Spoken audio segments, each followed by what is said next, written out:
Dire team ban.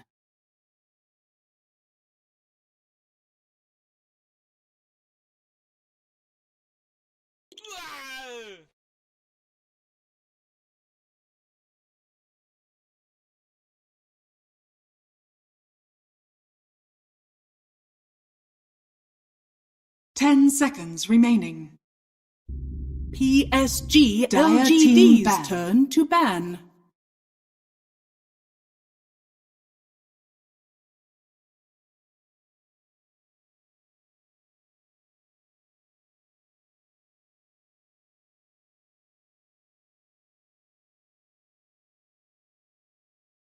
Ten seconds remaining. 5 seconds remaining. PSG.LGD's turn to pick. Spirit Breaker. Alright, steady bomb BB. Walla way, walla way, walla way.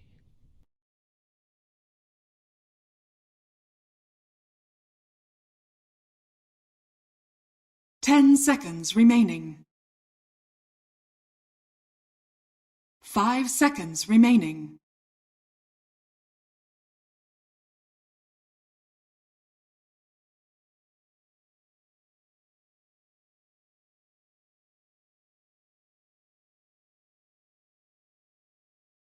Dire team pick.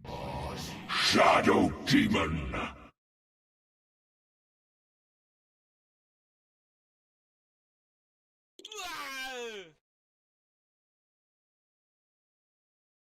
PSG.LGD. Very excited to see him say, to hear him say that they have still got a lot of things to show in the grand finals, and we're going to find out exactly what that is, because the grand finals will happen after this shortest break that we've done so far. 10 seconds remaining. 5 seconds remaining.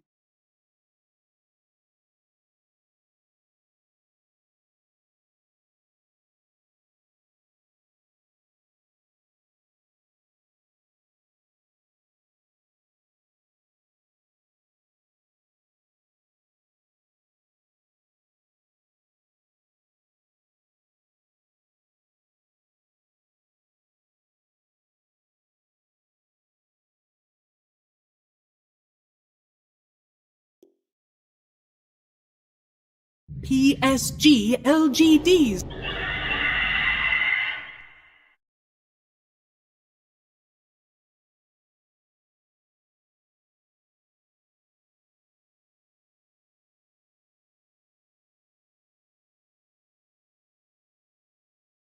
Ten seconds remaining. 5 seconds remaining.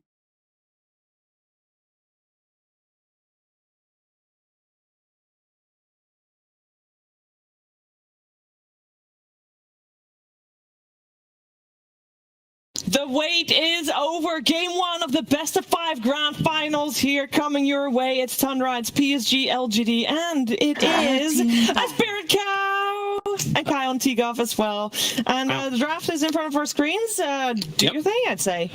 Okay, so I guess we could start with the cow in the room. The fact that Spirit Breaker is now picked up on PSG. It is the first pick.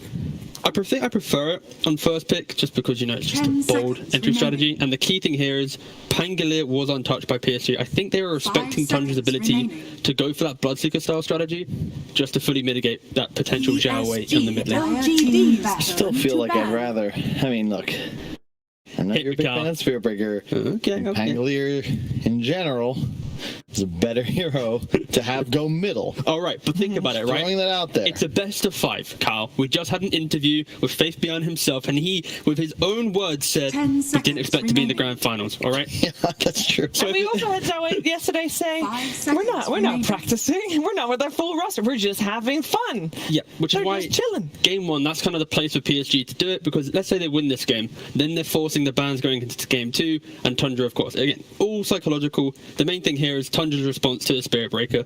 We've seen SD be really, really good against the Spirit Breaker because, of course, you purge the Bulldoze, you have Disruption to either stop him coming in or to save yourself or an ally, and then Monkey King as well, one of the kings of anti-aggression because you drop that Wukong and Spirit Breaker just cannot get out of it. And this is also something I've actually personally been bodied by when 9 plays at mid lane, which I would imagine against a Spirit Breaker would be very formidable. I think the bans from Tundra are ideal after watching the last couple of days of PSG.LGD games. Gotta get rid of the Wisp, and Ame Klink's not fair. All right, so Tundra, what have they been doing in this tournament, Kyle? They've been doing like one random hero that looks like it's a core, right? And then where does it go? Mid. Or literally anywhere that you don't expect it. Fata has actually been playing some 5-position Monkey King over the last couple of days. And this is also known by other teams. We saw actually VP yesterday in one of their games. They first phase banned Monkey King, even though Tundra hasn't played this entire tournament. So there must be some scrimmage. There must be something that VP then knew that we don't know yet, but we will find out now. And that potential flexibility with this Monkey King is kind of cute, just because PSG instantly responded with Phoenix, one of the counters to a Monkey King, the attack speed, the egg, the area fight again. No, and that actually makes a lot of sense too, because the Night Stalker innovation for Fata felt like it was a lot around, getting on top of these supports and specifically controlling vision. Monkey King can do the same thing, right? Jump around the trees, get a cheeky ward out, jump back around. I can see it. It's very cute for sure. But I like Tundra when they innovate from second pick, because of course, every single draft, someone's using the term flexibility. Monkey King there, you're going to be able to decide at the very end what's happening. They double down, they now pick a Pangolier. Tundra, they have been exceptional in this tournament by confusing your opponent with all these open heroes, So yeah, so far Tundra, sticking to their guns. PSG now having to lock in 2 heroes. We're not really knowing exactly where people are going, but at least they know the theme of Tundra's draft. Yeah, and they have traditionally focused on their own theme more than anything else, right? So they have the Spirit Breaker that will probably end up going mid, and they got to find a way to maybe keep it a little bit open what they're planning with it, because surely they can't go for the same thing that they did yesterday against T1. I guess the key thing is Zhao Wei in his interview, he did mention that Spirit Breaker, that was a pre-show interview by the way, the Spirit Breaker is a 4-position style hero. He plays it in mid, but when he first started playing it, even though the itemization is the same, his play style is more in-your-face active. So when he against VP, the 2-0 loss, he was being much greedier, not really joining the team. Yeah. So he is kind of developing this role. And we even saw it in the last series, right? That final game, Ame Klink's is, your hard carry, and then the 2-3-4 of PSG.LGD all had very similar now, with Jin Q actually ending up in second place by the end of the game. And then the game they lost, he's playing mid Klinks. So I would agree, and I think keeping him on a team fighter is certainly the way to go. Lena. But they're taking quite some time. Yeah, they are. Stealing the Lena perhaps to be played as a 4. Wouldn't be surprised. It also covers their Phoenix. Then you have a team They steal that from VP. Yeah. Wait, is this the first Lena that PSG.LGD is actually playing this tournament? I believe it is. Which is quite surprising considering the vast amount of heroes they have played this tournament. The reason why you see Lena popular with T1, and other teams, it's the idea that it is your middle 4, right? That is the flex hero. But for PSG, Zhao Wei has not seen it at all. And Jin Q as well. He's played over 14 different heroes now, and Lena's not one of them. I think it's tough. Is this a carry Tiny?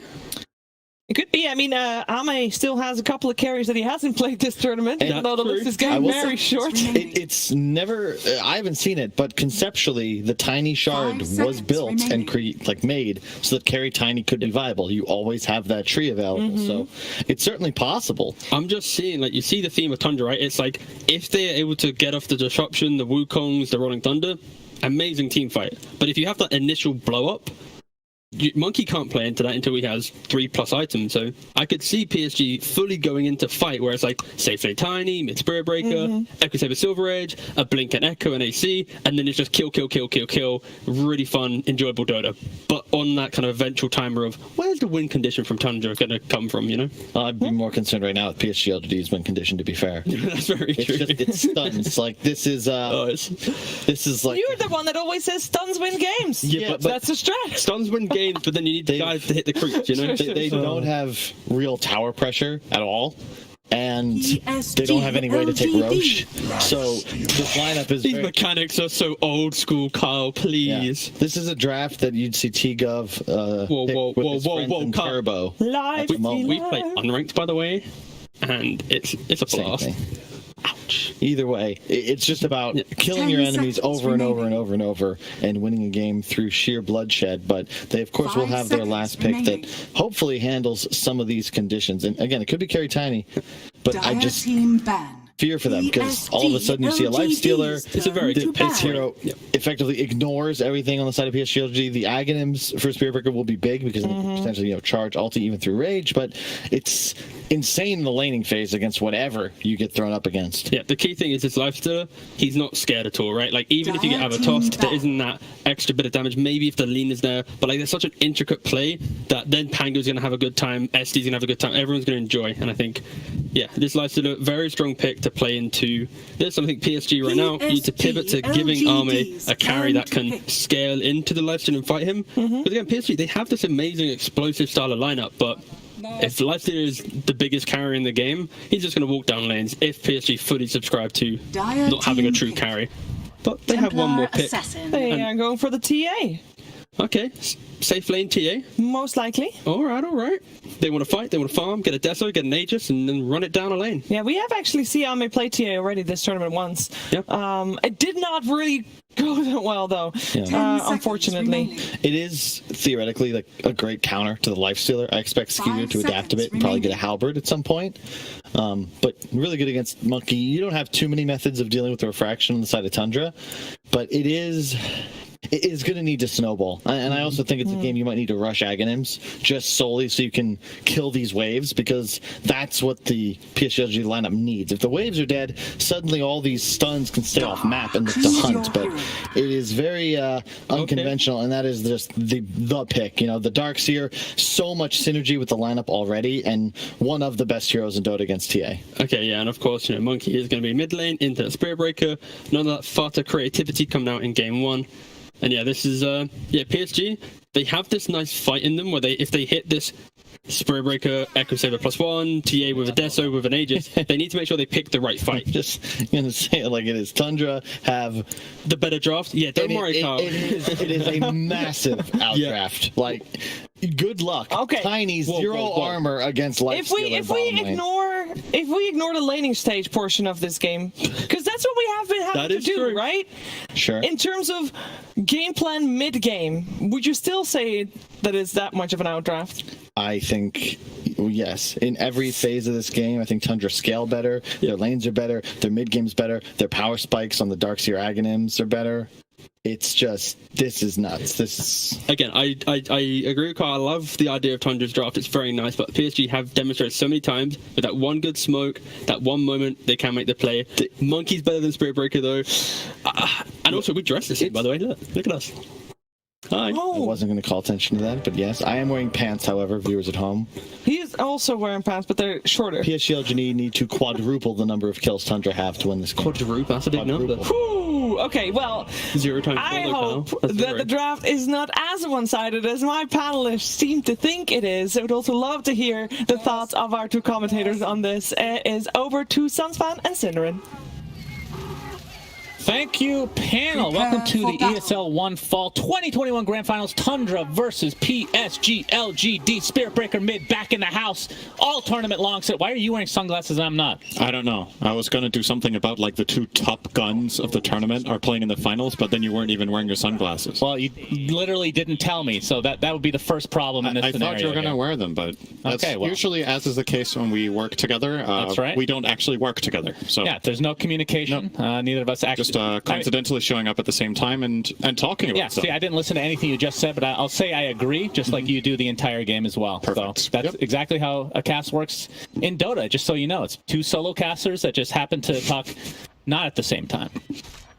So you just laughed. You weren't listening to me. No. So we're going to see a deny of the ward here from PSG.LGD. Okay, so let's talk about this game. Yeah. Lifestealer we've seen, I think, once, which you said it was a bad hero, but it was a good game for it. This one, you were saying before the draft here, that doesn't look like that good of a Lifesteal game. I still don't think, personally, just personal bias, I don't think Lifesteal is very good, indeed. But I do see where Tundra is coming from with the matchup against Tiny, Lina, and Phoenix specifically, which I think they saw all of these heroes when they picked it, in addition to Spirit Breaker. I think Spirit Breaker honestly fares pretty well against Lifesteal. You have 2 stuns that pierce BKB or Rage, as Lifesteal has, which is a lot of the time what it's all about. And the TA matchup, like Kyle pointed out, is also good against Lifestealer. But there's a lot of upsides to Tundra's draft. They have a very explosive mid-game. But with all due respect, I don't think LGD need to quadruple Tundra's kills to win this game. I think they can win even by having less kills than the enemy team. So Kyle and his hyperbole might end up being wrong. He might also be right. Okay. You never know. That's true. Why is actually kind of in trouble here. 5 stacks. Fairy Fire. How much damage is this going to do? I don't know. It's not going to be enough for the kill, I don't think. I think it does like it's a lot. 300, 250, something. Let's see. 3, 2, 1. Ha! 384 before. Is that the damage it takes, or is that before reduction? Cinder, are you already starting with the math? Please. Radiant's courier has been killed. Script plays a lot of Shadow Demon, he knows. Yeah, that's true. I'm sure the production is all over that. But, okay. So, not the greatest life series. I mean, you have an egg killer, technically speaking, and you have a little bit of, Surge is great, but you're talking about Spirit Breaker, not only Nether Strike, but the Bash going through BKB, and if you get Aghanim Scepter, which you have been seeing, that also goes through BKB now as well as why. Yeah, this is going to be it. One more he has taken double-digit stacks of Shadow Poison early in this game. Ion Shell is there as well. 6 stacks. This should 100% be a kill. What is Snake waiting for? I don't know. Okay. I love myself some foliage. Yeah. That was production trying to be memey to get a spray paint, but there was nothing on the ground. Good effort, production. Dire's courier he went to 7 stacks. He could have killed him so much earlier. Yeah, that was kind of weird. Kind of just showing off. I wonder how high this number can go. Yeah, but he had to stop at 7. So in the series versus VP, as Jin Q getting zoned out here by Fata just a bit. And there's the Avalanche from Faith Beyond. Fata actually getting blocked quite a bit. Look at the right-click damage. Yep. The Fairy Fire is not enough. Faith Beyond takes that for himself. But saw Fata play the position 5. Night Stalker wasn't really banned in the first phase. It was actually first picked in every phase that they played against VP. Yep. But that was specifically against the Coddle, right? Which we don't see this game. I think it was specifically against the team. I think Tundra had an idea that the way VP play, vision is going to be the key aspect to beating that team, so they used that strategy. Against LGD, they seem to have a different read, or at least they're saving it for later, because like you said, it was available, they didn't grab it. Xiao going to be bullied here by 9. Yeah, Boundless Strike, and there's the proc of Jingu, 9. And we've been seeing a lot of Bat Rider out of him and a lot of these mobility heroes. It's more of a right clicker, I guess you could say, in the Monkey King, so interested to see what it can do here. But it is melee versus melee, which, are you surprised at least a little bit that LGD haven't flexed the Spirit Breaker? Like, everybody assumes it's mid now, but then maybe, put it as a 4 or something like that one game to switch it up. That is definitely an option that they could explore. I think the reason they like putting it mid like this is they've shown multiple games now that Xiao can lose his lane and still accomplish the game plan, right? There are specific subsets of heroes, especially historically, that just don't win lanes, but still have huge game impact. And if they've identified that Spirit Breaker is one of those, then by all means, why not, right? And it's not like he's getting absolutely annihilated mid. Yeah, he's behind. He's also melee against Monkey King, but he still has 11 CS to show for it. It's not too terrible. Surely isn't great either, but... Yeah, I agree. Oh, Skitter. Rage was actually used very early. Avalanche, he's not dead. Fire, right-click from Jin Q, stop talking, Cinder. He's trying to run away, Cinder. That's absolutely right. I'm sure that's what you're going to say. As Fata finds Jin Q on the sidelines here. Looks like he's going to swash the safety. Jin Q will live, but so will Skeeter. Yeah, he had how many stick charges did he have? I think he healed quite a lot. He's going to get salved now as well by Fata. It looked scary there for Skitter, but he did manage to get out of there. But yeah, you're right. With the changes to Spirit Breaker as Boundless Strike with the Jingu activated and the bash just in time, Xiao gets the salve off, and 9 will have to retreat. Very lucky there for Zhao. Gets the tip there from 9. Well played, indeed. That is all skill. For Zhao did the math. He knew he hadn't hit on his previous 7 attacks. Oh, he's so going to charge in with a TP coming in. You can see 9 very low. He gets the bash as well. Here comes Phoenix. Oh, the balance strike onto both.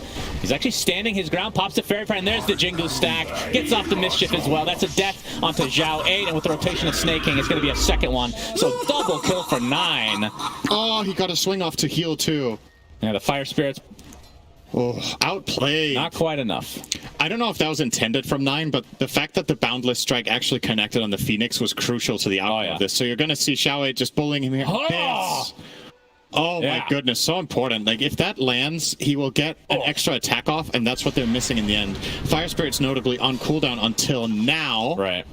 And now Xiao is dead. So also a little bit mistimed, and even the TP from Snaking, like everything there from Tundra, very, very nice. Yeah, very impressive as well. Another Jingu here. 9 is level 6 here. Did he just give him the Jingus? He was 3 stacked, and he just walked into him like, wonder what this counter over my head means. I say what I please. Spirit Breaker is a cow, and they're not the most intelligent creatures in the world. So forgetting the meaning of numbers in his old age, Xiao. Yep. Boundless Strike again, and 9 just bullying Zhao 8. It's a charge, though. I will say, though, in credit to Zhao 8, we're talking about how he's lost a lot of lanes in mid. Obviously, he's not their mid laner. Top tower in terms of their actual lineup, he is the coach, but Spirit Breaker has actually farmed way better than I thought, just because of these changes to the extra damage that you get through charge on creeps. Snake King is getting charged from afar, but chasing Ame, pops the refraction, and Zhao 8 connects with that charge in the end. Snake King getting bashed again. Zhao 8 is likely going to die here to the Ion Shell. Snake King gets out the Fairy Fire, and the right click from Y is not going to be enough. Now the chase is onto Ame with 5 stacks, make it 6. Snake King takes another kill for himself. 5-1 advantage for Tundra. Yeah, they're just outplaying them in the skirmishes. Xiao 8 connecting there makes a lot of sense, but he's not level 6, and the damage is just too much. 33 going to get a free refill here. And go back to base. So, yeah, really the big story of the game at this point is, okay, now Xiao 8 is screwed. it wasn't looking too bad, but now he is 1,300 or whatever this is, about 1,300 gold behind the Spirit Breaker. And they're going to rotate in Ame to sit in the mid lane now on the TA, which is a pretty good lane up matchup against the Monkey King if it's on even footing. Where did you come from? Fata's going to take a tumble here with a nice combos there from PSG.LGD. 9, still trying to bully, but this is against a TA. Obviously, you have the 2-level advantage, but the refraction will obviously mitigate every physical attack. Oh, a double bounty for 9 in the triangle of LGD. Yeah. Wow. And he gets out. They rotated over Xingqiu with a TP and Xiao 8 from top, and they don't connect. And this is classic LGD style in these games where they've been bodied in lanes. They just start rotating multiple heroes to the move, start showing up as like 3 or 4 to try to outnumber. It's kind of what you've got to do. If your heroes are too weak, you've got to bring in more.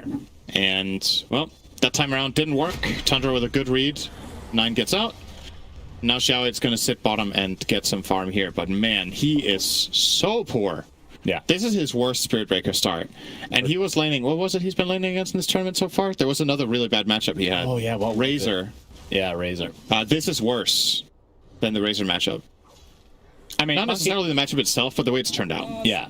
I mean, Monkey King against any melee is a pretty bad matchup, normally. For sure. But looking at Skeeter's farm, not the best in the world. But with the 2-core lineup, I guess you can call it, with Monkey King, it can transition to be kind of your right click, depending on the build here. Can't outrun a Saber. wildfire. It's not too big of a surprise, but it's always nice to have something like that for Lifestealer. Like, all right, not too much pressure on you, young man. As Zhao 8 inside that wall with the vac back in again, 2 stacks, make it 3 of Shadow Poison. He's going to tick out, and Snake King is 3-0 on this Shadow Demon, having himself a game. And it didn't even use Demonic Purge there. Oh, Avatar from Faith Beyond, not enough to kill 33 though. So from PSG.LGD's side, it is kind of a weird lineup, right? Just because of the Spirit Breaker. Is Xingqiu gonna get caught out by 9? There's a balance strike with the Jingu activated, and one more right click should do it if he can get the vision, and he does. But here comes the rest of LGD. Sunray from Y, Ame trying to chase, and here comes the charge from Zhao 8. This is going to be pretty difficult to get away from 9. Nice attempt with the mischief, but the bash is there, and the right clicks will come. The slow and the slow down, indeed. So he almost tied to the golems, I think. That's true. It was kind of close. That was kind of scary for a bit. 33 getting a triple bounty rune. Radiant's top tower Yeah, is under And they're attack. now up as the scoreboard here is showing by 6 bounty runes. Dire's middle Farming tower big is stack under there, attack. too. And Zhao Wei, I mean, this is the beauty of PSG.LGD's lineup. It's all about aggression here. The toss back into the fray as Jin Q is here as well. LSA connects. That should be an easy one to snaking, which is pretty significant, even though such a support is Dire's relatively middle farmed. tower is under attack. Yep, a lot of gold first in queue here. He's probably going to buy mana boots for this. Needs another... Oh, he's going treads on the Lina, at least eyeing them for now. Interesting. Okay. I think Arcane Boots is really good for his team, right? You're playing with Tiny, Spirit Breaker, even Phoenix likes the extra mana restore. Interesting, yeah. Very interesting choice here from Zinc. Is Zhao Wei pivoting to support and Lina to core? Is that the idea here? I mean, know. Yeah, very strange. I mean, even Lina core doesn't go treads, though. Right. It's very unconventional on this hero. Oh, we have another wall here onto Zhao Wei, but just going to turn out to be an illusion with the Iron Shell activated. And Zhao Wei, disruption. No demonic purge, though. In the vicinity, attempting to TP out, but there's the vacuum. So Zhao Wei will end up falling. Question is, who gets credit for the kill? I would say, okay, that's the Tumbler's toy. Actually, might be enough. Nope. With the demonic purge, finally slows him to a crawl. Slowest charge of all time. And down he goes. But here comes Faith Beyond. Avalanche toss back into the tier 2 tower. Nine's just going to get surged away, though. Still the Jingu activated, so he can just go back in, get a lot of this HP back disruption. Look how much aggression there is next to a tier 2 tower at 10 minutes. And Tundra gets the best of it. Yeah, Tundra's kind of rolling here. They're doing a really good job, especially, I would say, in incorporating Monkey King in the moves. They're playing very well around 9 being mobile as a mid-monkey. And Skater hasn't even needed to switch lane yet. We're 11 minutes in. The Lifestealer hasn't moved. He's literally just sitting in this top lane farming. 0-0-0, 11 minutes. He's going to keep going. As long as his team keeps owning like this, there's no reason for him to rotate at all. Yeah. This is a heat map that was almost unthinkable last patch, by the way. Carries would always, almost always, swap out of the safe lane, go off lane, take that tower, and play down there. But what some teams are starting to pull off now is this ability to play both lanes at once, and having the carry with its self-sustaining spell such as Rage just sitting in the top lane makes for a much more efficient map spread. And yeah, this is definitely good stuff coming out from Tundra here in the early game. Yeah, so we're going to see the Nether Strike onto Fata, just being a real thorn in their side. But here comes Snaking with that Demonic Purge. Fata's still stuck on the high ground, and there's another wall, the third of the game. But the Laguna Blade will delete Fata from the map. And LSA onto 2. Jin Q continuing here. But there's the Infest, getting some extra HP onto Snaking as Skeeter has finally made the rotation. And there's a Surge as well. And it looks like Zhao Wei. He's actually going to charge away, but yeah, in range of the Boundless Strike, just so much catch for Tundra. And they're looking real good. Nine still working on that Echo Saber, very close to finishing that. Skeeter has his Maelstrom on the way in just 100 gold. And his farm's going to pick up quite a bit after. I mean, that's the big thing about Lifestealer. He's not a great farmer.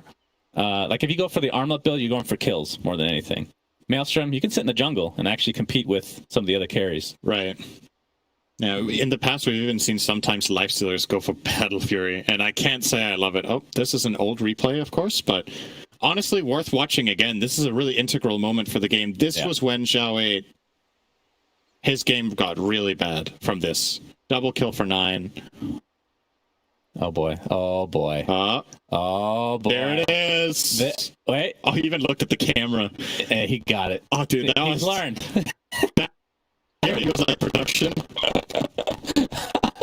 I just don't know who was watching his layer cam for that long to see that he takes a drink. Like, all right, we got one guy dedicated to watch that cam. When he takes a drink, make sure you highlight it. All right, got it. I know it's cheated. There's like no way. Well, for PSG.LGD, this is why we have 2 offside. I can't just say. We have one guy spectating the game. If any other third-party tournaments are watching, this is why you have that second ops. Yeah. The production value. Here we go again. All right, let's see a replay here. Yeah. Oh, that's a different drinking moment. He didn't stare at the camera. Oh, that's a double. Oh, wow. Was that a repeat? Was that a loop? No, it wasn't a loop. He just needed 2 steps. He miscalculated the amount of thirst that was inside him. But Blink Dagger, back into the game we go. getting pretty close for Faith Beyond, and I assume that's when they're going to try to ramp things up for LGD's side. It's a key moment or key item here. I think for LGD, honestly, it's going to be really important to toss back people. I think more than anything. Either that or you just one-shot combo burst Shadow Demon. Those are two good plays. The reason toss back is so powerful here is Tundra's lineup has two inherently decent saves in Surge as well as Disruption. Disruption can even be used mid-tiny combo. You disrupt the target in the air and mitigate almost all of the damage. Oh, there's a scan here, and 9 finds Ame, but the TPs are coming as well. The roll from Fata, and there's the Wukong's command. Looks like Wise put himself in a very precarious spot. They're going to find him pretty easily. Ame just stuck in the corner, just trying to right-click away, but 9 ends up getting that kill thanks to the Mischief dodging a little bit of extra damage. Fata looks like he's still looking for a high 5. Not playing Night Stalker this time. Laguna Blade's going to connect, but Jinkyu's going to get initiated on that by 9. Jinkyu's about to pop here, but he better be careful. Taking some right-click damage from Zhao 8. And there's the Boundless Strike with the vacuum. Beautifully done. Full team wipe. Tundra. Good lord. This vac into Boundless Strike. Yeah, that was really, really nice combination there. And the way that whole fight started, right? They find the move onto TA in the tree line with 9, and there's no Supernova available, which Tundra know. It was on another 40-second cooldown or something. So when Phoenix arrived, they didn't panic. They just keep playing the fight normally, and then they find this really nice combination after. And really showcasing as well just why Tundra was first picking Pango earlier this tournament, right? Like, Fata is being extremely disruptive with his rolls. You're going to see it here. Damage in this fight, 1, 2, what? He's dealing very little damage. How do you deal 1 damage? I don't know. What surge is this? That is strange. He doesn't have like the reflect item, right? For the jungle. That also even that would do 1 damage. But I don't know. My thanks. Either way, 1,400 damage, and then this is the big Boundless Strike coming soon. Once he gets the Jingu stacks up, he's actually in a little trouble here, but just gets the 1 more proc, and then actually is very patient. Oh my god. Yeah, that is dirty. It's super. Man, he loves taking little tiny drinks here. All right, JJ, calm down. He plays with 1 hand on his bottle. Is this going to be the new 50-50? We have like a camera shot of Fata. We need to guess if he's going to drink or not. Boundless Strike onto 2 with the wall, and they're going to be able to find Ame yet again, along with Y. This is getting out of control in favor of Tundra. I said it before the game, Shen, and PSG.LGD, they're going to have to quadruple Tundra kills to win, and it's just not happening right now. Yeah, that's technically true. Yeah. All right, Infest into 9. Oh, the Boundless Strike canceling the charge. Swashbuckle in. Very ambitious TP from Zhao 8. That's minus 100 gold right there. Yep. Is under attack. Depends how you look at it. He got it for free already. That's true. Full refund. But now it's not cooldown. Time costs money. That is very true. Yeah, learned that the hard way. I should grow older. Yeah, that's true. Monkey King. Kind of TP bot. And see if we can find an angle on Jin Q here. Oh, Swash just misses, and looks like Jin Q should be able to get out. But you can tell Tundra are just all over. They're not allowing any space for LGD here. But the Blink is now online for Faith Beyond. So I would assume a smoke is coming soon, and they need to get some kills. Yeah, they really do. They need to justify the Spirit Breaker pick now.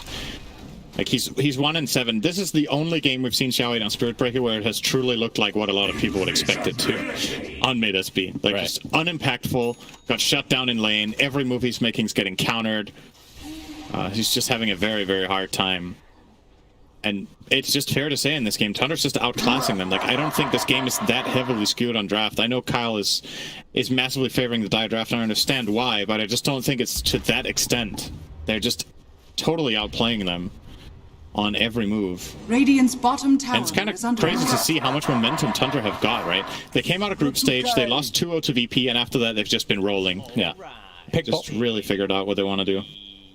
Right, we have a full smoke here from Tundra. They're going to run right into Y. Maybe not the best hero to run into, but they're going to pop right a little bit prematurely just for that move speed. And Y is going to get disrupted. See if he ends up popping the egg or not. Gets vacuumed, and down he goes. So if you're LGD, that's probably best case scenario. Well, I guess best case is nobody dies, but that's the next best. Yeah, looks like it's similar build for Zhao Wei is coming as 9 runs right into Faith Beyond. They can see his Blink Dagger now. Avalanche is going to keep him at bay. The pig pull, not quite enough for Skeeter to get in range, but it was close. Infest into 9, and they're going to TP top. As I said, they are all over the place. Ame is in a lot of trouble here. Here comes Monkey King with the Lifestealer inside, and down goes Ame. Oh, wait. Yes, down goes Ame again. Cinder and Zhao Wei not there soon enough, and likely will fall as the Save Your Friend syndrome is coming to play. Laguna Blade does get a kill, though, for Jin Q. Will likely cost him his life if they're able to get one right-click up on Skeeter, because the Ghoul Frenzy is so powerful, Cinder, and Jingu Mastery is there. Down he goes yet again. What's the So the Trader support's there, but Tundra just doing whatever the hell they want. Oh, okay, broke the tree, but they have... Okay, toss back into the tier 3s. Will that even be enough? 9 still has the Jingu stacked. Pops his ult. Wukong's command. The right-click sets comment as Skeeter comes in and tries to finish off Faith Beyond. There's the vacuum, and 9 will survive as a result of his team. Oh, here comes Zhao Wei. He's going for the charge. Is he actually going to commit to this? He is 100% going for this. All right. And by 100%, you mean 0%. That was a Kyle comment. Yeah, maybe he's rubbing off on you a bit there. Yeah. So what can LGD do here? The Blink Dagger hasn't done anything yet. They haven't really tried to do a smoke gank, I guess. No, they're just cornered, man. The map is just so small for PSG.LGD already. Tundra are... This is actually a bit reminiscent of one of the games OG played against... were they Liquid or Enigma?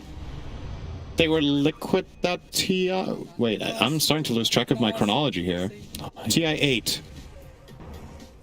TI8 was Liquid. No, TI9. TI8 was against LGD in the finals. TI9 was against Liquid. Liquid. Cinder, I'm just going to let you figure this out. Okay. You know what team I'm talking about? Yes. There was a game where Kuroki's team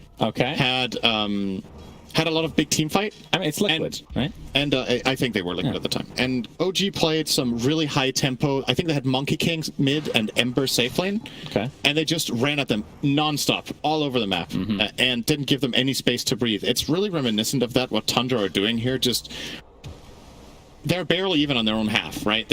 I feel like they haven't played on their half of the map for the last almost 10 minutes, and we're 19 minutes in, right? Right. Everything has just been play to play to play, next move, TP around with Infest, and just...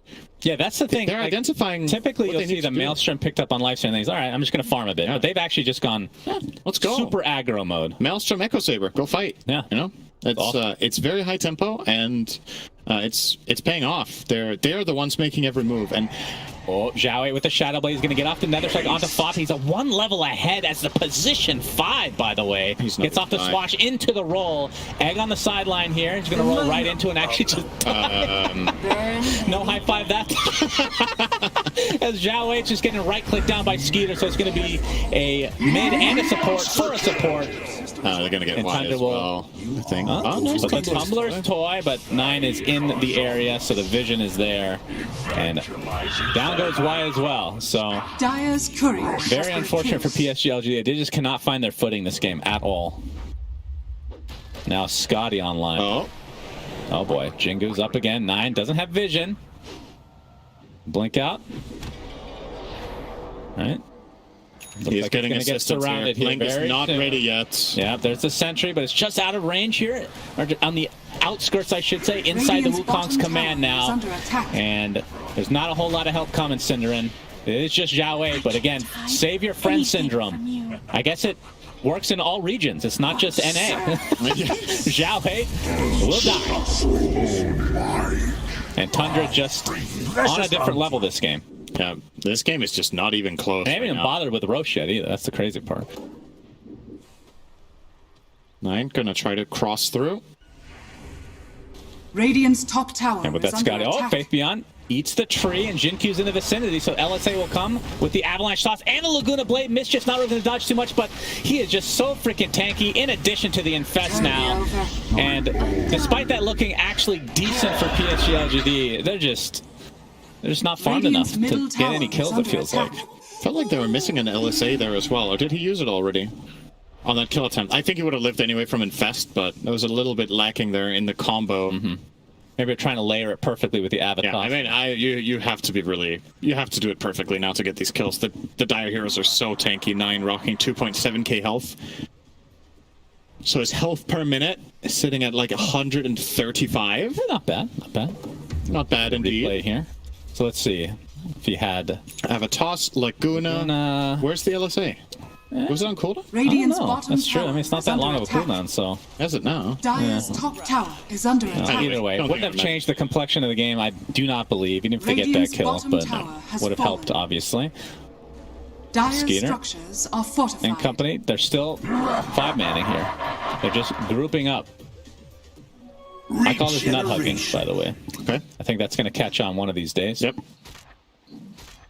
Faith Beyond. Sure, all right. you and your Discord will be saying that all the time. Yep, true.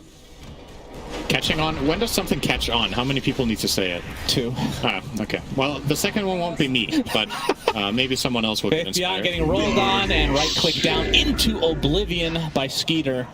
And Fata in his ball, still looking for that elusive high five. Dire's top tower is under attack. And the tier 2 tower will likely fall as a result of this. And Radiant's middle tower is I would under assume Tundra Radiant doesn't want to get structures too are ham here. fortified. Obviously, they're playing against a world-class team that can come back if given the opportunity. Dire's top tower is under So attack. I would assume Roche is in the near future here for Tundra. Dire's courier And this has been to be the killed. quietest we've seen Ame all tournament, right? Like, he has been almost non-existent.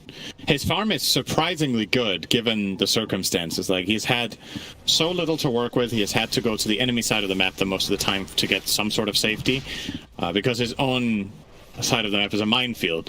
And he's still managed to be competitive with the other cores, but that's still not a good look for TA. TA wants to be ahead. Yeah, I think the biggest difference, though, from the games that we've cast, at least, is Roshan has fallen you see the into impact move of the high five here. Let's pay attention here. There's the high five, and no reciprocation as per norm. Fata, I believe, is 1 for like 80 on actual high fives given. Something you like, for a sports term you like is conversion, right? Is a Conversion? Yeah, it's when you know, go for a play and you convert it into a point. Okay, right? that's more of a football thing. Right. It's really not a good conversion rate on the high fives from Fata. That's true. That's true. But is that not a term you use in basketball at all? no, it's not. You wouldn't know that. You don't watch basketball. That's true. I faked it. Yeah. Fake it till you Dire's make top it. tower is under Same. attack. TP top now. Silver Edge now for Zhao. I was going to say the difference from the games that we've cast is Zhao Wei, even if he doesn't get super farmed initially, or even if he loses his lane, he's creating space for his off lane and his position 1 to get farm. And this game, he was just completely shut down, which forces everybody to have to play a little bit differently, less farm all around as a result. And like you said, Ame, really the only one with any semblance of farm for LGD. Zhao 8, all right, Silver Edge connects onto the Monkey King. Here's Here Aegis, comes the though. roll from afar. Yeah, still has the Aegis, of course, but they need to get rid of it. Laguna Blade will do so. The back he comes very shortly. Oh, big that's back good! The egg is about to pop, though. Wukong's command is likely going to be followed up here, and Ame is going to be the first death, and that is a terrible scenario for LGD. Of course, they do get that Aegis, but a position 1 for Aegis at this state, you won't take it.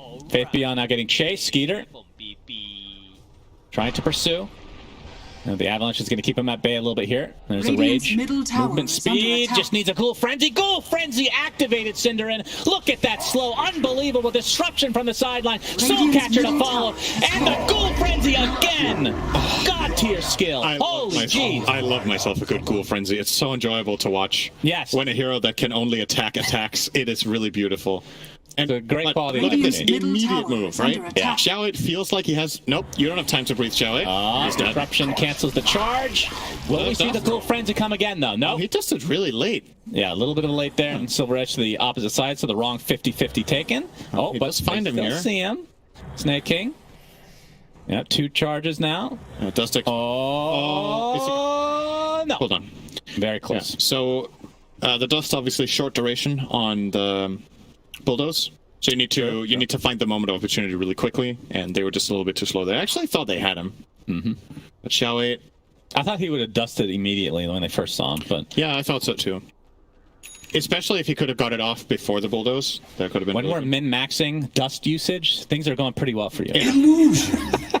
Huge mistake from Tundra, but here's the Vac. Okay, with the disruption, a little bit of miscommunication perhaps. Frenzy. But yeah, the Ghoul Frenzy Radiant's still top doing a lot, tower is as under you can see attack. for Skeeter.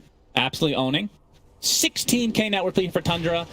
Looks like, oh, Ame's going to get initiated on about 9, but you can see the rest of LGD on the way. Wukong's command is there. They're going to toss him back out of the ring. No more extra armor for you. Nether Strike in addition. And 33 here for moral support. Save your friend Syndrome. Like I said, works across all regions, Cinderin. He is very tanky, though. Looks like he'll be fine. They got him. They did get him. And now, as a result, PSG.LGD almost has a quarter of Tundra's kills. That's true. Oh, they after the Silver Edge. Very nicely done here from LGD. See if they can snowball into something else. Because that's not going to be enough still. Plato's pinging out a ward that is not there, so the wrong read of where he got spotted from. Thought it was on the high ground, but as a matter of fact, it is close to the river. Instead, sitting there in that sneaky little corner. The sentry will not be able to see that, but might be able to deduce that it has to be there. Yeah, still, tanking is only 1,500 from Ags, by the way. That is going to be disgusting. So that's Bulldoze isn't a spell anymore, and with the farm that Zhao had, it's not like he's getting a BKB or anything like that anytime soon. Shannon, it's time to play a game. Okay. You need to guess the win probability now, and you need to guess what it was 10 minutes ago. Okay. Oh, it's different. Yeah, it's a double whammy. Okay. 10 minutes ago, I'm going to say... Wow, this is going to be wrong then. I was going to say 80%, now it's 95. Okay, let's have a look. I hate you. It is 100, and 10 minutes ago, it was 99. Okay. So, it's not looking good. That's not 10 minutes ago. Do your math correctly. That is 10 minutes ago. Very good. Showcasing the right spot on the graph. And that might be 98 in all fairness. It could be 98. It's not looking good for LGD, but imagine the comeback. Yeah, imagine. I have, in my history of pub games, one time that I had 0% win chance. Yeah. One time. I believe it. LGD can do it. It does happen. 100% is, as a matter of fact, rounded. It is never truly 100. Of course, that's true for everything in the World Center. 2 plus 2 is in everything fact is not indeed 100%. rounded. 4. Yes. We have a charge. 33 is going to get fast. And here the chase comes, and 33 is just so tanky, not really worrying about anything here. Dire's bottom tower Has the pipe, is under the attack. Aghanim Scepter, so the double charge on the Ion Shell with the 50 damage talent on the Ion Shell. That's one of the cooler ags in the game. Yeah, I think definitely just a feels good item. It's super in basically every game. When it came out, I held this in. I consider this maybe the single best Aghanim Scepter. Really? I thought it was so good. Single best? You get double Ion Shell. It gave 400 health in all fairness at that point. Okay. So you had 20 seconds longer Ion Shell with 2 charges and 400 health on an ally. Right. If the enemy team played without Dispels and you had like double melee heroes and you reached this timing, it was absolutely how do you rate crazy. normal punch, which he actually has now? It's a solid 1.5 out of 10. It's been buffed. It's actually not that bad anymore. It's a pretty decent stun. It's a bit memey, but in a game like this, I think it's... I mean, 13k isn't that much at 30 minutes. If you really think that... This feels like a 30k net worth lead, you know?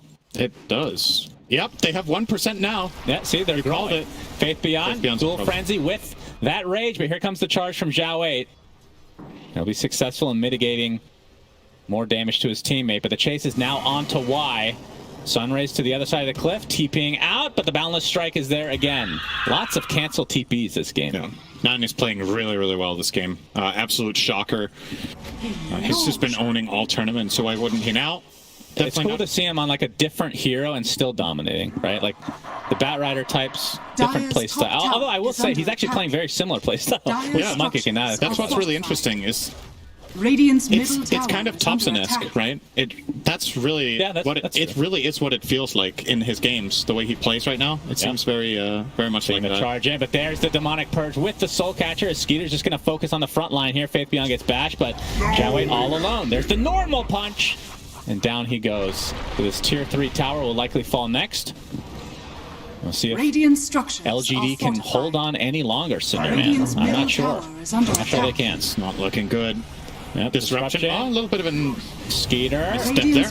Jin-Q actually pops a BKB. Didn't even realize he had that one. As Zhao 8 comes in with the Shadow Blade again. Wukong's command creating a lot of space for 9 to be able to hit this Rax truly freely. As Ami's actually getting soloed by 33 on the other side of the map. Yikes. Are under attack. And Skeeter and company easily going to get that. Toss is not there for Faith Beyond, and Zhao 8. Not a whole lot they can do here, Cinderman. They're just getting deleted from the map one by one. How did he solo TA? Radiant's middle barracks TA has fallen. eggs. Yeah. He needs Radiant's literally top tower is any under trap to attack. teleport to and he will live. Unless he's stun locked and dies from full HP. I don't understand. I cannot envision this play in Radiant's my top head. tower Like, how has is that fallen. even possible? Well, 33 as well. Maybe we'll see it here. There's a lot of illusions going to work here with the Ion Shell. Yes. Does he have no trap to teleport to? Like, didn't he have it? That's possible. Unlikely. That's possible. Okay, GG. While we were looking at that replay, all good. Didn't really miss much. Fata not drinking something this time, but Oh, it's Radiant's content. top yeah, barracks under absolutely. attack. This was Determined. domination from the start for Tundra.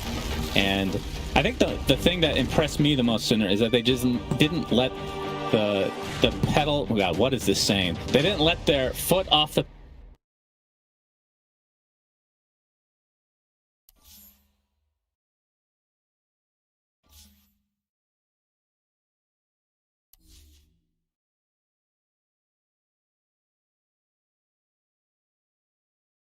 Radiant team pick.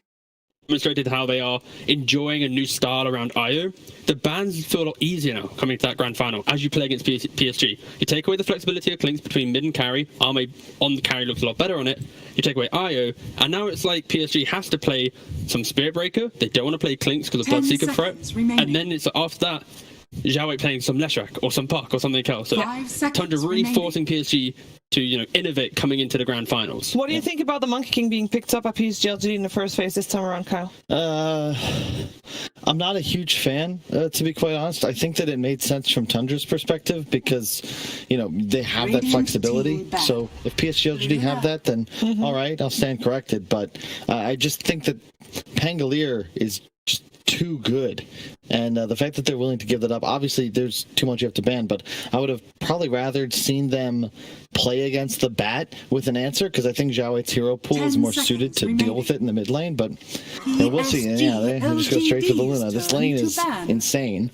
And Tundra, as first pick, you notice the big difference where when they're second pick, they're taking Skeeter's hero typically 8th. Yes. Whereas when they are first pick and they don't have that ability to respond later in the draft, 10 they take it seconds here as remaining. fourth pick and then ban counters Radiant immediately. So team back. really cool quirk they do when they do get this unfavorable drafting priority. Yeah, and then of course you have PSG here going Monkey and Leshrac. You'd assume Monkey's just going to be their carry, Leshrac being just their mid lane. It's a very face-up style of draft where normally on second pick, you're picking these more open heroes. So, yeah, Tundra for sure, putting themselves in a 10 comfortable seconds position. remaining. And 5 seconds remaining. right now, it just, it feels like PSG.LGD, hats off to them. They've gotten incredibly far in this tournament, and they've had fun along the way. It just feels, from my perspective, like Tundra, like they are on a roll. They are, like, this is more important Okay, to them. They want this But the one. thing is, you could have said the same thing about Tundra, about that they've had fun together 10 and they've gotten seconds very far. remaining. And I also think that the first game was so 5 draft seconds dependent. remaining. True. And we know that second pick has got a little bit of an up.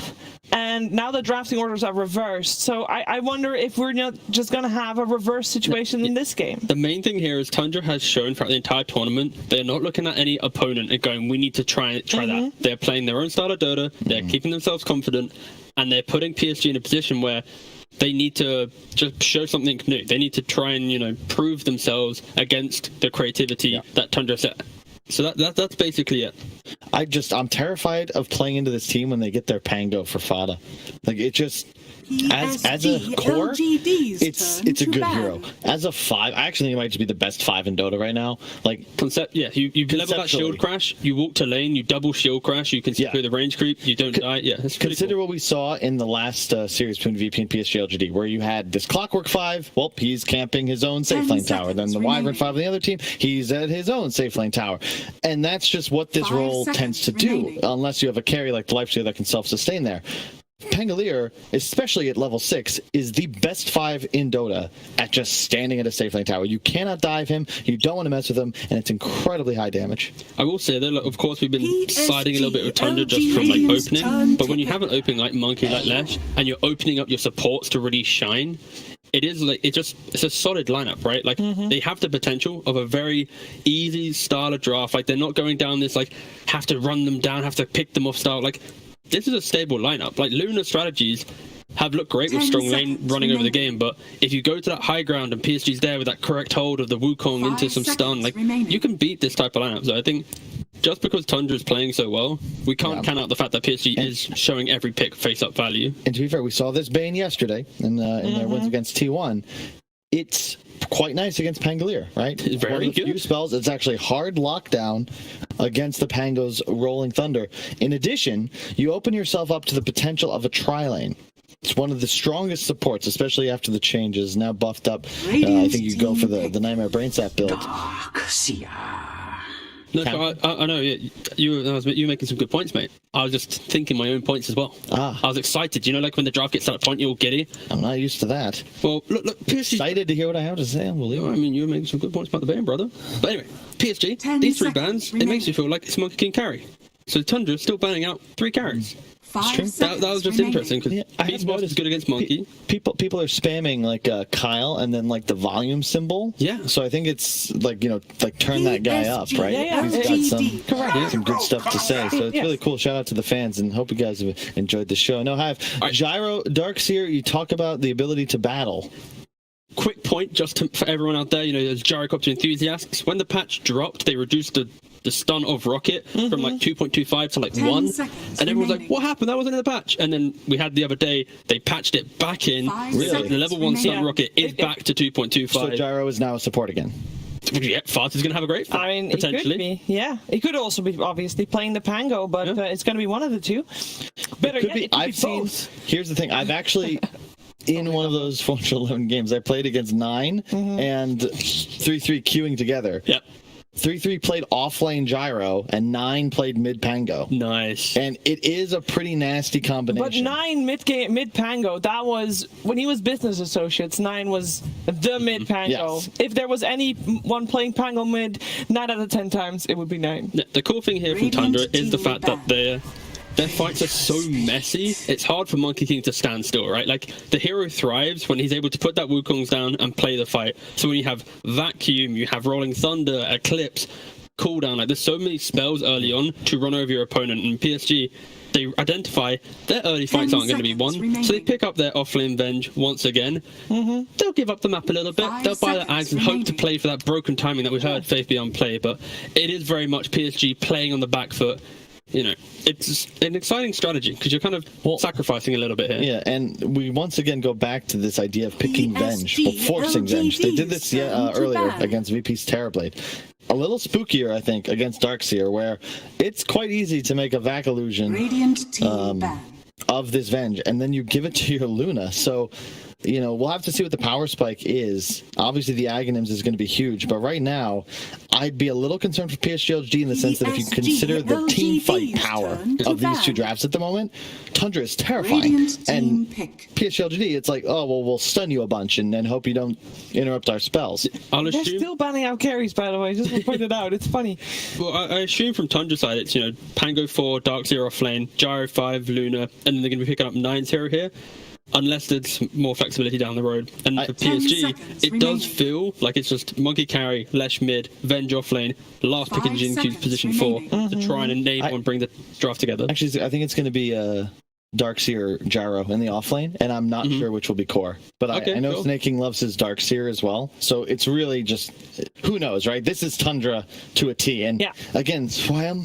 And it's also what we like to see from a team that has first pick, right? They're the first team since OG, previous TI, that has this ability to flex like all these heroes at once. I go back to that True Sight where game 4, Select your OG heroes. versus Enigma, and Kuroki is so convinced. It's like, oh, this is a mid Timber Saw. This is a no-till IO, and then they just change everything up and they don't see any of it coming. And I feel the same way when I watch Tundra draft. They do land Position 4 Monkey. Ooh, okay.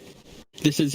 it's so- And of course, Sandra reading that correctly. And yeah, 9 Magnus will be, and Skeeter Luna. okay, so just position 5 Not a gyro. Okay. Now he's done this before, so yeah, with the change back to the homing missile, Yeah. it makes a good support. The key thing is, PSG, when they run Venge, the reason why it works is because they have the wave clear to bridge the gap of the non-existent offlane hero, and then it comes 10 online. seconds remaining. Can Monkey King fill that void? It's Venge Monkey 5 against seconds Gyro remaining. Luna. it's like the same as the ES Venge lane they had the other day. It's like it's so bad, but then becomes something. Yeah, it's. Again, PSG, they're drafting these fun heroes. It feels like they're just asking you, what hero you want to play, man? I'll play some Monkey, let's go. And Tundra, on the other hand, I like... think he is a little bit more of a less soft-spoken voice, but, you know. I mean, but yeah, again, I prefer Tundra's draft. It feels like it just ticks the boxes of fight in lane, play the map a little bit better. But I can see this game being a lot better for PSG because they have a way to play. They have this Venge Axe timing. Their high ground hold will be very good. They can deal with the Pangolier. It's just, does Tundra group up too early and play that methodical game? But they also scale better, right? But it is more even. Luna. Come on, it's more even. It's definitely more even. The last strat 100%. was like 99-1. I still think Tundra is the edge, but it's certainly more reasonable. There maybe like 2-1. I'd say 70-30.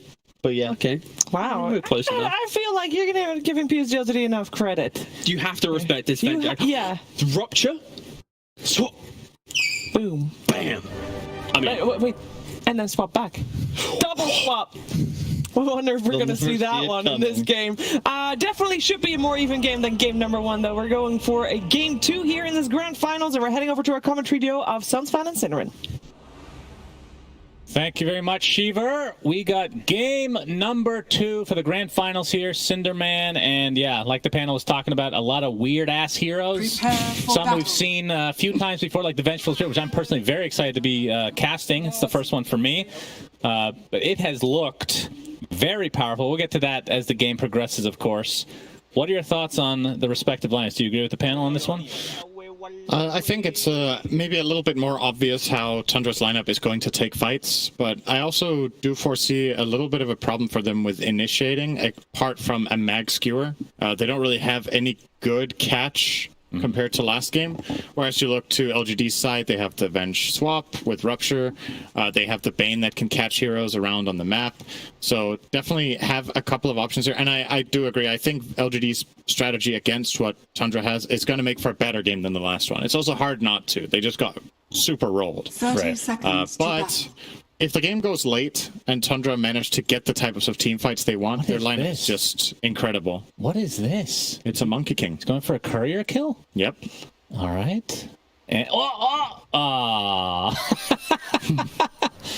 very sad indeed for them, as Ame is actually left alone to his own devices here, but Tundra not wanting to go high ground for the moment. Cool to see Carried Bloodseeker, by the way. I think this hero could be a thing this patch in the right conditions, and he has a couple good matchups here. Obviously great against Darkseer. You can't surge away when you're ruptured. It's good against Pangoult.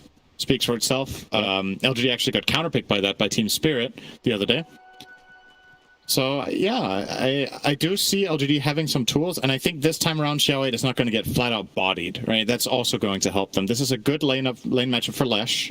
You're ranged against melee. You have a lot of spell damage against Mag's strong right-clicks. So I can't remember the last time he's picked a traditional, I don't know if Lesh is even considered traditionally, but a more traditional mid. It's always been something really weird where he's going in with the disadvantage. You know? This has been his #1 traditional mid this tournament, actually, has been Lesh. He's played it, I want to say 3 or 4 games, but has he won? Like, there's this whole meme going on that definitely won. He has lost every lane. How accurate is that? That's not fully accurate. He's had Lesh games where he broke even, or even won slightly. I think 1 or 2 of his Spirit Breaker games were also pretty even. So it hasn't like been an absolute stomping. He won with Clinks against Void Spirit, which is also a Clink's favorite lane. But, you know, Xiao can hold his own, but if he is playing against mid specialists without being a mid player, and on top of that has an unfavorable matchup in 2/3 of his games, you're not going to look good for the most part. Plus, he's really old. You didn't mention that. Yeah, that's true. It's over. He's real old. Yeah. I mean, mechanical skills go. He said himself in an interview. Yeah. I'm old. I can't refute that. That was the whole interview. Hello, Xiao 8. I'm old. Like, and then he hung up, and he had to go do old people things. That sounds like a typical esports interview, actually. You were one How are you? I am old. You were one of the few esports players back in the day that would actually give eloquent answers and take the time, you know, to give a proper interview. Yeah, I should have put my skill points differently. I should have put them into playing instead of talking. Well, that's a whole nother story entirely, but Fata and Skeeter. So position 5 Gyro, kind of talked about the idea of the shard. Is that actually, like, if you're playing support gyro, is that something you're actually going for? I don't know. I thought it sounded really cool, so I tried it. It didn't feel good because this shard only really has major impact in the specific chasing sequences where people run away from the missile. Any instance where they take it or use BKB or Manta or Lotus, whatever it is, the damage is just kind of insignificant for the most part. It is very cool when heroes are running away from you, though. Then it does a lot of damage. Yeah. But yeah, it's kind of meh. I don't think we're going to see him buy it, but I would love to. It's fun. It's a very entertaining shard, but not very good. Yeah. I would agree with that. But all it takes is a couple micro buffs, Synderen, and then it's picked every single game. So we can look forward to that potentially coming for TI. Good damage onto 9 in mid. Worth keeping in mind here, Leshrac can pressure Magnus very hard, and there is a very clear beneficiary of this on the top side of the map. Bloodseeker will be very strong as long as Magnus remains low health in the mid lane. All the thirst benefits could lead to kills, and at least keep him very safe in the top lane as well with all of that move speed. Yeah, for sure. Ame's going to get chased away here a bit by the Ion Shell, just trying to get that wave. But talk to me about Bane Elemental in just a moment here. It's a mischief, but not good enough to end up disjointing that as Fata getting chased a bit by Jinkyu, but you can tell he's a little bit afraid here as Gyro is kind of a hero to fear in the early stages with that Rocket Barrage if there's no creeps around. Tower is under attack. But Bane is not a hero for the most part. What's happening? Obviously, some changes to Nightmare. Oh, I think the effect that's might have to wait a little bit. Yeah. Okay, homing missile actually connects with the Rocket Barrage that we're talking about. Mischief keeps him off just a little bit longer, but Fata ends up netting himself first blood. That's how it's done, kids. I feel like this is some sort of camera production meta. Like, yeah. Every time they show Fata on camera, I'm just like, what? You know, the suspense. You never know what's going to happen. All right. That's the beauty of it. I was actually wondering about this first blood, how much they mind, right? Like, obviously, it's set up here for Skeeter to get it on this next attack. Fata's moving away, but then the mischief, and he goes in and ensures that they get it. Yeah. Okay. That calls for a toast. Wow, that's the biggest drink he's taken all tournament. Jinkyu, yeah, with the Lucent Beam and the right clicks. High five from Fata. Oh my god, the damage. Usually means death.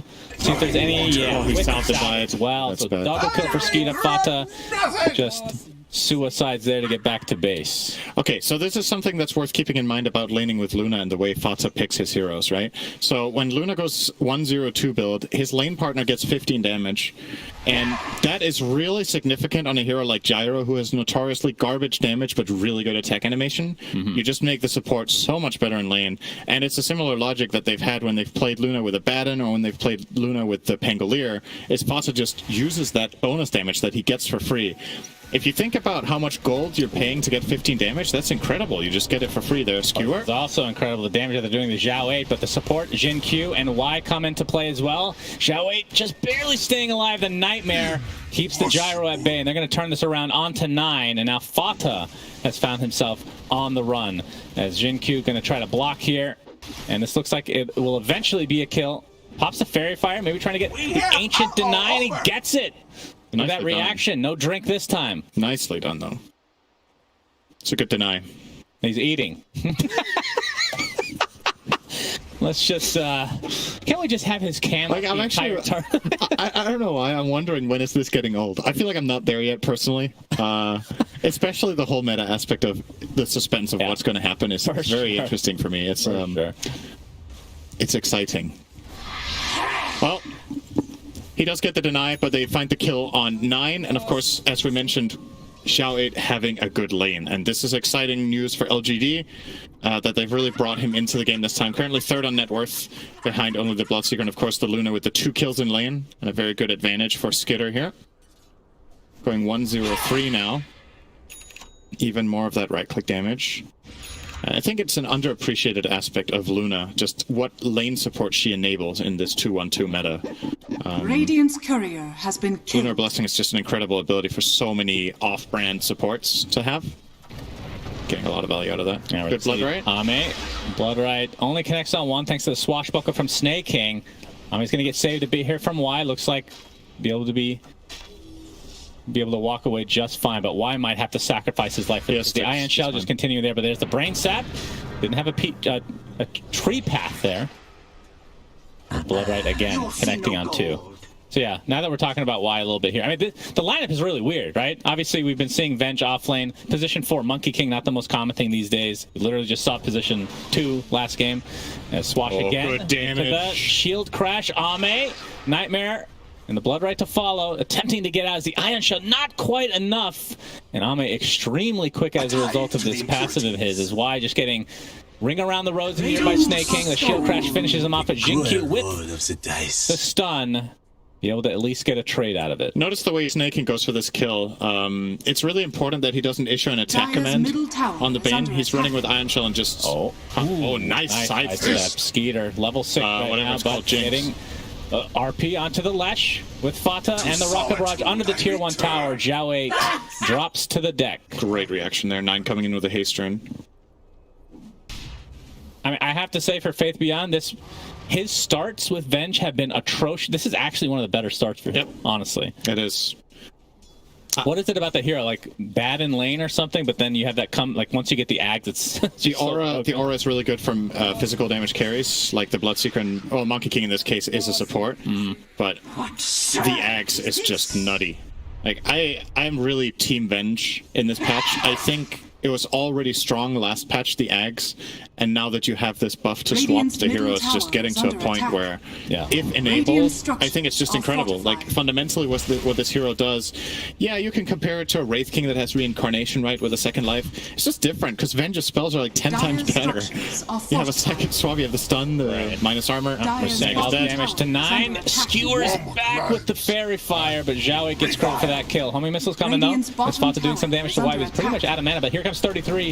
This is a pretty early team fight for the most part, and Tundra gets some revenge. They are so good at bringing heroes together. I think this is really one of the things that sets Tundra apart from the other teams.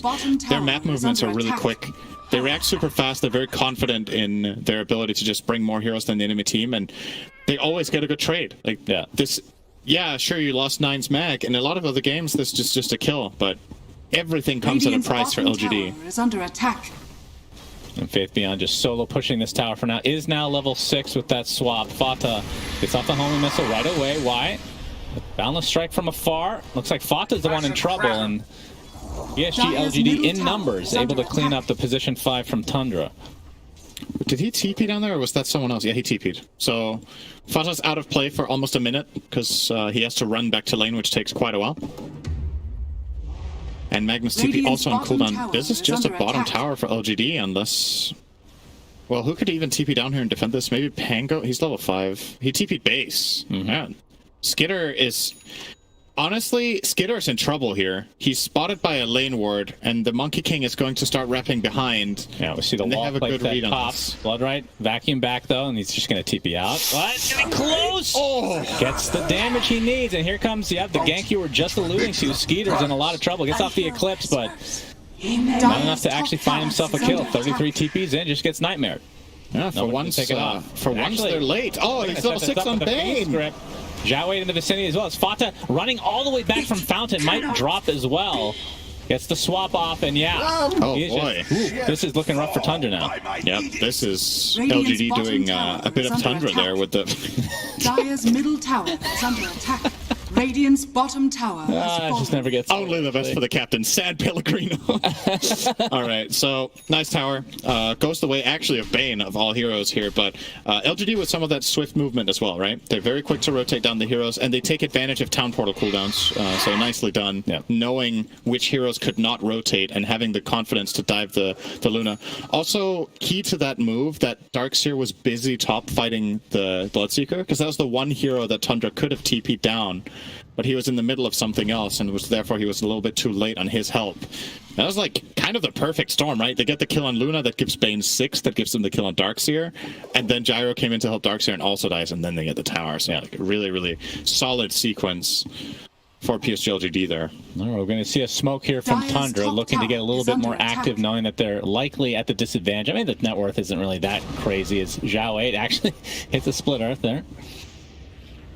and looking to push this tower. As Faith Beyond shows himself, gets off the magic missile. Here comes the ult from Fata. Oh, swap back in, but that's 3 heroes stuck in the fray. Look at this roll from Snake King as well. And that is 3 very quick kills for Tundra. Oh, that's a really with bad the ult, the balance strike not there in time. And looks like Ami might get chased down as a result. Look at this damage being applied to him. Homing missiles coming as well, but see if they commit to it. He's not diving. Still in his ult. He's not diving. No. So Ami's gonna live, but still 3. That was a beautiful combo from Tundra. Yeah, absolutely. They're gonna reap the reward with a mid tower. Oh, TP in. Why is okay? Right, Nightmare. Faith Beyond's here as well. A little bit of a late TP, but ends up getting it in the end, and yeah, they're just going to leave him. Wow, that actually worked out. It did. That looked like such a dodgy TPing into 4 heroes like that, but Tundra don't have the high ground ward off to the right that a lot of teams will often have while sieging this tower. If they have that, they're going to see that Bane TP and just kill him instantly. Dire's bottom tower the lack of that sets up for a nice kill on Mag, but they do lose the mid tower, and Tundra with a quick punch back. Nice to see a closer game than the last one. Radiant's middle tower for sure. is under and attack. Halfway to Ags for Faith Beyond is why getting caught out right now. Faith Beyond in the vicinity though might have to leave his teammate to die, or else he might be in some trouble here. Snake King gets off his ult, and yeah, looks like Faith Beyond's dead. But once he gets his Ags, that's when it becomes really annoying, because you're using these spells to kill this Venge, then you're just alive again. Like, do you actually use more spells? And we've seen some teams get really frustrated towards the end of the game, and they do that, and then they have nothing else for anyone else. Yeah. I think the strategy against Venge Axe in a lot of situations is honestly try not to fight her. Like, if you're going Axe on a 3 Venge and you have no other damage items yet, there's like this timing window where you have your spell casts, but outside of that, your right clicks are not that substantial compared to other cores. Sometimes they don't really have a choice though, because she's the one swapping in, right? Yeah. Either aggressively or to save a teammate.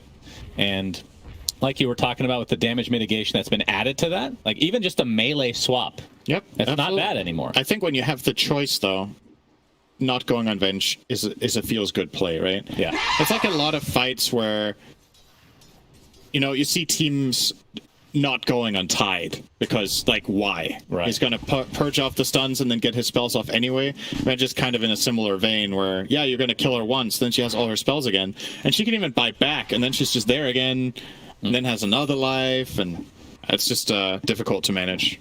Maybe if we get her a little watermelon cosmetic, it'll make a little bit more sense. Is Faith Beyond now on the run? Homing missile on its way. Jin-Q giving some vision here. Snake Xiaowei is top net worth. I just wanted to point that out. He won his lane. Old man still got it. He got it. He got it. Of course, it obviously does help to play a hero that can go into the jungle and flash farm, unlike Spirit Breaker. Yeah, Magnus, you can see the discrepancy here. Dire's So top about tower 1,200 is down for 9 right now. From the goddess. For the mid-to-mid matchup, that is. But obviously, he can catch up thanks to the Empower. So I was in queue there. They're pinging him out. Yeah, he's gonna. Ooh, he's in look trouble. like vacuum. Jin-Q is gonna get caught by Radiant's the wall. bottom tower is Balance under strike comes in attack. to delay a bit, but yeah, he is done zone. This is gonna be a tier 1 tower for Tundra. It fills shallow graves. Dire's top tower So has fallen. 14-9 advantage in terms of score, but basically relatively even. Xiaowei very low on mana here. Nine's going to get off the nice skewer back into the fray, and that is a big kill for Tundra. That, like you talked about, the top net worth in the game. Now Faith Beyond getting chased, but it is only position 5 Fata. He might call down this.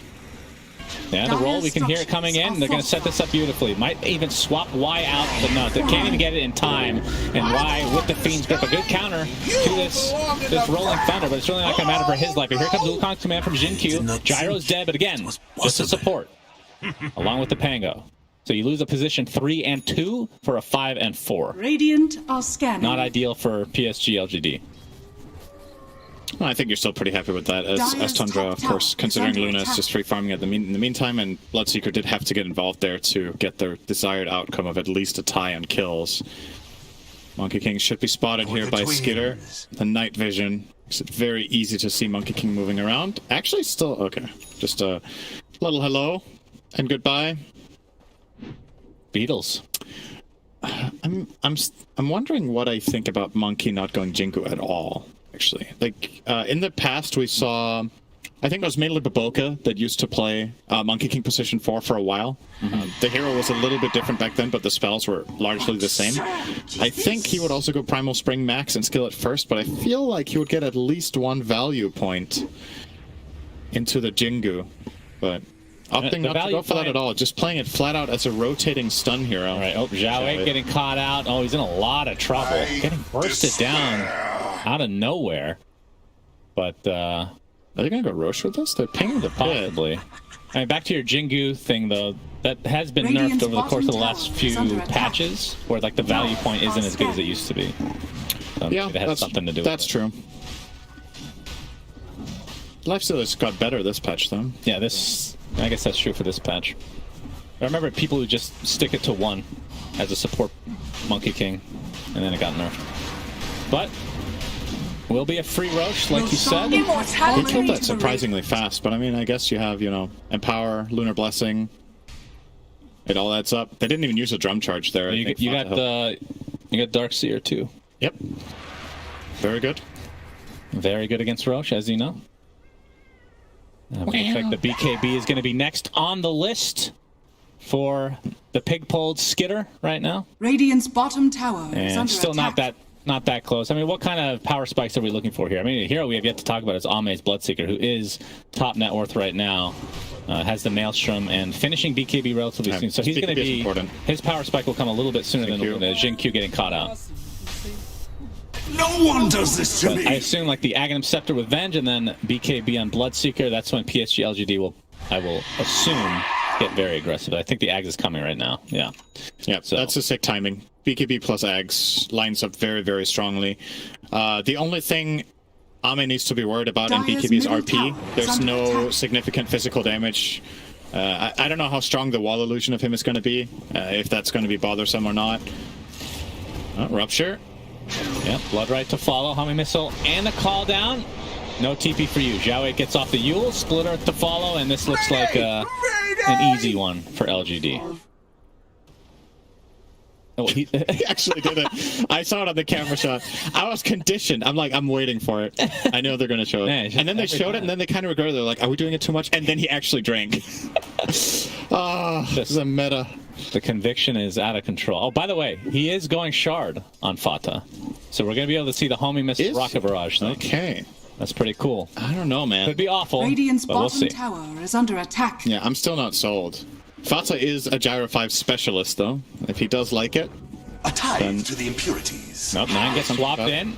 Splitter to follow with the Magic Missile to set it up initially. It's a lot of damage, but there's more reinforcements for Tundra. You see the Rolling Thunder from Snake King, Faith Beyond. Remember, has that Ag, so you've already used this to kill him once. And now Skeeter is going to get Magic Missiled. Y on the other side. Looks like the Nightmare will save him. And still use those spells, of course, in that Venge form. Monkey King looking for the Wukong's command. Oh, the beautiful setup indeed. But a huge RP onto 3. But the Fiend's Grip holding in the Magnus in place as Ame is going to town on everybody inside this Wukong's command. And he's not done yet. Double kill for him. 3 dead for Tundra. Jin Q barely surviving through this onslaught. Now Tundra on the retreat. Question is there enough catch here for PSG.LGD? Faith Beyond back in his human form. Damn, that looked really bad for LGD, but why? Getting that full duration Fiend's Grip off on the Magnus, even though it's post RP, that is the damage that's missing there. A couple of hits from 9 would have made all the difference, but they just barely sustained through it. And as soon as these fights start getting scrappy, this is the king of the fight right here. Bloodseeker is just going to run everyone down in this chaos. And I really like the pairing of this hero with Leshrac, by the way, right? You have a hero that deals a lot of spread damage in the fight naturally, getting heroes low, and just sets them up. You're going to see it here. So this RP, wonderful from 9, but instant grip. No skewer coming out, no follow-up damage, and they just narrowly survive. And Ame's just killing everyone at this point. Yep.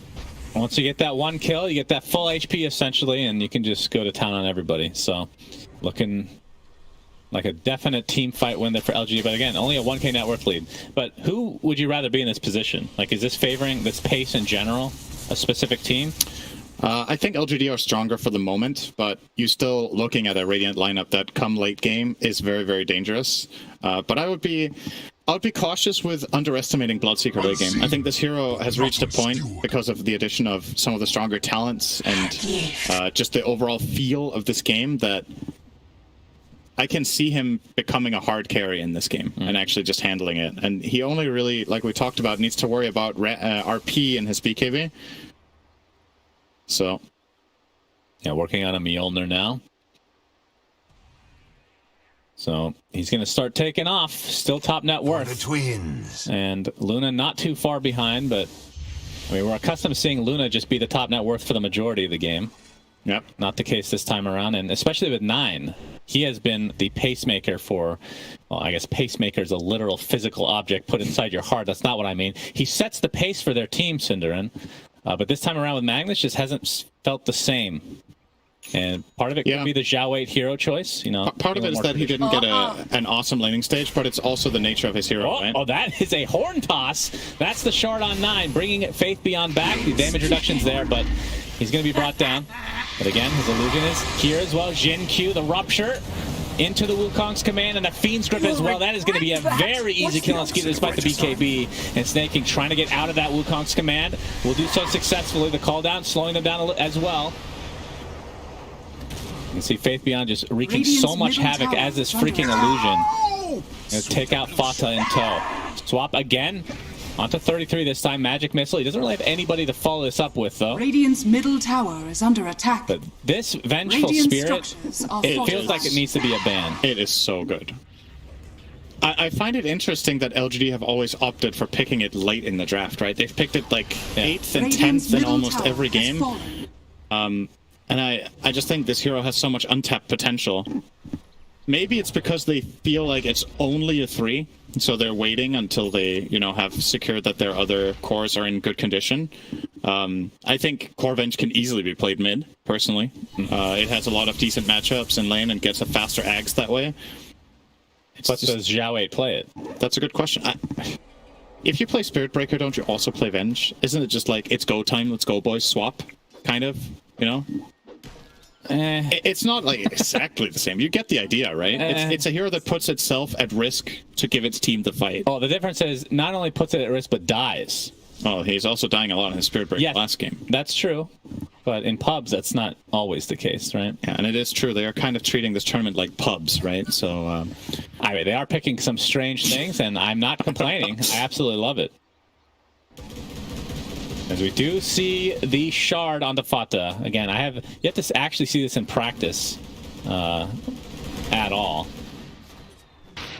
Probably will be underwhelming, but hoping for something to catch our eye. So it should highlight how this shard works. It is whenever you put a homing missile on a target, it starts firing rocket barrage constantly until the homing missile hits, and the barrage hits anything around itself, or the missile rather, the barrage from the missile hits in a 700 area, I think it is, but prioritizes the target. So whenever it's in range of the target you've missiled, you have a constant barrage on it until it explodes. But that 1 second delay actually feels kind of bad a lot of the time. You would love it to go off instantly, but not the case. Tundra gonna smoke up here. They will meet some enemies. Top tower is Jin Q on the trees. There is no vision to see him though, but he sees them. There's the horn toss back again. This is the deal with Faith Beyond. He dies. They use a little bit. Can they kill him again? It's going to cost a Rolling Thunder, but there you see the rupture. Now Snaking has to stand in place. Faith Beyond still alive. No, Lucent Beam actually brings him down, and there is the Wukong's command. So it's a 1-for-1 right now. As Fata in the midst of things. There's the wall. In the vacuum as well. The Blood Right to follow. And now Fata trying to get out of dodge. The Zhao Wei and company are just going to have to get out as well. But Skewer onto the other side. Nightmare to follow for Y. And there's the Fiend's Grip onto the Luna. Zhao Wei looking to follow this up with a splitter, but it'll be on the Magnus instead. And here comes Ame. BKB. That Eclipse is going to be completely mitigated as a result. And now Skeeter just getting chased down by Ame, who's not super fast yet. He's going to have to focus on Fata instead, it looks like. As well, oh my God, everybody drops, and now the chase is onto Skeeter. He sees him. Buy back onto Fata, though, to prevent this from going any further. Yep. All right, let's watch this rocket barrage on the homing missile, everybody. Yep. It could kill Zhao Wei if they're not paying attention for 5 seconds straight. All right, here it comes. Rocket barrage. There it is. There it is. All right. Wow. Not great there. That was a bonus 100 damage. A tithe to the impurities. 1400. Well spent. All right, we'll see. We'll see. That's a small sample size, Synderin. Yep, that is true. Don't judge a book by its cover. judge it after you've read it, and you can tell it was not worth 1,400 gold. That's right, but we've only read the first chapter. That is true. It was a very bad chapter, though. Yeah, usually when a book starts A lot of people, poorly, then you just put it down. But you can't sell your shard back. Well, the problem we can't turn. Yeah, you can't sell it, and we can't stop broadcasting. That's true. We could walk away, but I don't think that's going to be very professional. So, You bought shard on Gyro? I quit! I've seen crazier things in esports, so. 8K net worth lead now for PSG.LGD as we're going to see the highlight. Yeah, the damage you can see with the rupture. The amount of value they're getting out of Venge is just so stupid. This was actually very good from Tundra. They managed to kill Venge twice, only sacrificing their gyro. They set this up. And 9 is very patient here looking for the RP, but he's stunned in the backline. You saw that? That stun from the Monkey King there actually prevents the vacuum into RP combination that they were looking for. Oh, we have another fight. This is not a highlight, in fact. Swap back onto the left. You can see the damage mitigation coming through as well. And now Faith Beyond. Life number 1. Oh, missed the stun barely. All right. Good swap again. Yep, swap. Nice Lotus. Clutch. Cancel it out, essentially. I believe that Snake King gets damage reduction as a result of that as well. Not sure they'll be able to get off the Faith Beyond illusion. Yeah, they will. Finally. Oh. They do have some tools for sure. Like, Gyro, I think, is especially good at killing off these illusions without...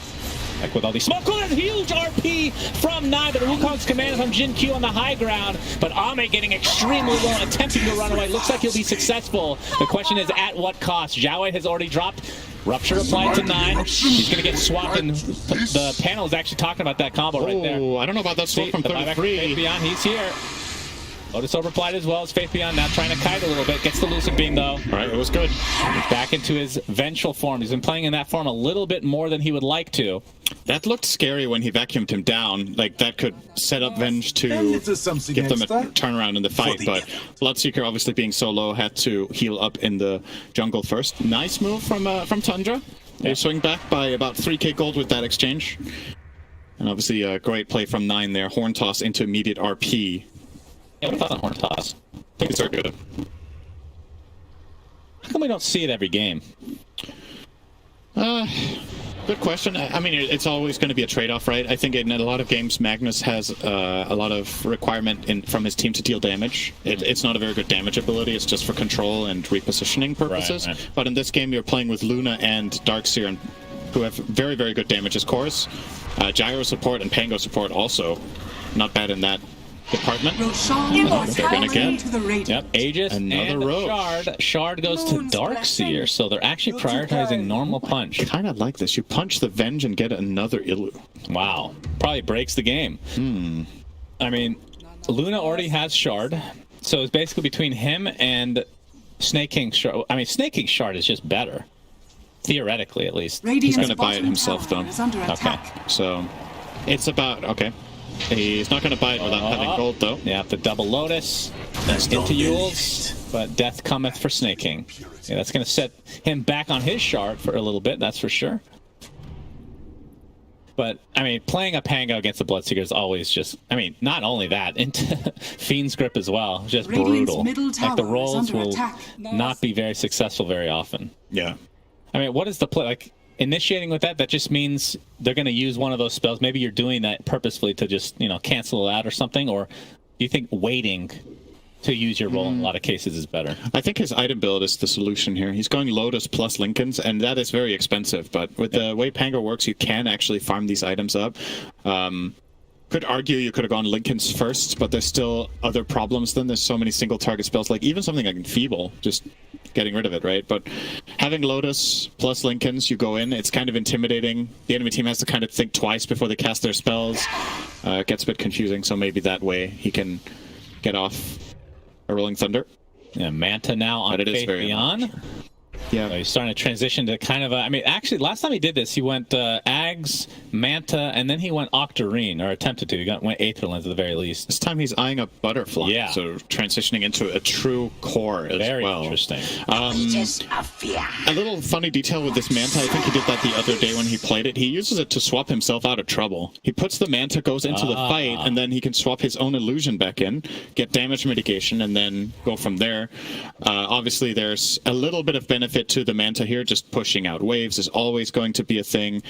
You can maybe, if you're clutch, Manta dodge something really key here, like RP, a dodge a missile. But it's not like the best Manta game ever, where it's like, oh, they have an Orchid and maybe some. Oh, the horn toss onto the illusion. Can also use it for this. Yep, they see him though, or they know. They have become aware. I mean, it's relatively low roll for that. Huge. He's actually still smoked. I think they definitely realized that pretty quick. And now Faith Beyond Company, look at all these smokes. This is going to be a big engagement. Fata's going to be spotted first by Ame. Bloodright's coming out first. Looks like it's going to not hit anybody, though. But BKB's activated as Fata. You can see the wall plays onto 2. Fata's going to be the first sacrifice. Oh, 9 couldn't find anybody. And Snake getting destroyed on the sideline. Double kill for Ame. 33 does get the vet. Okay. This is an absolute disaster for Tundra. They are dropping like flies. The only kill they're able to get is Faith Beyond, and he's that illusion again. An ultra kill for Ame. Will they give him the rampage? Skeeter has to hold his ground, gets off the Eclipse, but he's dropping very, very quickly. Does find 1 kill in Jin Q, but dies shortly after. So a 5 for 2, and PSG.LGD looking very good. Why steals the rampage and immediately taunts with the cheese? Understandable. Yeah. It's so crucial for Tundra right now to get RP off. That was the first team fight that they didn't really get it, and that it just makes all the difference. So you see they're trying to poke into Ame here, but Y with really good positioning sitting off on the right is making 9 hesitate. And honestly, him going on the left there, it's a little bit disconnected or maybe too ambitious, right? Maybe the idea is, okay, you guys are going to go on the Bloodseeker, I'm going to skewer a Lesh into him and then we RP. Right. But the positioning of LGD's heroes, they're spread pretty thin. They have a very good defensive position there with the Bane as well to save any in case of any problems. And it just makes things very, very easy for them. And honestly, where did all this Monkey King farm come from? Yeah, how does he have BKB? Position 4 Monkey, Orb of Corrosion, Mage Slayer, BKB. Oh, I didn't even see the Mage Slayer. He is really, really farmed. Very cool. This, of course, got buffed in the last patch in terms of its cost. Is any hero on the Dire not a core right now except Bane? I think they're all reaching a point where we could consider them cores. Yeah. And for the first time in a cast for me this tournament, I think I can say 9 is not having a good game. Like, true. This is the first time that he has been truly shut down. He is 6th on net worth behind the Venge. Has gone for this utility build-up without damage. He's going for BKB next to try to give him a better chance of RPing. But even then, there's 3 BKB piercing spells on LGD. There's Grip, Swap, as well as Rupture that you have to worry about. So even with a BKB, you're not feeling too safe. No, that's a good point. But the discrepancy is huge. Like, if he's having an average game, maybe it's okay. But his average game this tournament is ridiculously good. Absolutely. Probably averaging like 15 kills a game or something like that in the games that we've cast, at least. But yeah, PSG.LGD definitely showing up in this game number 2. And I don't know how many games it's going to take. Maybe this is all it takes is to get this Venge ban. But you can see that it's a pain in the ass. It feels like a really good second phase ban against this team. Bottom tower is under attack. But I think it's going to strategically, it's just going to put you at ease a little bit for the rest of the draft, that you don't have to have this in the back of your mind. Every game we've seen them play this Venge, it has been instrumental. What makes a bad Venge game, though? Like, why couldn't you theoretically pick this in the first phase? That's what I'm thinking, right? He's had such bad games, like, to start, and he still has enormous impact once he gets the literal first item axe. When I read the changelog for this hero, I was like, I can foresee this hero becoming a first phase hero suddenly. And it might get to that point in this tournament. I don't know if it will. But yeah, I'm with you. I think you can first phase this hero. Like, it's just that good. Oh, Jin Q. Yeah, oh, the Wukong's command, a nice boundless strike onto 2. Nobody's really in the vicinity, though. 9 gets forced out his BKB, and that's probably good enough. Oh. Horn toss to skewer back onto Ame, into the RP as well. Do they have enough damage to take him out finally? Satanic? Yep, keeping him a little bit longer, but not long enough thanks to that normal punch. Snake King in the roll-up right now. Gets his ult off, going to connect onto Zhao 8. This will be a pretty big kill, but the Fiend's Grip going to finish off Snake King with style. And PSG.LGD still doing just fine despite now. Take that back, a big vacuum with the balance strike to follow, though. Faith Beyond's going to go into his illusion form. Skewer back into the tier 3. Jin Q, the support Monkey King, is going to end up dropping. So PSG.LGD perhaps a little bit cocky. And now why? Trying to TP out, going to get canceled though. So all it cost them was a buyback out of the gyrocopter, I believe. But Tundra coming out way ahead of this fight. Yeah, that's all mag. just when we talk about 9 having a hard game, he comes up big. He gets this horn toss skewer into the base, into RP on the Bloodseeker, and the teammates just aren't in range. There's no swap available. A swap there just owns that fight, but the distance is just way too big. I like this attempt from Jin-Q, but like you said, there's no teammates nearby. He forces Max BKB. You might consider that a pretty good trade-off, but this is really heads up from 9. Immediately sees the opportunity. They're going for the Rupture on Pango here to prevent the Rolling Thunder, and he pays big time for it. Ame with a mistake here. Almost survived with the Satanic. If he got that kill. Yeah. He's no HP, basically. Because then they might have gotten range for a swap. Yeah. But yeah. Nicely done Gained here. grip onto Snake King, but then it collapsed upon PSG.LGD here. So just a little bit of misstep. I mean, if it was a non-farmed Monkey King, that ult would have been more than fine, I think, right? But you actually have a lot of value with it now. He's such a high level. Yeah. Trading it off for a BKB isn't the worst case scenario in a lot of these games. Oh, he's going to crystal this. All right. Monkey King wants to kill. Why not? Oh, we got the shard on Faith Beyond now. Wave of Terror steals 20% of hero base damage and base armor, granting it to Venge. Remember, it says steals, so they lose it too, right? Yeah. Who has really high base damage in this game? Luna's 200. So that's 50 for Venge. That's the biggest one, by far. If he hits... Wait, how much can he get from this? Does he get 20% of each hero it hits? Yeah. That's nutty.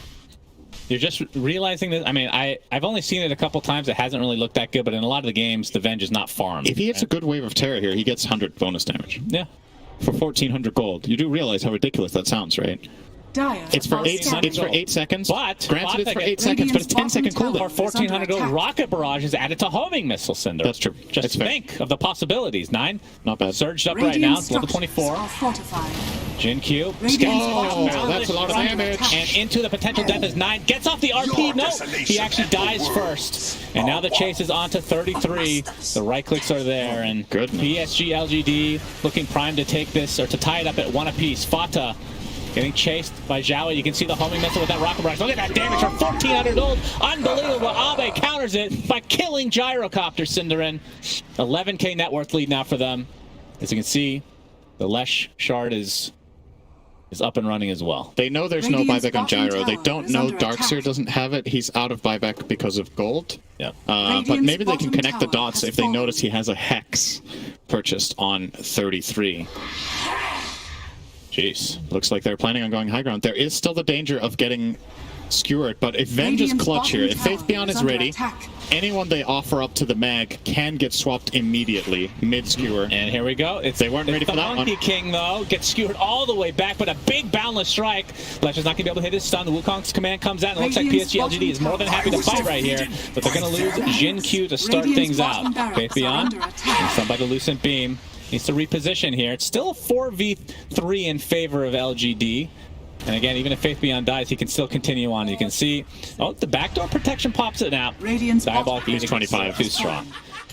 Oh, you're right. He just hit 25 as well. But there, okay, we have the swap back. The big swap from Faith Beyond. Will it be enough to save Zhao Wei? He's in the tree line around. They're going to turn around to Skeeter. And the right clicks are enough for Ame. And Snake King looks to be next on the list. Gets in his roll-up form, which means he's just going to go back to base thanks to the right clicks from Ame himself. A normal punch. Do they have enough damage to actually take out Ame? They're doing a good job of controlling him. Now Faith Beyond now. You got the Satanic, so Ame is relatively healthy now. Getting swapped out yet again and just going to scurry back to base. And they are successful in getting that melee racks. That was a good defense from Tundra. They were 3v5. That's really not bad at all. Normal punch on illusion. No, it's kind of bad. All right. Yeah. 9 takes the tumble. That's truly unfortunate. Sometimes you just forget that hero is not ever dead. Tundra kind of forgot about the Blitz. Yeah. Is under attack. A little bit. Radiant's and the Venge. middle tower is under attack. It's a hold. It's still not looking great for Tundra, especially considering that was a dieback for 9 after he died there in the end, and that should open up for a free Roshan when LGD's heroes respawn, as Tundra cannot kill it themselves without their Luna, who's on the sidelines for just as long as the heroes on the enemy team, and that would make for a 5v4 in the pit. So I think if you're LGD, you take it easy, you push out mid-wave, group up, and get that Aegis. And level 25 on bench now, so Aegis is It's quite nice. very, very nice. Oh, it's actually the first time that's been taken, apparently. So, usually takes the the damage bonus from the aura. But lots of BKBs, of course. Okay, Vacuum onto the low ground, looking for the support kill here. Normal punch as well. Snake King just rolling for fun on the high ground, just to show him how it's done. Ame and company have come to play, though. BKB activated, 33, gets off the surge. Will be successful for now, but he's getting chased by a Bloodseeker. BKB's off, though. This could be a huge kill if they're able to find it. Fata, homing missile's coming.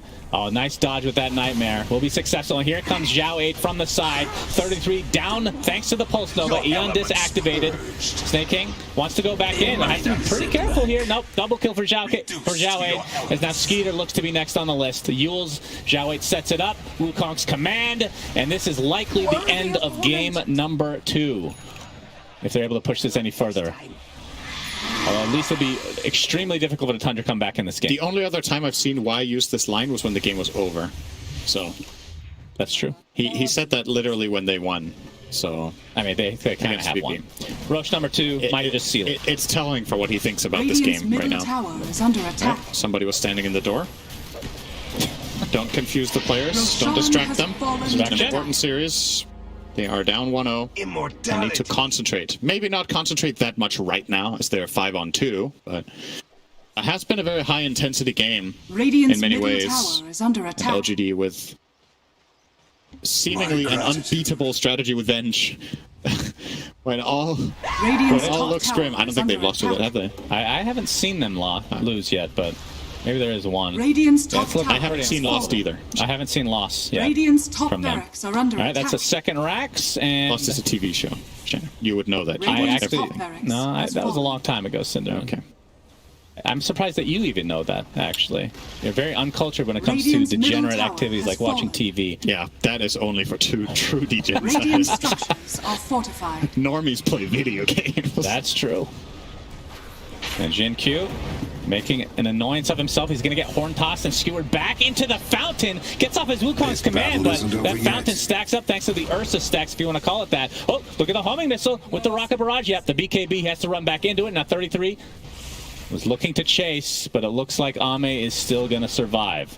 Just going to kill some creeps to get a little bit more healthy with that satanic of his. All right, it's a hold. They got the Luna buyback, though. Double damage. Yep, Oh, 33. that is a very deep chase. 33. Yep. Out of bounds. Sure, Cinderin, good attempt at sports references here. 33 is going to get bursted down at 9. Oh, trying to get off his RP, but he gets gripped in the meantime. These Fiends grips have been on point all game, and Jin Q with another ult coming out. As Fata getting chased down, Skeeter gets blown up, and Scoured. I'm sure Fata's about to take a nice juicy drink. Nope, he's too exacerbated right now, Cinderin, to do so. Radiant's middle tower is under In this attack. game, about to end, I promise you, Cinderin. Radiant's middle tower Believe has you me. fallen. What? Believe you me. Okay. It's going to be Radiant's Mega middle Creeps. barracks has fallen. I mean, Radiant's 100 seconds middle for tower Luna. I don't know if they can hold this. now have Mega Venge again, and it's basically 5v3 with the Venge. Swap. Yeah, swap done. with the Rupture. Lotus overply, but a little bit too late. And Fata stays alive a little bit longer. Normal punch onto Ame with the homing missile, but no, Nightmare again dodged. Man, Y has played like an absolute god on this hero that I thought was completely irrelevant. But LGD as a whole have just looked really, really good here.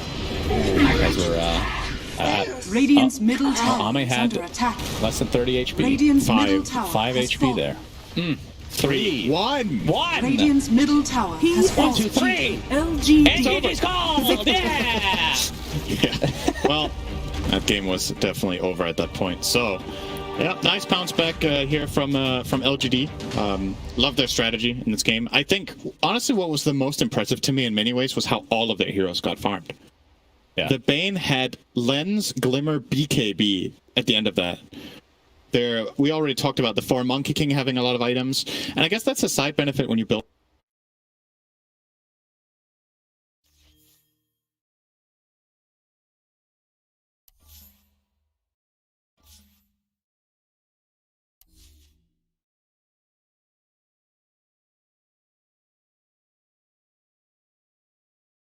Dire team ban.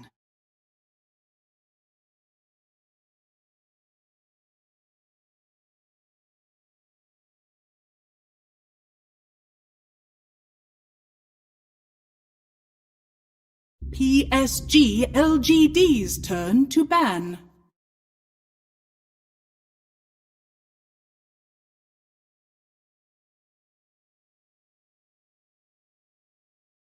Dire team ban.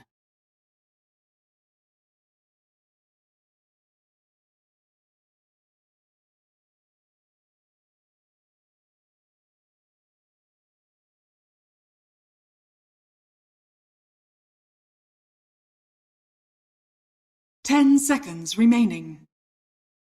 PSG.LGD's turn Dire to pick. Team pick.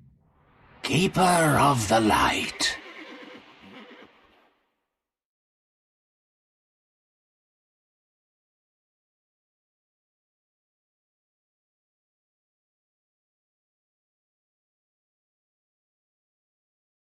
Ten seconds remaining.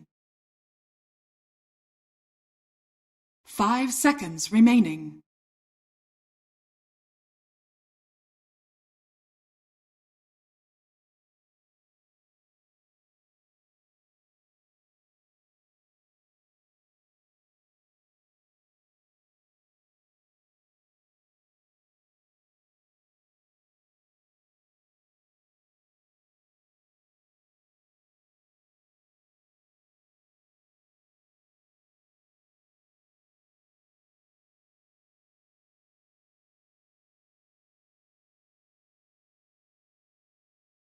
Dire team pick.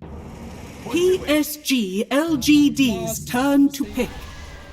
Game 3, Grand Finals, PSG.LGD taking on TUNDRA. It's 1-1, and we have a draft ready for you. And I know T-Gov really wants to talk about the bans in specific, after which both Effie and T will take the rest away as well. Remaining. Yeah, so the PSG, of course, they changed up their draft order. Just in regards to banning out SD, remaining. I think it was one of those baits where TUNDRA had one more ban after seeing the SD, and that naturally could have meant, oh, maybe we have to ban Spirit Breaker because that's the counter to it, or do we still ban the Clinks? And now because it got to this position, Keeper Light's through, Spirit Breaker's through, and of course PSG take the meta favourite, Keeper Light, just to get themselves through the draft. And then we get to see TUNDRA, grand final meta, truly beautiful. They take the venge for themselves. Oh, I love it. So this is my favorite thing about watching tournament finals, is that watching the meta just become a finals meta, and they see an essential spirit, they lose to it. They're like, there's merit to this hero, and they just snatch it up for themselves. So that's pretty awesome. The confidence to play it without practicing it too. I'm checking now if they have. Ooh, yeah, that's a good one. Yeah, but also Keeper of the Light, he's kind of disappeared the last few games. He was first phase banned every game, right, by PSG.LGD? Yeah, correct. Yeah, it was Bat and Coddle 2 games in a row, and that's why I was excited by the SD. So they changed it up. We finally see a Coddle pick. Right? I thought Coddle would dominate the grand finals, but just banned out all the time. Here he is. He works very well with Lush in that he can refresh his mana, give him cooldown reduction. Also, you know, the typical Coddle of making stacks and things like that. Jinky loves this hero. Exciting thing here from TUNDRA, the only player, okay, pop quiz quickly. No. Who is the only player to have played Venge on LGD's turn to ban. No. 9, exactly. He has played 2 games of Venge, won 1, lost 1, but it's a mid-vengeful spirit that they're bringing out rather than the offensive PSG. Okay, so Cinderin was theory crafting in his cast, and he said this hero is actually quite good mid. It is, yeah. So I wonder if we'll see something like that. Just knowing that there's inherent flexibility now between the mid and the offlane and the support even. Exactly. This hero has suddenly become a pretty good opener. 10 seconds. When did you do it? It was like, 5 days ago. Oh, that's actually not that bad. 5 seconds remaining. In regards to PSG's draft, of course, you have the Keeper Light and then the Leshrac. It kind of emulates what an Eye brings because, of course, Lesh, very mana-intensive hero, and then Keeper Light, when he gets a shard, he can keep bringing that Leshrac all around the place, maximize his farm, and you need to see this Leshrac go, Shroud, Yules, maybe Kaya Sanj, BKB, and that'll be the Keeper Light, bringing him into every logical engagement PSG wants to take. But between these two heroes, this is intense spell damage. Hopefully we can see a bit more mixed damage in the upcoming picks, whereas in TUNDRA, a bit of both so far. Oh, it's just, I won't lie, I'm just so giddy about grand final meta and how it develops. It really just shows. And then we have PSG, they're banning out Viper, they're banning out Luna. So they do respect the way Tundra still plays with Luna and the way it just fits their ability to 5-man so quickly, so well, and they get rid of it. With Viper, it really makes a lot of sense because he lanes well versus Leshrac. This doesn't have to be a mid Leshrac, but just the idea of the hero makes it difficult, especially when you're considering it's Zhao 8's mid. He does not want to lane versus Viper-type heroes, right? Yeah, exactly. It's a bit of a struggle there. And then, of course, if you look at the PL and the Bloodseeker, I think it's an idea that, of course, Bloodseeker counters the Pangolier, and they've experienced it once, PSG's experienced it. Everyone now knows if you pick Pangolier and you're able to cover it with a ban, just take it out. Like, a support Pango is so strong because you're in the fight, because you're being annoying. And if you just instantly remove, it's too much. And then PL, the respect towards Arme, it's, Venge core, in theory, will be terrible against what a PL brings, because not only you kill the illusion, but then you have that diffusal active to slow the illusion for once and actually find the kill. The illusion will get shredded, absolutely shredded. So very good ban here. Also, Pango just protecting it with the Bloodseeker ban, and Omni Knight, very typical strong hero this patch. You just really don't want to play against him, especially if you have a Leshrac on your draft. He benefits so much from the added durability of Heavenly Grace and on his ulti, obviously. And then PSG as well, right? If they go Void Spirit, you pick Omni Sven, for example, you then have big physical, big magic. It's just a very strong draft, helps with the pairings. So between Void Spirit, Vengeful Spirit, and Pango, they will have no issues whatsoever jumping on the backline Coddle. So that's a bit of a concern. We do need some Tidehunter-esque or durable hero coming in soon. Okay, so let's go Bane Sven. All right. So actually, it's been pretty nice to see Bane again, because I think he was pretty underutilized this tournament. He has a BKB piercing disable. His only issue is that he does have to stand in place while doing it, but he got a lot stronger on lane with his buffs to Nightmare. And also, if you're able to play behind strong cores, you get there. And from how PSG plays, like this Sven Leshrac early on, sure, it's not going to work out. But when they get to that point of being able to run in, Bane's going to happily play behind that aggression. Also, in theory, you could just grip the Pangolier and kind of stop him from being a disruptive force in team fights. So maybe that was one of the ideas behind it. They're getting happy here because they pick a Beastmaster into Sven. Of course, Sven has that wave clear to deal with the push side, but of course in lane, Beast will be able to be a little bit annoying. And in the game, you have that roar, but we've seen the ability to save with Bane, and of course keep her alight with that blind. There's a lot of defensive ways that PSG can get around the hurdle of a Beastmaster. Right. So we've seen things like Winter Wyvern in response to Sven for obvious reasons, but I suppose Beastmaster can play a very similar role in that when Sven uses his BKB, you can just roar him and kind of try to disengage, create that space between him and your team. And when you look at the swap and the Astral Step and the ability to swashbuckle away, they should be able to re-engage quite easily. So I like this a lot, actually. And if you think about the roles right now, you'd assume Beastmaster's just off lane, Void Spirit's mid, Venge is then like a 4 or a 5, and Pango's a 4 or 5. So again, there's a couple question marks going around like who's playing what. It's like the Tundra Classic right now with their draft. And they ban out two of the big carries. The Terrorblade, Sven hates playing into that because you just don't really kill him, he just sunders you. But by the time the game gets good, your BKB's pretty low. And Void again. PSG don't have good stuns. They have a grip, they have Earthsplitter, they have Stormhammer, and that's about it. So, yeah, just taking away one of Scooter's best carries for sure.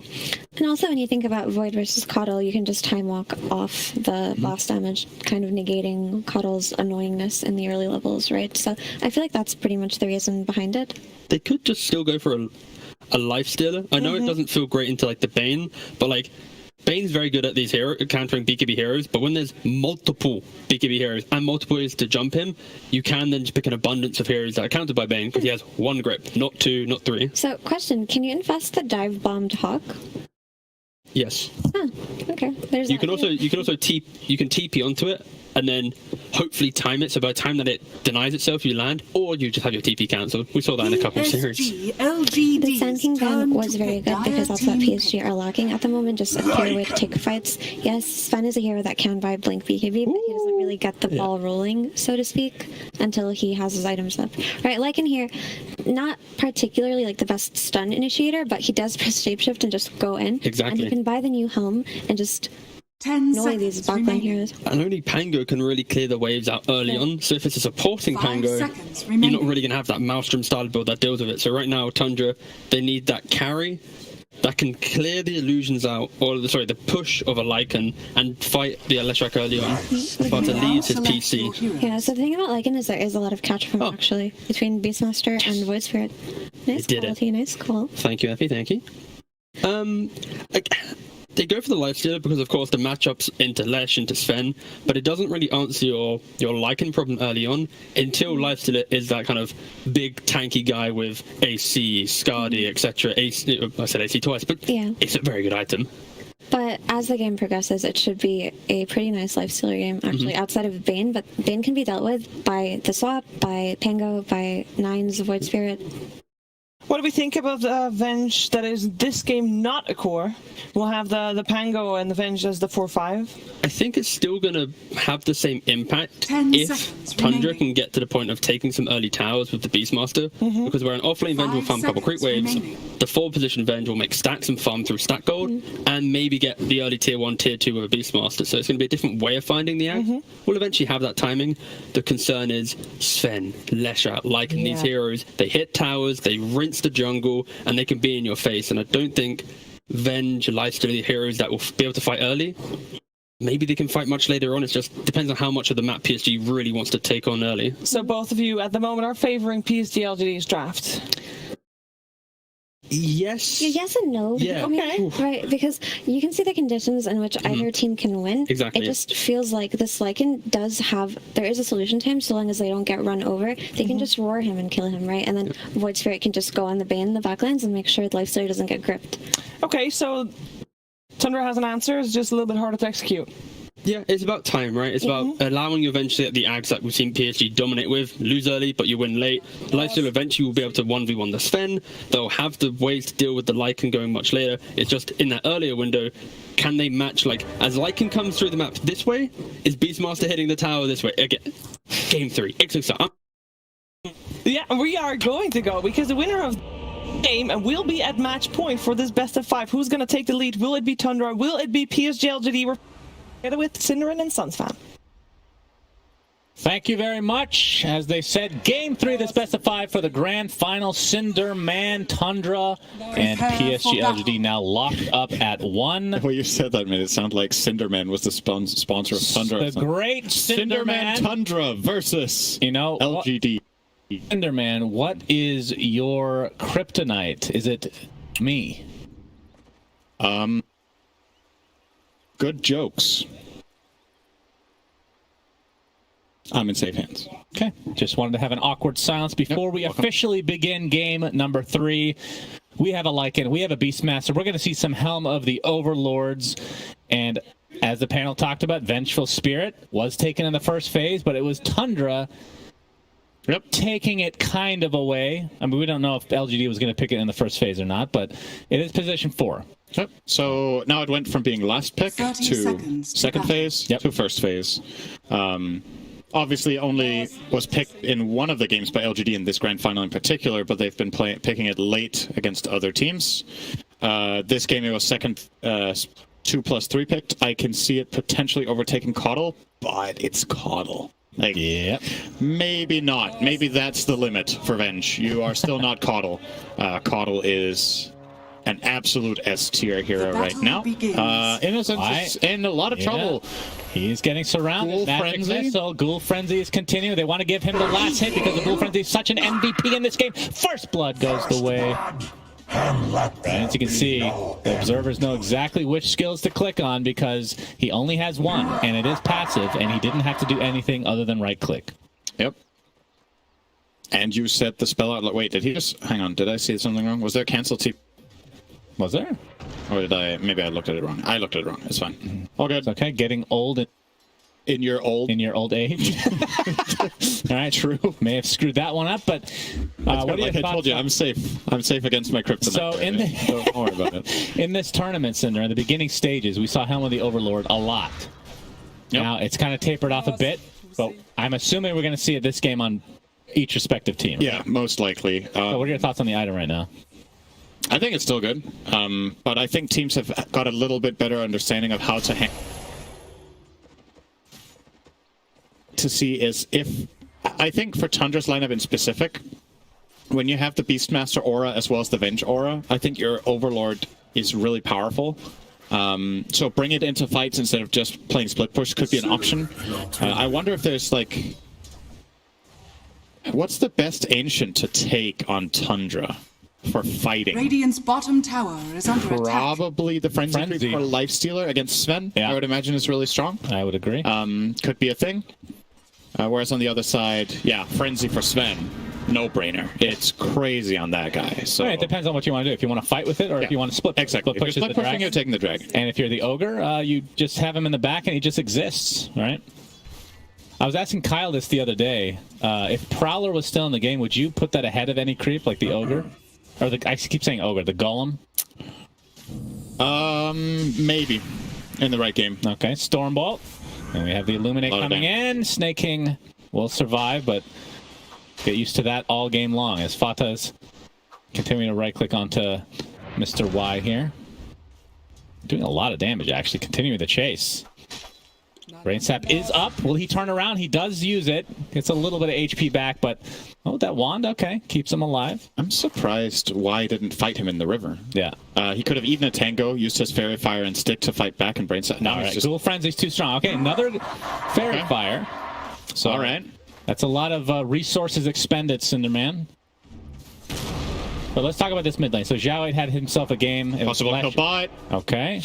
Bot lane. Possible kill top. All right, so Cinderin trolling production. Really appreciate that. So hard. Yeah, I didn't know there was a kill top, guys. Relax. And no kill bot as usual. Venge did survive. Yeah. They get pressured really hard, though. The Coddle Sven lane is extremely powerful. I don't think Beastmaster Venge ever wins against this lane if they play it correctly on the Coddle side. But 33 is doing okay with his 11 CS. This time around, looks like Xiao 8 versus 9 in mid is pretty even as well. 11 and 1 against 12 and 4. So slight advantage for 9. Getting a wave into his tower as well. So he's actually a little bit further ahead than first assumed here.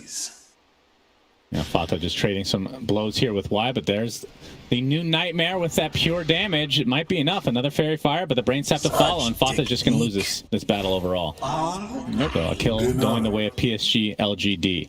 Now, again, let's get back to this mid lane. So Zhao 8, last game, Leshrac dominated. It was against a Magnus, but we were still not expecting it to that degree just because 9 has played out of Void Spirit.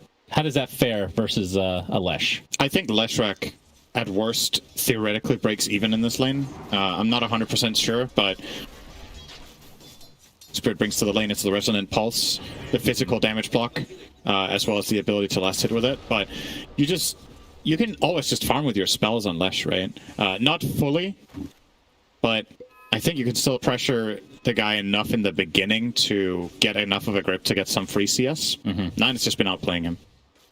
You're definitely. I will tell you for sure this is not the expected outcome. Okay. But it's like a draw or maybe a slight win if there's a bit of a difference. But I think 9 took last game personally. Cinderin. He's definitely more mechanically skilled at this stage versus Zhao 8. Zhao 8, obviously one of the most legendary players of all time, of course, but not exactly. I mean, even in his heyday, he wasn't a mid laner, right? Maybe way back. Do you remember, like in Dota 1? Maybe? I'm trying to remember. Oh, because a lot of these players just end up playing so many positions in the course of their careers. Like Fata, we've already talked about, kind of been all over the place, but he's going to get the disarm. I mean, fighting against Bane never really feels that good. As Zhao Fairy Fire Splitter does hit, though. Okay. So 9's going to have to back up, but you can see the lead just mounting here in terms of the CS. He's actually getting destroyed. Void Spirit almost level 6, as being shown by the observers here, and Leshrac will go back to base wisely here. If Xiao 8 stuck around for another greedy wave, he would be killed by Astral Step after this range creep. Particularly setting that up here, but there's no opponent in his lane. Off the salve. Oh, he stopped the attack enemy. Okay.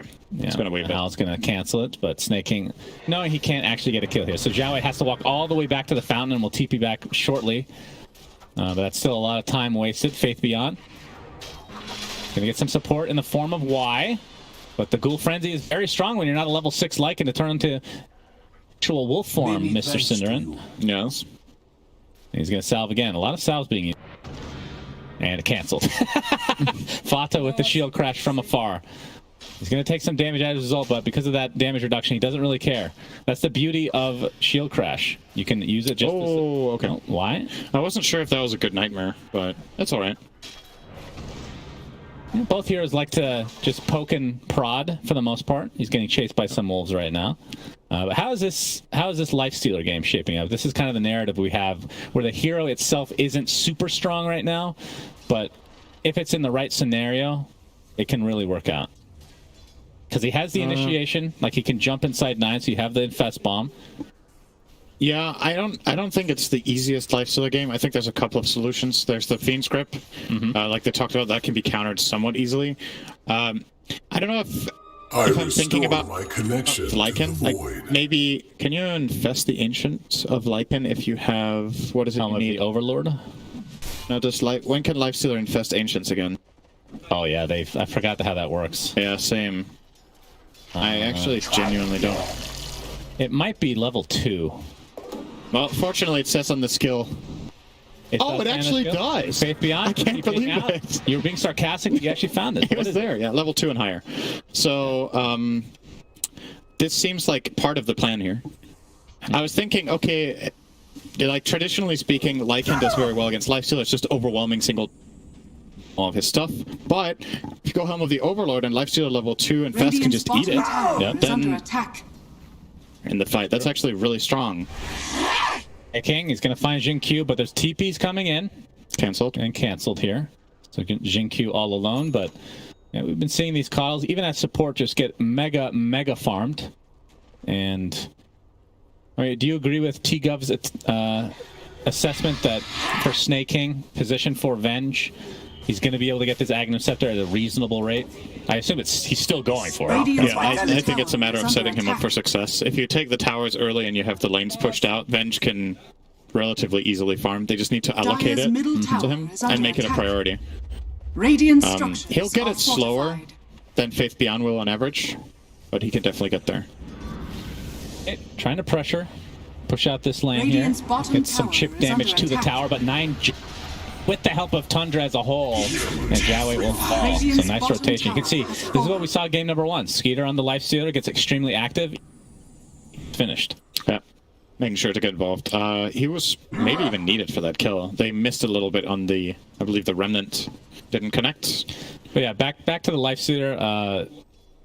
Against Sven, historically not great actually, but because like we saw this in the last series, this matchup, late game, Nullifier actually crushes Sven. Yeah. Like, not having Warcry just makes you so much squishier. There's been, like, different phases to this matchup. There was a time when Sven just owned, and then Lifestealer started getting Halberd and got evasion talent. Yeah. Then it switched a little bit, and people rethought how to play. Oh my goodness! Okay. Destroyed. My goodness. People rethought how to build the Lifestealer, and I think at this point it's fair to say after a certain threshold, Lifestealer does very well against Sven. Okay. Yeah, I think the biggest thing back in the day was just the Warcry is a little bit different now, but just the armor that he gained, that's the reason Lifestealer couldn't kill him. Yeah. And he wasn't that high HP back then, because I don't think God Strength had a ton of strength added to it. He still does get a lot of armor, but it just feels like Lifestealer with the right build just sustains. He doesn't die. Oh, Skeeter. He's not going to get Fiend's Grip, but the Nightmare is there. They're going to set it up with... the Rage. So, wait, not timing that properly. Wait, what happened? Mistimed it. Fata, there's no way he took off the Nightmare. What? I don't think anything. There was still... What? Well, we'll see the replay here. I think he just waited too long. Let's see. And... Oh, you're right. Something happened. What? What was that? I don't know. Huh? The bar wasn't... I actually don't know. Jiawei gonna get bursted. It's gonna be a trade for the Pango. Thunder will take it any day of the week. Skeeter does not have Infest, so it has to be very, very careful here. Why stuck inside the tree, snaking with the magic missile is going to get pressured here by the Wolves. A little bit blocking action. Nice micro. 9 still the haste rune. Snake King's going to end up tumbling here, and likely the tier 1 tower in addition. Edict woke him up? Okay. Dyer's top tower has fallen. He didn't cast Edict before the stun. Radiant structures are fortified. Well, we can't really investigate too much. Okay, one more time. I'm genuinely really curious here. So Xiao 8 starts the stun. There's no Edict running. Stun. No, he's casting stun. You can't Edict while you're doing it. I actually have no clue. That's so weird. Can Fata issue a Radiant's courier has been killed. And then somehow, because he has extra attack range on the swap, he's not in range physically attacking. I still don't understand. Radiant's middle tower. Well, maybe it's super obvious and we missed it. Yeah, possibly. They do get the top tower, and they got their Sven involved, of course, here. Ame is having an insane game. He's super... Love this from Tundra, though. They bring their siege creep minute 10 into mid and take it together with Beastmaster. So they are going to get that mid tower advantage, which is ever so important for opening up the map. Yeah. And honestly, the goal right now for Tundra is probably to find a way of limiting Sven's farm. They've solved everything else relatively well. Nobody else on the Radiant side is doing particularly well. Ame's in vicinity as well with the Stormhammer available. Nino, the 8th Remnant, not in time. Y ends up netting himself a huge kill onto Skeeter, and now Tundra not able to pursue. Are we going to see a farm Bane again this game? He was very farmed last game. He has his arcane boots. He got 500 kill bounty for that one. So actually ahead of the enemy Venge. Yeah, Aetherland's going to make a huge difference with this Fiend's Grip. If you can just stay out of range of vision in some capacity, then Lifestealer has literally no counter. I mean, I assume he's going to go SN1. Might not be enough. Oh, he's still going the Echo Saber. So Maelstrom Echo Saber, no difference in the build. Do you agree with this? I'm a bit unsure. I like your idea of getting more status resist in this game. I just think it's really crucial. I mean, this is going to help him farm a lot, right? So yeah, we'll get it eventually. The move speed is also good here, right? You're playing against Lycan and Sven and Flash. Yeah. Very quick heroes and the Coddle. So maybe, I guess your first swing on the second swing on the Echo Saber having the slow helps if you get there. Okay, Fata's super dead here. I don't believe it. Huh? That was the I think that was the edict. No way. No? I thought he cast it beforehand this time. Did he? Am I seriously going insane here? Hello? You're an old man. 33 getting chased now. Solar Bind is there. Nice steal on the Centaur. It's a stomp off. The Primal Roar to follow, but too much burst damage. And Faith Beyond will be credited for that one. That's the new Lycan set, by the way. I just realized. Looks really sick. Yeah. Very cool.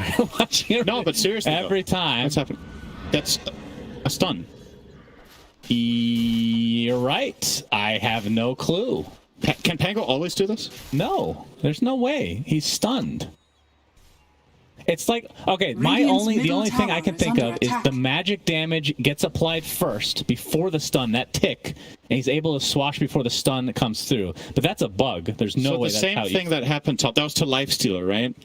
Yes. Can it be some sort of weird interaction where the new Nightmare, because it deals damage, and then the less damage is coming in, that gets applied before the stun? I think that's what's happening. Some sort of weird. Okay.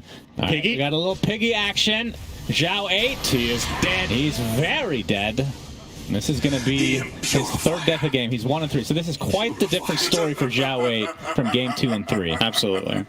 The difference this time is, though, Ame is enormous. He is getting so farmed on the Sven, and I do think Tundra have solutions, though. So I'm not. Piggy. Yep, there we go. I'm not too worried for them specific just yet, but it is the kind of hero that can reach critical mass where even if you have solutions, they can become too weak. Like you have Roar, Swap, Lifestealer, and technically also Pango can be really nice when he's outside of BKB. But when the gap gets too large between him and the other cores, you're looking at potential one-shot combos. Yeah. And that's when it looks really, really scary. Venge is dead here, by the way. Absolutely. Ame, I don't even know if he wants to commit because he wants the God Strength, showing off that newly picked up Blink Dagger. 33 just not able to get off the Primal Roar in time. And now Snake King is going to drop, as you alluded to. So nice Blink Dagger reveal there, Ame. Yeah, good choice from him to not go on the Venge. It was the easy, low-hanging fruit, but there was an even better fruit. There was a pineapple. Beastmaster, very tasty fruit. Getting Pulse Nova. It's the 8th Remnant off, but looks like he's going to be okay. Skeeter has to be careful. Going high ground against the Bane. He doesn't know that very he's going high ground against a Bane. Yeah, but when there's a Bane in the game going high ground without vision, very sketch. I mean, that's the thing, when you're playing these heroes like Pango or like literally any hero that has the magic immune that you just feel safe all the time. Then you're playing against a Bane or a Wyvern or whoever. It's like something that... Looks like Basher's going to be next, so really not status resist. Guess he's just hoping for... I mean, there's a Venge swap, so... Yeah. That is a really good I think he's specifically tailoring his build to be able to hit Sven. which is understandable. Yahweh on the high ground. Oh, he turns himself into a pig, but it's not 100% movement speed buff. It's 10. Nice. Double damage. And it's going to turn into a Roche. Okay. LGD definitely know this is happening. It's very, very obvious from Fatsa's positioning and the kill they just got. So now the challenge is to go there and defend it, particularly with Coddle. Blinding Light as well as Illuminate's very good here, but they might just be too late. This is a really good play from Tundra if they get it. Ults, nicely done. That's exactly what he needs to do. Create as much space as he can and runs into the wall just to scare them off. And that is Roshan #1 for Tundra. That's big. They needed something big. They're starting to fall behind quite significantly, but at least this is going to buy them some time and maybe win them a fight. Now that Lifestealer has Aegis, he can run in with a confidence, and keep in mind, the Radiant lineup has an expiry date on their fights, right? There's Sven ulti and Lycan ulti, two transformation-based abilities that make the heroes a lot weaker. So having Aegis and getting that second life can make you outlast. That's like actually a really good point. They have a lot of heroes that kind of go in. In fact, almost their entire lineup are like these in and out type heroes. Pango doesn't want to fully commit. He's going in and out with. He uses rage and he tries to infest somebody to get out. Vengeful Spirit, the swap. Everything about Void Spirit. Everything about Void Spirit. Beastmaster is the only one that's kind of just somewhat stationary with his creeps. But speaking of which, Faith Beyond does have his Helm of the Overlord. You can see it's the literal only item in his inventory. Doesn't need boots because when he shapeshifts, he's good to go. On the other side, you can see 33 has one of his own, but he has boots as well. And Quelling Blade. That's true. Quelling Blade is a huge deal. He doesn't even... Oh, actually, what did he take out? We saw the dragon on the side of PSG.LGD, so it's going to be dragon soon. Hopefully it doesn't end as poorly as Game of Thrones, but then again, nothing can, so should be fine. Dire's bottom the Ice tower Dragon. is under attack. Yeah. Pause. All right. Skitter probably lagging. Happened earlier as well. Oh, yeah. Look at that face. I always thought he kind of looked like Goofy. You know what I mean? The Disney character? Yeah. Like, to some degree. It's like way too stupid looking. Okay, I have a really hard time explaining this, but there's something about this that just makes me think mustache. I don't know why. Mustache? Yeah, when you look at this... Okay, are we getting a replay? I thought we were getting a replay for Dragon. Yeah, we're seeing this again. We actually have no idea the mechanic that's working out here, but it must be some... a bug, but it was introduced because of the night range. Yeah. That's the best I can guess. Is there one frame window between Leshrak's stun dealing damage and applying the stun? No, I mean, if there is, I've never seen it before. I mean, do you think with the amount of play that we've seen from this hero that it would have come up at some point? If that is the case, so you're literally... Hold on, we have what are you talking about mustache here? I don't know how to explain. Does he need a mustache? No, I don't know what it is. Does he have a hidden mustache? Is that like in the belly of the beast? Okay, it has to be something about how that face reminds me of a person that has a mustache. Like some really known... Or a literal psychopath. Okay. That line of thought. That's the nicest thing anyone's ever said. No, so even if it's just a one-frame window between the damage and the stun of the Lesh, Rage is full-on instant cast, and so is Pangolier Swashbuckle. Yeah. So that could be an explanation, but I didn't actually know if there... It does definitely feels like a this would be a big Ooh! Fast reaction there. Very quick. He still has a 9-second BKB, and the fact that he didn't use it bodes well. Of course, Pangolier does go through Zhao 8. All right, there's the split earth. Didn't get the rage off this time. Finally does so, and Zhao is just getting demolished.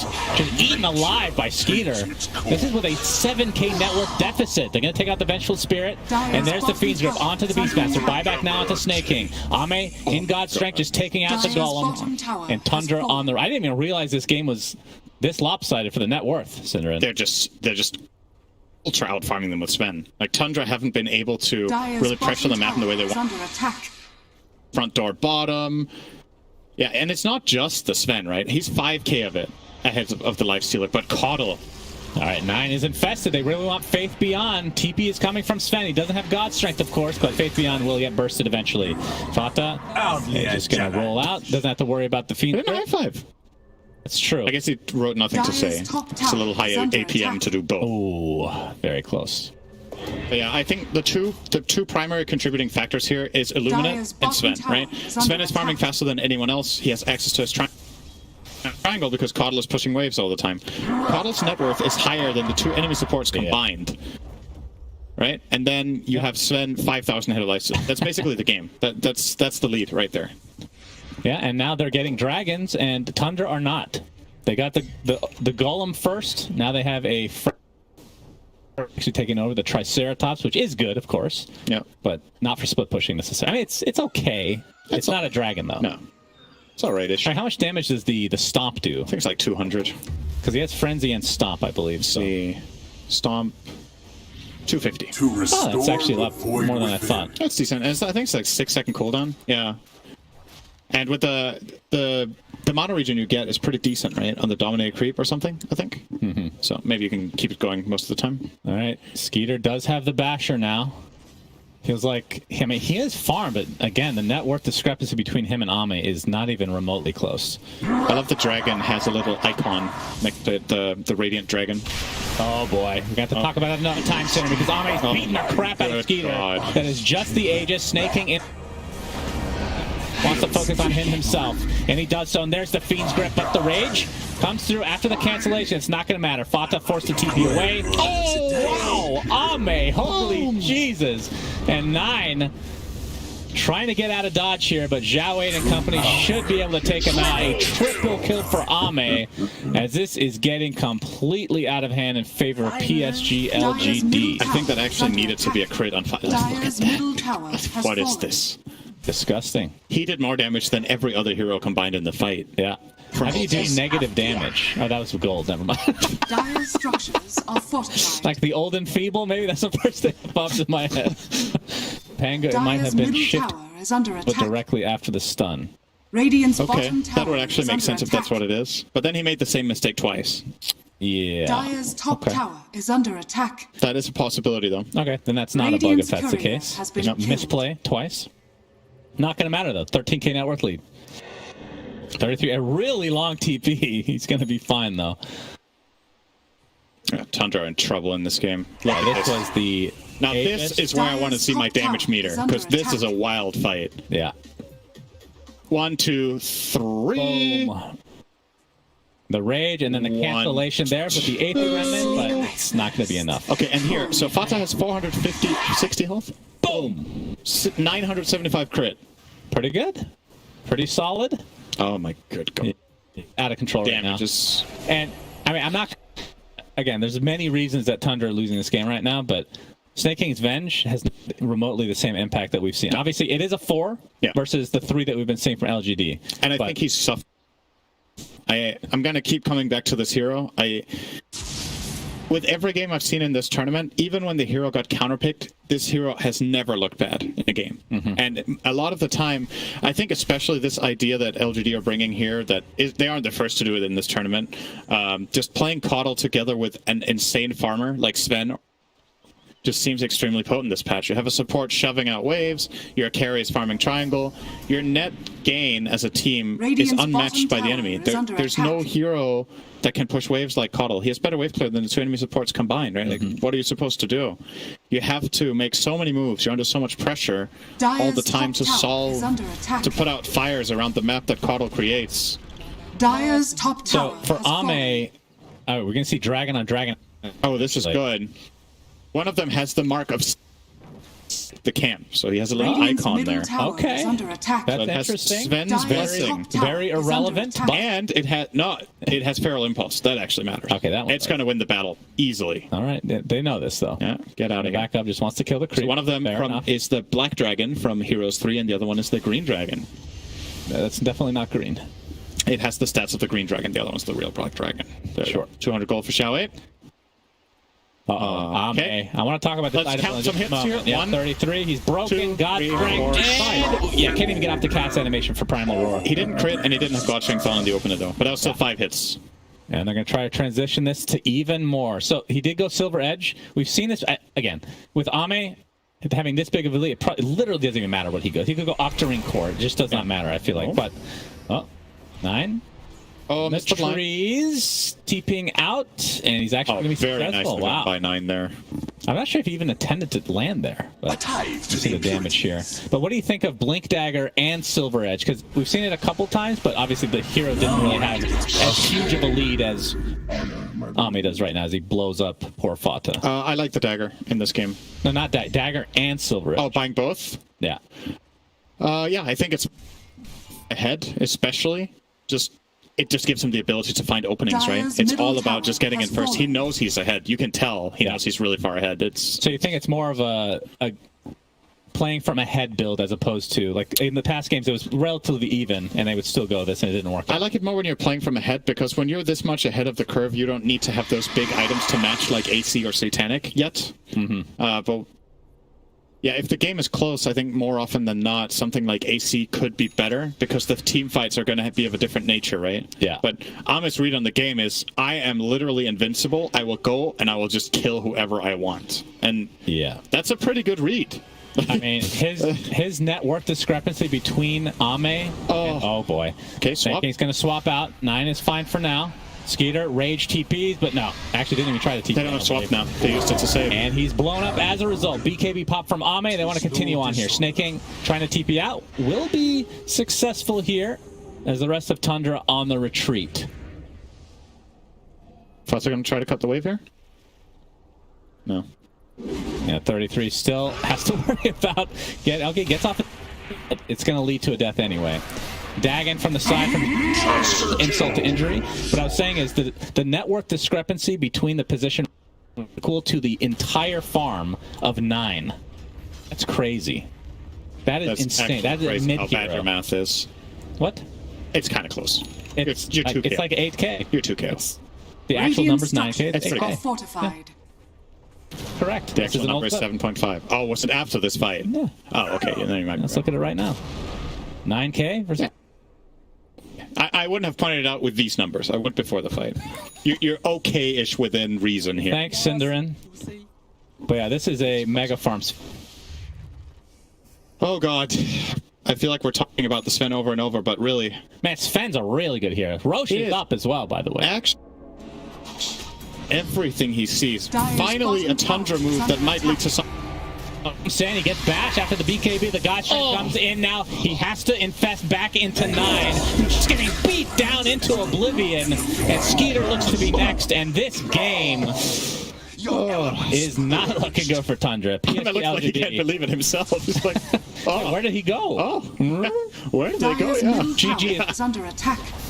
PSG.LGD stomping Game 3 big time. Absolutely smacked in that game. PSG.LGD. I think the standout heroes this game, Caudle, Sven, and honestly, again, Bane. This hero is just having an insane track record on LGD, right? I don't think they've...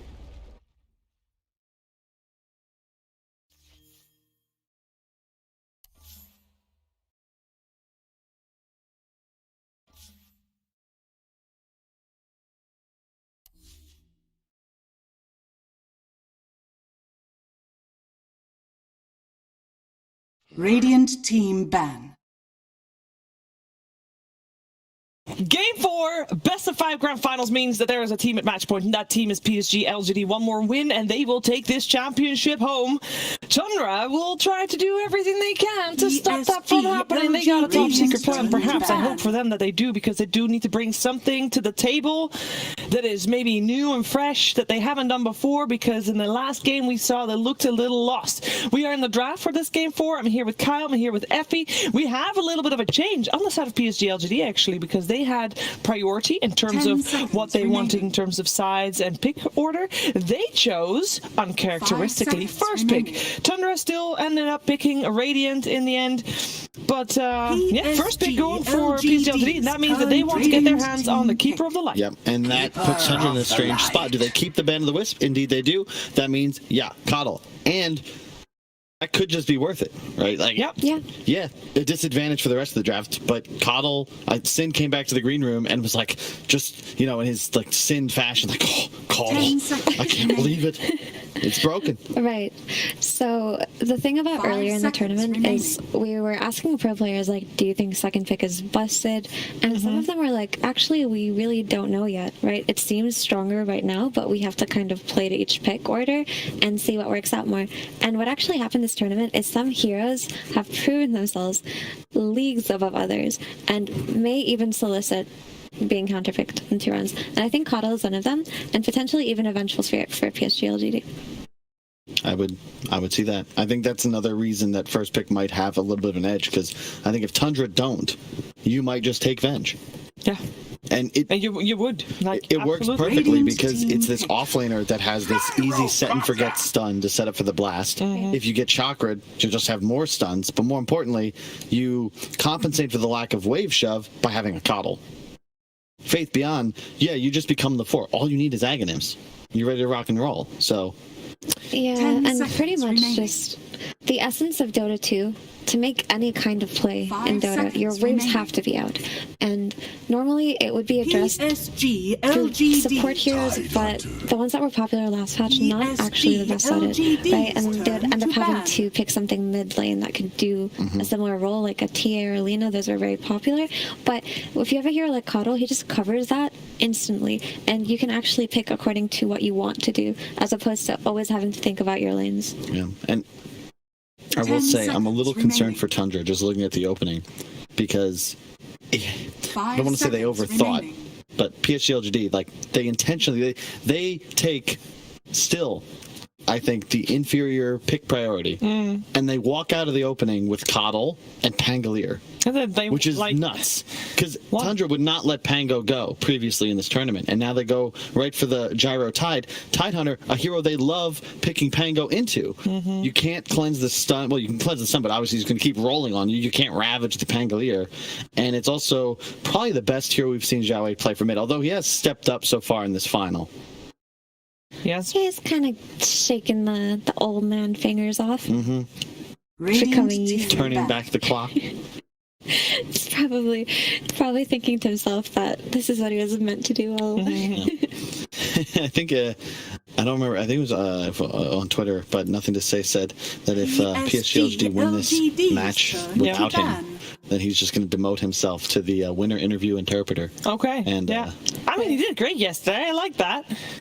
You know, they've been calling him no team to stay. Poor No, I kind of feel like the dynamic of the team, like with Nothing to Say, is there too. It's just really good. It's really friendly and jovial, and I don't think he is irreplaceable, honestly. Highest player in the world. Incredible hero pool, very dependable in the mid lane, right? So, memes aside, both iterations of PSG.LGD have been fun to watch. It's got to be nice as well. You think about Xiaowei, right? Just the achievements in his career. Is there a Western player who is retired and now coaches that is held in such high regard? No. Because no other coach LGD's turn to ban. has coached successful teams for like the way he did. Also, that has also won TF. It's just also like, even retired, he's in a grand final playing mid. Yeah. Like, he's still got it. I mean, we've got several coaches standing in, right, over the last year. Yeah. Especially with COVID having playing a factor there. And sure, not all of them were bad. I remember a great RMN game where he played bad mid. Well, it was one game, not a full tournament. We had super stand-in for Ollie, the major, and that one didn't work out so well. And interestingly enough, like, you would want your coach to stand in as a 5, but maybe your coach standing in as a 2 is where it's at. That's where it's at. Yeah, to finally end the Xiaowei conversation, there's no other coach really that's a top 30 leaderboards player. True. To be fair, like, he's still got it in a way. Yeah, he just chooses not to be active playing, which is a fair decision to make as well. I want to know how Tundra is going to try to answer the amount of pressure that is going to come out of PSG.LGD knowing that they have that Coddle. Because that's what we saw them fail at in the previous game. So they do go Gyro Tidehunter, which, Tidehunter I consider a defensive hero just because he is so durable, does well in lane, but also Ravage is an excellent defensive as well as offensive capability, right? So if his core gets run out with a smoke, or they go for some kind of early triangle invasion, boom, you've got a Ravage on the high ground. Excellent hero in that regard. So even if they read this aggression, they say, it's fine, we'll just have a Tidehunter to protect our little Gyro as it runs away. There's like a nice concept there. But as far as picks go, Tundra's opener is strong too. Yeah, and Tundra, their bans, I do like. They're covering their Tidehunter. You know, we did see PSG.LGD. They picked Viper and Sven into this Tide. The Nether Toxin, obviously, incredibly capable at 100 zeroing this. That's a big part of the reason they beat VP. And they just removed the Venge, which I think is wise. Just, it conceptually, PSG.LGD been picking it, and you're like, oh, but like I'm watching them do it into Darkseer and Terrorblade, and like that can't be the answer, and then it is. So too strong, get rid of it. If you want, you can have the first to it. Yeah, and keep in mind, these two heroes can be played on different roles each, right? We assume it could be a Skeeter, carry, gyro, but it could also be a 5 gyro, right? And same with Tide, he can be played 3, 4, 5 by this team. And the same with Mirana, because we know Fada plays a mean Mirana, we know Snaking plays a mean Mirana, but I wouldn't be surprised to see it be a core Mirana either, even though I prefer it to be a support. So it could be, I like core Mirana in specific situations, like versus Phoenix in particular, but outside of that, I'm not sure if there's too much merit. While we know the Tide Mirana lane is historically very powerful, it's actually one of the favorite Chinese lanes. And here it is being played by Tundra, but they've got Snaking's Mirana. I think that's what it's going to be. I can't really see anyone else fighting him over this hero. Most likely. But this Tide Hunter Mirana lane, assuming it is a 3 Tide Hunter, is so powerful because Mirana is an Agi hero with the Gush armor reduction. She does so much right-click damage, and the slow sets up for arrow. So it's a nice. Also follow-up Stun and Ravage. What happened to Omni Knight? VP lost with the hero twice and just disappeared. Well, Omni got banned last game, but they did pick up the Sven, so maybe Tundra just thought Sven was more problematic than the Omni Knight, right? Harder to deal with, still difficult to shut down, farms just as fast as the old Luna. Because I'm thinking either Omni or Abaddon, although the Night Stalker does make it a bit more complicated. Do you like the +5 Night Stalker? Because we saw that, of course, when PSG.LGD was playing against VP. Yes. That would mean that Coddle or ET is core, though, so I'm not sure about that. They also have played Ame Night Stalker one game. Yeah. It's just a great hero here because, you know, Tundra, I think you'd want this defensive support on Fada. But or some defensive saving hero, but you don't want to pick that as a Night Stalker. It just feels so bad to deal with your positioning. They go the Bloodseeker. This is the ultimate Pango counter. Kind of, that makes sense too because it's likely the Zhao 8 hero, right? They could still put it onto a support role, but you can guarantee it's a good rupture target here. No, for sure. I was wondering why PSG didn't cover the Pango with the Bloodseeker ban, but perhaps they're actually not that worried about it. Whereas the Monkey King maybe gave Zhao 8 some PTSD or something like that. That was a rough experience. But as far as Night Stalker goes, I'm relatively sure it's just an offlane Night Stalker. As fun as it would be to see another 5 NS, it looks like the Faith Beyond hero for this game. And pair him up with Coddle, and a weak laner suddenly becomes a strong laner. That's the power of Coddle. Give me your last pick, your Ame hero. Makes sense. I think they'll. They don't have the same kind of versatility. Obviously, they're going to reveal who is playing Pango likely when they select their final hero, and that will give 9 his pick of the litter in terms of a response. And it likely will be, I guess, the Fado Gyro with the Bloodseeker safe. Mirana Tide in the off lane. 5 seconds remaining. 5v2. So my thing about ET is he's really powerful on lane and in very specific conditions, right? But I've always considered him a hero that needs some kind of setup for his Earth Splitter because yes, he can do it himself, but that's not really ideal. We've seen ET excel the most with something like a puck, actually, something that can just hold them in place or even avoid Faceless Void. Whereas when he's by himself, it's concerning. But then I think, oh, Coddle, Will-O-Wisp. They're going to have ways to enable this hero and get the most out of his spell kit. So that's pretty nice. It's also another tool to control vision. You know, Night Stalker goes in with your spirit. You find the backline, Pango, Zhao 8. I mean, he'll likely continue going for that really fast Blink Dagger timing, and they're just going to go. The question is, what is the hero for Ame? What do you want to win you the game? Yeah, one more added layer to ET and his strengths, specifically with Pango, is that the Roshan control is actually absurd. 10 seconds remaining. That's where he excels really, in like small choke point areas. And normally PSG have been playing with Revengeful as a form of Roshan control, but now they have this ET, Astral Spirit, Stomp, and Pango Rolling Thunder, so they've secured this area for themselves with their draft, basically. Yes, there is a Ravage, but it's not the same potency with the Vision. And they removed the Jug because that would be ideal. One of my favorite heroes with ET, just because the spin gets the max benefit from just the spirit of the Elder Titan. Lifestealer's still in the pool. I think having that built-in BKB is quite nice against all of these stuns on Tundra. Considering maybe, like, I'm liking Chaos Knight. It's just, like, always what I love against Bloodseeker. But I just don't know if it's a thing, but it would be setup. I feel like a setup stun, to your point, for the ET, for the Coddle, just makes this game a lot easier for PSG.LGD to play. So, I either PSG put all their eggs in the Omni basket and play for super late, or they just play for aggression, right? So it was covered by the Medusa van and the Juggernaut van, and this lifestealer makes a lot of sense because this hero, right, maybe doesn't have the best track record so far, but on paper he does really well. He hits his timings rather early, actually. He only needs a couple of items before he can group up with his team. He can infest bomb with the Night Stalker, and he'll always have mana on lane. And it's really nice because ET, you don't have the setup now, but it just makes this top lane really strong and difficult to deal with. You're gonna have Mirana Tide. They want to kill their enemy heroes. They want to win the trades, but it's tough to do that because Lifestealer just hits Tide in the face. ET, one of the strongest level 1, level 2 heroes in Dota, gonna do more of the same. Yeah. So now it's on 9. TA is still in the pool. Although Kyle, I do think that Lifestealer gets bullied very heavily by Tide Mirana, so it's going to be on ET's shoulders to, make sure that doesn't happen.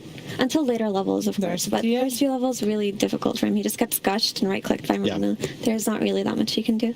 First game of this grand finals, it was also a TA versus a Lifestealer. Did not end well for the TA. What's different this game? There's no Darkseer, and there's really just no ease of pressure for PSG.LGD. Like, the laning matchup for TA is going to be rough as well, or beneficial rather. Like, I think he's going to actually kind of crush Xiao 8. So this TA, it looks like she can have an excellent game, to be honest. The only thing that PSG have right now versus this TA is their Roshan control that we talked about earlier with ET and Pango.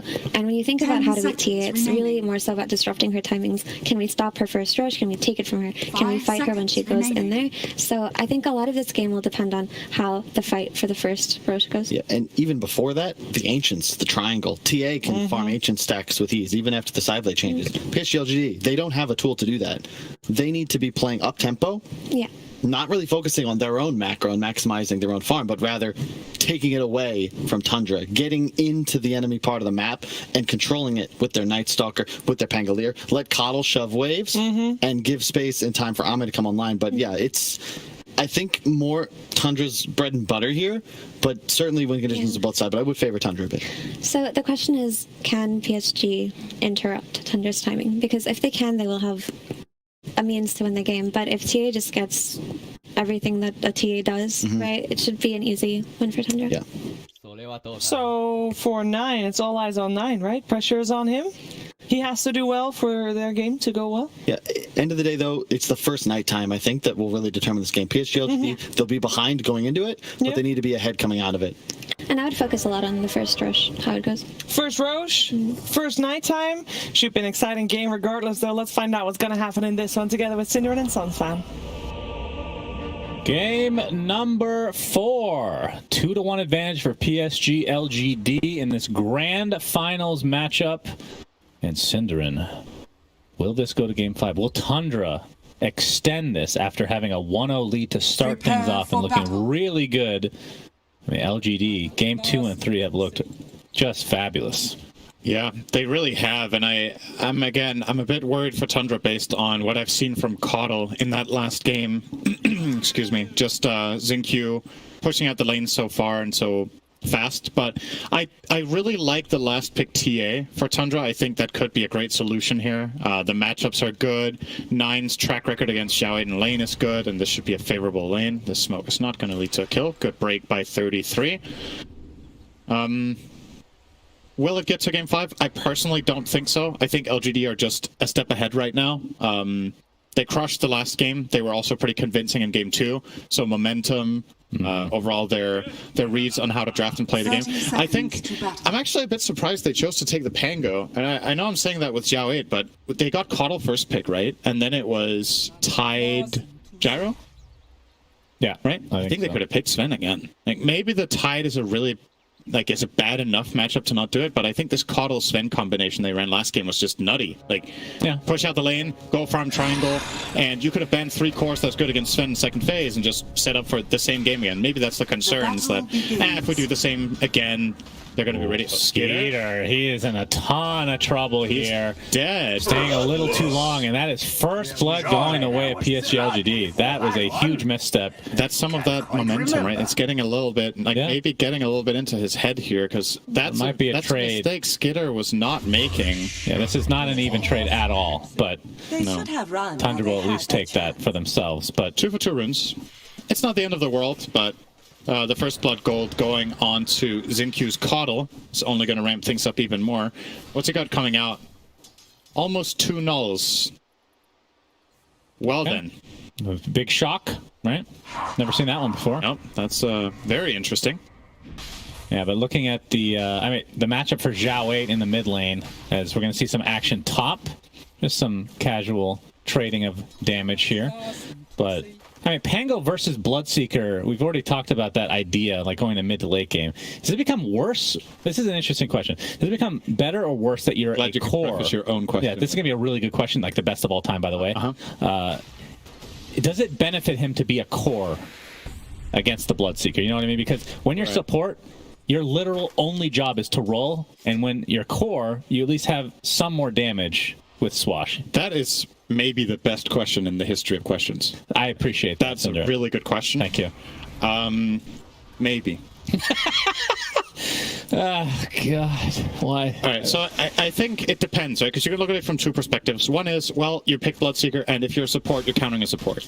The other one is, well, you're a core, so you get more gold, so you can itemize and strategize against it, but for the duration that the Rupture is going to be shutting down a core. Right. So I think it's a bit of both, honestly. I don't know what's like strict, if there's anything. Xinq, Rocket Barrage! One more right click will do it. Fada gets dunked. Yep, second kill for Tundra now, despite not getting that, despite Skeeter getting first blooded right off the bat. This Tundra lane is strong. Whenever you connect a rocket, you have a silence follow-up, and that allows Fata to continue with Barrage because the enemy hero can't counterplay. So kind of interesting synergy going on there. Does this feel like a good Bloodseeker game for you? Yes. In terms of going to the late game? It's very good, I think. He's good against Pango, he's good against Night Stalker. He's good against... Lifestealer's a bit so-so, it depends. Because Lifestealer's one of the few carries that can just get Rupture and just be like, lol, I'll just stand still, who's going to come fight me, right? But again, because of the pairing with TA, that's a hero that you Rupture Lifestealer and TA runs at him and fights him. TA wins that fight with Refraction up. So you're not going to get much value out of your Feast and your Rupture, so you can't run away. But there's always going to be an Infest as like a wild card against Rupture. If you can set that up, that can be really big. So honestly, I think Skater should mainly be focusing on rupturing either the Night Stalker or the Pango, depending on the situation, and only go for the Lifestealer. He's very confident. Because if he uses it on a Lifestealer and he infests, that's one of their most important abilities just out the window. Really, really crucial that they get value out of that. Yeah, that's an interesting point. It kind of like trades, right? It's about what resources are more important for that specific time frame. Looking at 9 now, 16-4 versus Zhao 8's 19-3. He's been in the jungle a little bit more though. Yeah, that's doing great. I mean, TA against Pango. I don't really want to be Pango most of the time. So Zhao 8 off to a very, very good start. Which I wonder if this is different with the new Pango. My opinion is mainly shaped on old Pango in 729 against TA, and I think that was generally a TA favored lane, even with the disarm. Oh. They will both dodge that Illuminate, but Skitter's quick. Yep, he is. He's trying to go for Faith Beyond here. His own tower, so he's fine to chase in here. That's right, Faith Beyond diving into the enemy tower and just wasting as much time as possible before his inevitable death. It's a Schofield play. Yeah, that's true. Zhao 8 still getting pressured here, but he's going to kind of be in and out, trying to get as much farm as he can in the jungle, but TA just outscales him in terms of just the farming capacity in the early game for sure. I think like a good old double-double. Uh-oh, we're in trouble in Coddle. That kind of runs with double-double. Salve is going to be canceled. Xinq can maybe be chased by Skeeter. Illuminate's not going to do a whole lot, and Skeeter, after that rough start, he's doing quite well. I mean, the CS is about even with the Lifestealer, but he has a couple kills on top of that. Yep. Off to a good start here, Tundra, for sure. Even though they don't actually have a gold advantage right now, but I think they're getting the right heroes enabled. You want TA and Bloodseeker in particular to have a good game here. I think it's okay if Tide isn't doing perfectly well. It's more important for, especially, I would say if I could pick one hero when this game starts to have a good game on, I would select TA for the Radiant. Okay, we were just praising Skeeter, and he died for a second time. That is to a solo. I mean, neither had to have been Illuminate, right? I don't think so. He was pretty far away. And that was daytime. Oh boy. Yeah. That ain't good. Skeeter was definitely low. And we talked about this buff recently where you get a little bit more HP now when you deny creeps. So probably getting played with a bit by Faith Beyond. As Illuminate comes through, Fata. Looking a little worse for wear, but he'll be fine. And now it's nighttime. So Faith Beyond should be able to get a pretty strong grip on this lane. Yeah, he's going to start out with the Void. You can see the Illuminate coming through as well. Already at half HP for Skeeter. Swash is going to miss, though. Zhao commits to the Rolling Thunder. And Skeeter is super dead. A third death and that was a at TP 5.5 minutes. TP deaths are the worst. Yeah. It's one thing to die, but he's actually out of play, not for 15 seconds, but like 40 here. He needs to run to get farm. And the closest thing you can get to farm as Radiant is the big camp between the towers. But he's not, like, he's level 4. Yeah. He needs lane farm, so he has to run all the way to the lane. Going jungle now is terrible. Some carries thrive more in this environment. Like, let's say he was a terrible lane deck. It's like, okay, you know, it sucks, but at least I can transition into jungle. Yeah. Look at him running bot. He actually bought a smoke to get out to lane. That's really telling, right? He has smoke and at least he has thirst. That helps as well. Zhao sitting on half health is helping him a little bit with getting out, but the amount of time that Skitter lost here is substantial for sure. I think he lost a full creep wave. Fortunately gets back at least for the siege, but it's not They good. might go for him again here.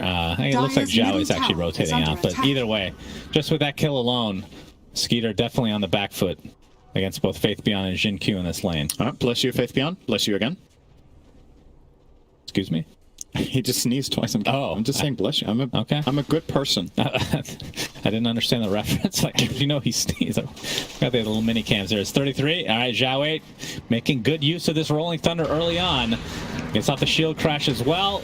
It's going to lead to a very easy kill into 33. My God. Great against that Tide Feast as well as Ghoul Frenzy. There's not really much you can do about it. Man, he is pulling really far. How is he this far ahead of TA? I know they're not laning against each other, but I'm at 3,800 gold to 3K. Wait, what's going on? Yeah, that's quite the discrepancy. Of course, TA does have a lot of stacks in the Ancients right now. Let's see if LGD can keep that. More gold in the top lane? Starstorm. New bug. Creeps are... They give more in specific lanes. Wait, why is he that far? Did he get... that was his first kill, right? There's a consumable gold. He bought 600 golds of consumable on the TA against Pango. Yeah. Apparently. But he's going to get a nice ancient stack here. Gets all the small little guys first. Yep, that's pretty much the gold difference right there. That's the... I think there's more 450 difference in He's going to pop the refraction. Oh my goodness, why? Takes a huge beating there. Zhao swashbuckle to the high ground. Doesn't look like they want to go any further though. Regeneration! But yeah, the big comeback mechanic, of course, for TA is the ancient stack. And I mean, I wouldn't even say she's necessarily doing poorly. She's second now within the game. But yeah, it's just, you know, I have this preconception of where TA sits relative to lifesteal at minute 8, and this is just not it. Right. So again, I was just looking. I'm not like talking anyone down. I'm just genuinely baffled and like confused about where the difference lies. But he must, like you said, he must have just bought so much regen for that lane. So I guess credit to Zhao. I haven't really seen just how much pressure he's put out. It's not the bottle. That's not considered regen, and it would have been a higher amount, right? And what the numbers said. So. Anyway, yeah, I don't think he's going to stack again. Snake and Crippling Fear is going to prevent any type of getaway sequence here. Bloodray coming through, though. Looks like they're going to dodge it pretty easily. Skeeter, only level 6 now. Goodness gracious. Gets off the Rupture on the Faith Beyond, but he has so many heroes with him that Fata will easily be taken out. Double kill for Jin Q on the... I mean, we've been through this before, Cinderin. This Coddle gets a couple kills early, starts to snowball out of control. Yeah. Triple nulls, yeah. He's probably going to go Dagon again, like he did last game. I don't see why not. It's either that or he gets an item that counters TA, because if they are making the right read here, TA is going to be the problem of the strategy. And it's something What would be a extra. good item here? Halberd?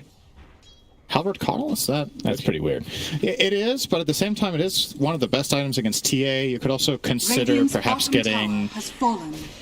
I don't think Dire's Hex Rush top is really in the tower is under cards. attack. E-Blade, maybe? Okay. E-Blade Rush? Yeah. I think maybe Dagon 1 E-Blade. That actually sounds really good. All right, 9 probably trying to stack this one more time as he finishes off this ancient stack. So we'll see if his farm catapults a bit here. But yeah, the most impressive thing is Zhao 8's farm, honestly. Second in net worth right now. And I mean, not that he doesn't have CS, but just his rotations across the map have been successful in every single instance. And pick pull now picked up. Very Is he going to get the deny top? Oh, why? What a... Has been denied. Oh, what a deny.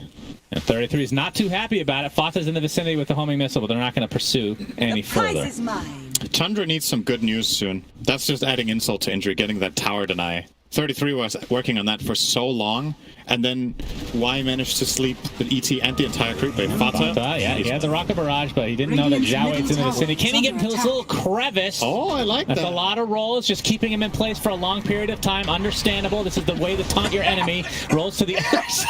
I told you it wasn't The safe to sloppiest trust kill such of all fragile time for machine. Zhao 8, but he'll take it. A kill is a kill at the end of the day, Cinder. This is why we need an age limit on driver's licenses. Might be... he's not might be on his geriatric last yet. leg. Cinder. It's time for a checkup. Oh, dear.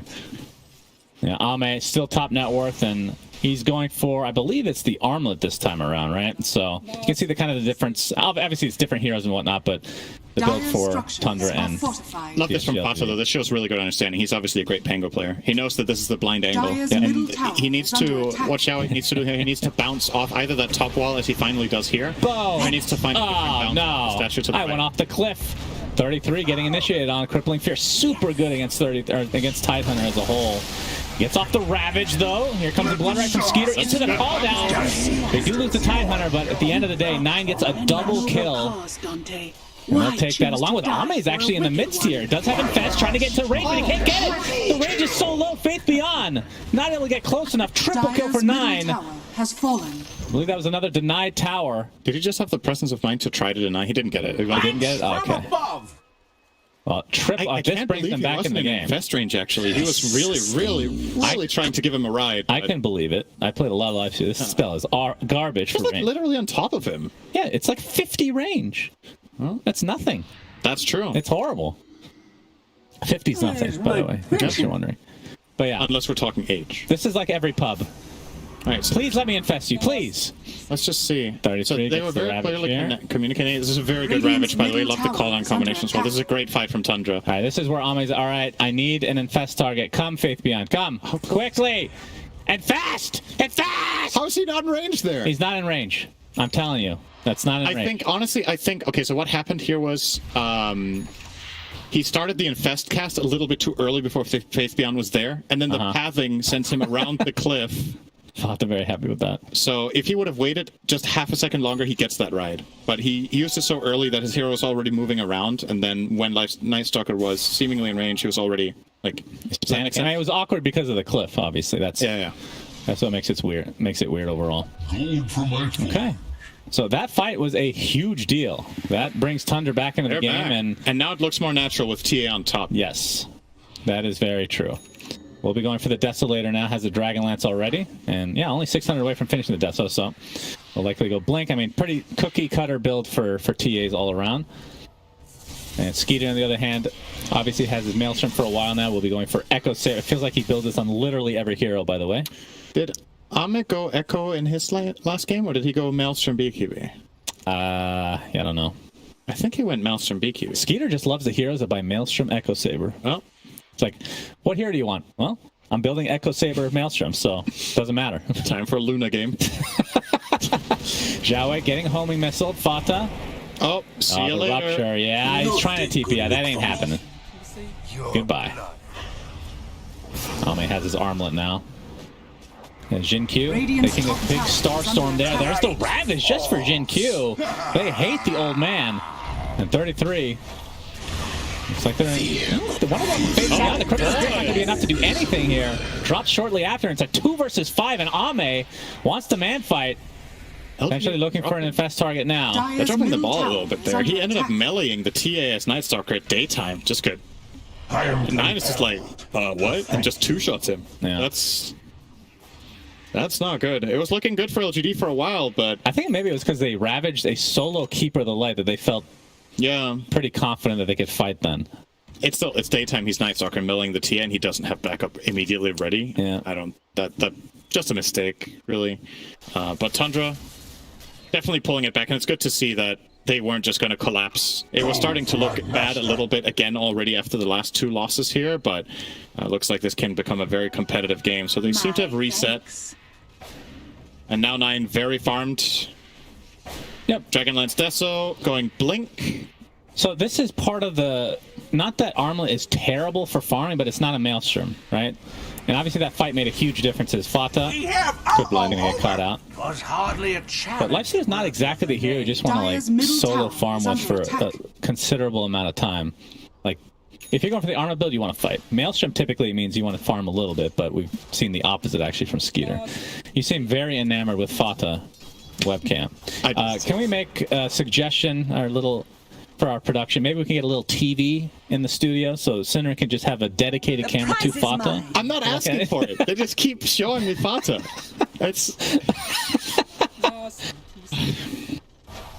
He's a beautiful man after all, so can't blame them. Looks really good with a beard, by the way. Just want to throw that out there. All right, 9. Just pushing out this wave. Looks like Ami's just going to retreat now. And yeah, you're right.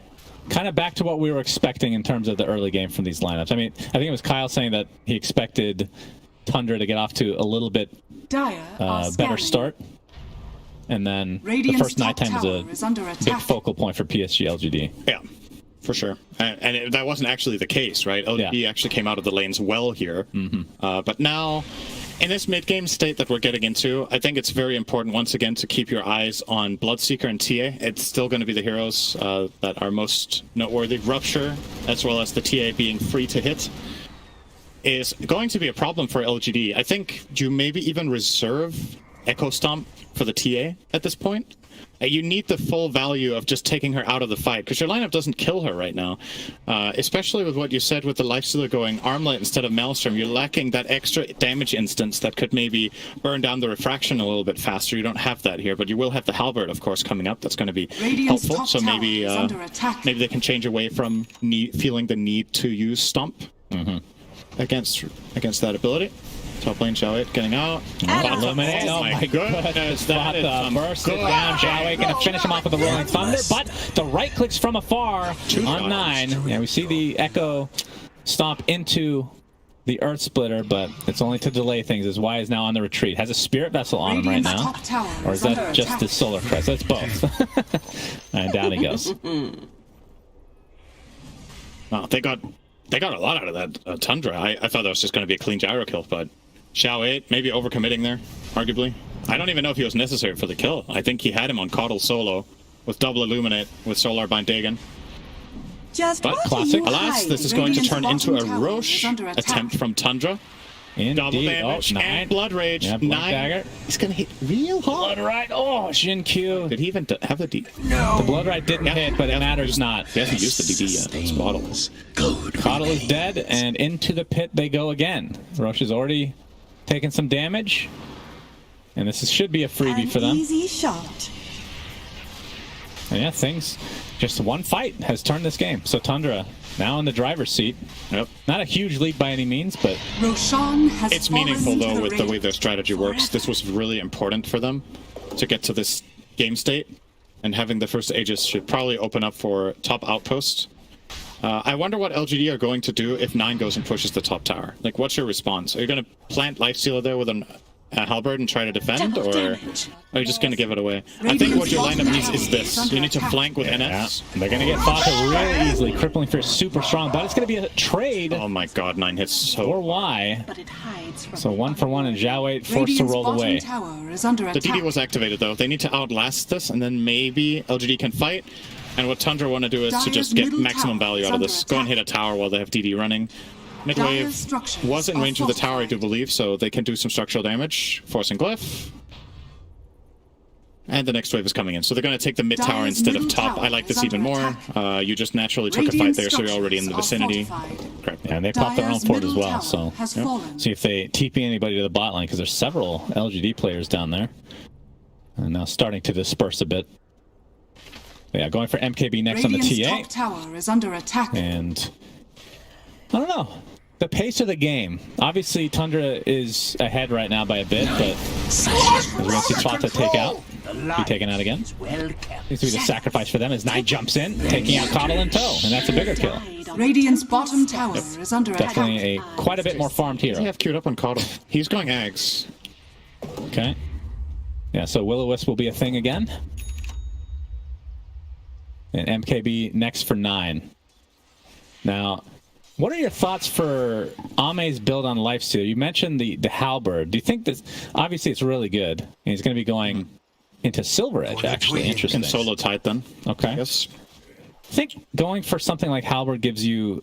Maybe you're lacking damage a bit in the early stages? I think you compensate for that by having other heroes that have good damage. You get amplified on the Coddle by ET. Night Stalker hits pretty hard with the talent changes on level 15. And your mid Pango also outputs pretty well. So honestly, I think you'll be all right in this game. I will agree, in some games, it's a major price to pay. But I think here it's just a necessity, right? Look at this guy. You can't... Yep. Like, what damage items are you going to buy that solve this Manta so you can break... Oh, Rupture onto Ame. Has nobody to infest to, except for a creep, which is destroyed shortly after. Now running some more fully ruptured, and there's the Ravage. And down goes Ame. A huge kill. We talked about the potential for infesting out of a Rupture, which is a thing, but there's only a creep and you can kill it. It's not going to do much. No allied hero nearby there. 9. Light. Sync you. Solar Bind. You see the rest of Tundra is currently smoked and in the area. And Zhao Wei, he's used basically everything other than his ult. Blinks up. Outside the range of Bloodright. Gonna get homing missiled. That's right, he does have Blinkins. Oh, that's a good splitter. All down's gonna miss. Splitter. Earth Splitter, that is. Get taken out. You did. You ruined this entire cast syndrome. They're higher now, 33. Looks like they'll be able to defend properly. So despite losing the Lifestealer, obviously some spells were used from Tundra. They used the Ravage just for the Lifestealer, but certainly worth. Yeah, that's pretty... I was not expecting LGD to get a turnaround there, but awesome setup from ET. Why showing up once again? This time it's not on Bane, it's on another sleep. Maybe this is telling about his personality. Perhaps, just wants to sleep all day. Or he has Insomniac. He's an Insomniac, so it could be irony at its best. Maybe he... Oh, Jin Q. Snake King gets the Yules into Arrow, and he is completely surrounded again. We'll reveal the ward, of course. This move more than... Oh, another Rupture. Ame will just TP out this time, though. I think Skater is going to go Basher. Yeah, he is. Because if he can make this play every fight, disrupting the Lifestealer and force the TP, Bloodseeker has inherently really good attack speed, so Basher has a very high chance of connecting before the TP out. Obviously, he's fighting a little bit against the evasion, but... Yep, true. Does have the Echo Saber to help with the attack speed. Tower is under attack.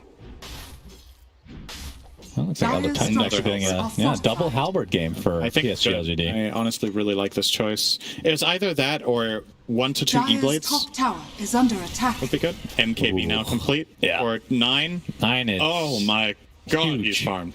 Only 20 seconds on Aegis, but they've gotten basically all the outer towers, minus the tier 2 in the bot lane. Yeah.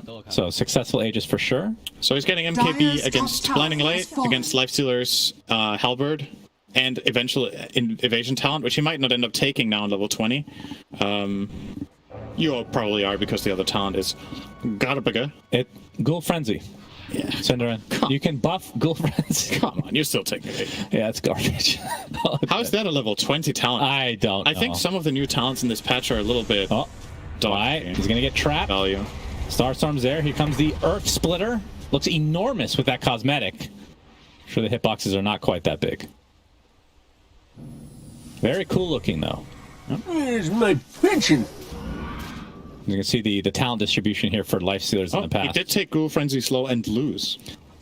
Okay. Interesting. I guess that is connected. That's probably 6 games of Lifestealer, and he's had 1 with Frenzy. I think that's what it is. Honestly, I think that's probably a misclick most of the time, too. Maybe. You know how it's bound to 1 and 2? Yeah. That has screwed me up so much in the past. Right. Because my hero is bound to 1, Cinderin. It ruins me. Yeah. Alright, here's the smoke from Tundra. Ravage is online. See if they can find anybody. See the That blink was a dagger big already item. used? I think Nightstalker just got his BKB. This could make a... Oh, Zhao 8! Yes. Lincoln's just pop with the Yules, and he's just going to roll away. Man, that damage from 9. Yikes, he could still get captured. Skeeter. Oh, got the blink off. Yeah, he's good to go. His Lincoln's is going to be ready again when the missile reaches. Yeah. He is fine. Whee! Bonk. Yeah, obviously a great item against Bloodseeker, but it does feel bad to have to go it on Pango. Interestingly enough, the last time he played against the Bloodseeker against Team Spirit, Xiaowei did not opt for that item. He went for Yules. But maybe this time around he feels like he's having a better laning stage, which is definitely the case. His net worth is a lot better, so he can afford it. And yeah, it feels bad, but you got to do it, man. Like, it's just necessary. They're going to have 3 Yules on PSG.LGD. Or, sorry, Halberds. Yep. So Coddle second on Jin Q. He did end up going for it. Yeah. I don't know if this is overkill. I think one of them should have been an E-Blade. That would be nice. He's dead, by the way. The hidden ones. Yes. Yep. He's going to pay the sacrifice for getting yet another Halberd in the game. Not allowed. Learning to count with 9. I admire you. If it takes 9 hits to kill somebody, the game's not going well for 9. I'll just say that right now. But he is doing quite well. 3K net worth lead just between him and Ame at the moment. Now, let's look at the damage here. 1. Boom! 2. Let the overkill. Begin. All right, BKB is next on the list for him. Only, not too far away from finishing that himself. And I would assume that they're just waiting for the second Roche. But as Effie was talking about in the panel, PSG.LGD have an incredible Roche fighting team. And incredible high ground defense, too. Yes. If it comes to that. I mean, Elder Titan, is there a better hero than Elder Titan for pit control? I think both Batrider and Nightstalker rival him a bit. Okay. And they have one of them. Nightstalker is also insane in that area. You just get all of the vision advantage in an area that can't really obtain vision in usually. Beastmaster decent for the same reason. But Nightstalker is just like a better version of that. But yeah, this is honestly kind of impressed. LGD are only 3K behind. With how this game has been going the last 10 minutes, how are they maintaining this in such an even ground? Like, especially Xiao 8 sitting on 15K net worth is impressive to me. Has been killed. He also has the Basher. He's going for is that a 4th Halberd? It looks like a 4th Halberd. Are they going to set up like a chain? I suppose so. Zhao Wei using the Blink Dagger with his ult. Only can connect on one. That's 33, but now finds Foth on the backside. Will he actually just solo this? Who cares? 33 gets off a Ravage on the other side. Why? Inside that blood right. Skeeter takes credit for that kill. And a couple supports dying with PSG.LGD, so very scattered fight. I don't know if that's a good Ravage. Roshan is spawning relatively soon, and you use Ravage on 2 supports that are going to respawn. Oh, 9 completely surrounded here. Faith Beyond with a BKB. You can see the rupture now, but Infest is actually not up right now. Oh, he already used it, sorry. As there's the Bash and Skeeter. He's just not this out of this one. Such a good wraparound from LGD to make that read that they can do that. So with Ravage down, this is what I was going to get at, right? Like, you kill 2 supports that can respawn or maybe even buy back, but it's one of your key tools against these big cores that are going to run at you, and you either get run at right now, or Roshan comes up, and you don't have it for the fight.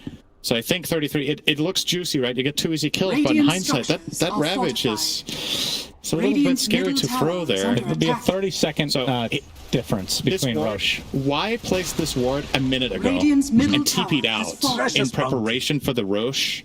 Just really good game sense that this is going to end up mattering so much, and man, did that pay dividends. Oh boy. Botha dying in next to his tier 2 mid as well, so PSG.LGD taking just a little sliver of a mistake, as you're alluding to, and taking full advantage of this. They're going to get Roche. Yeah, Roche.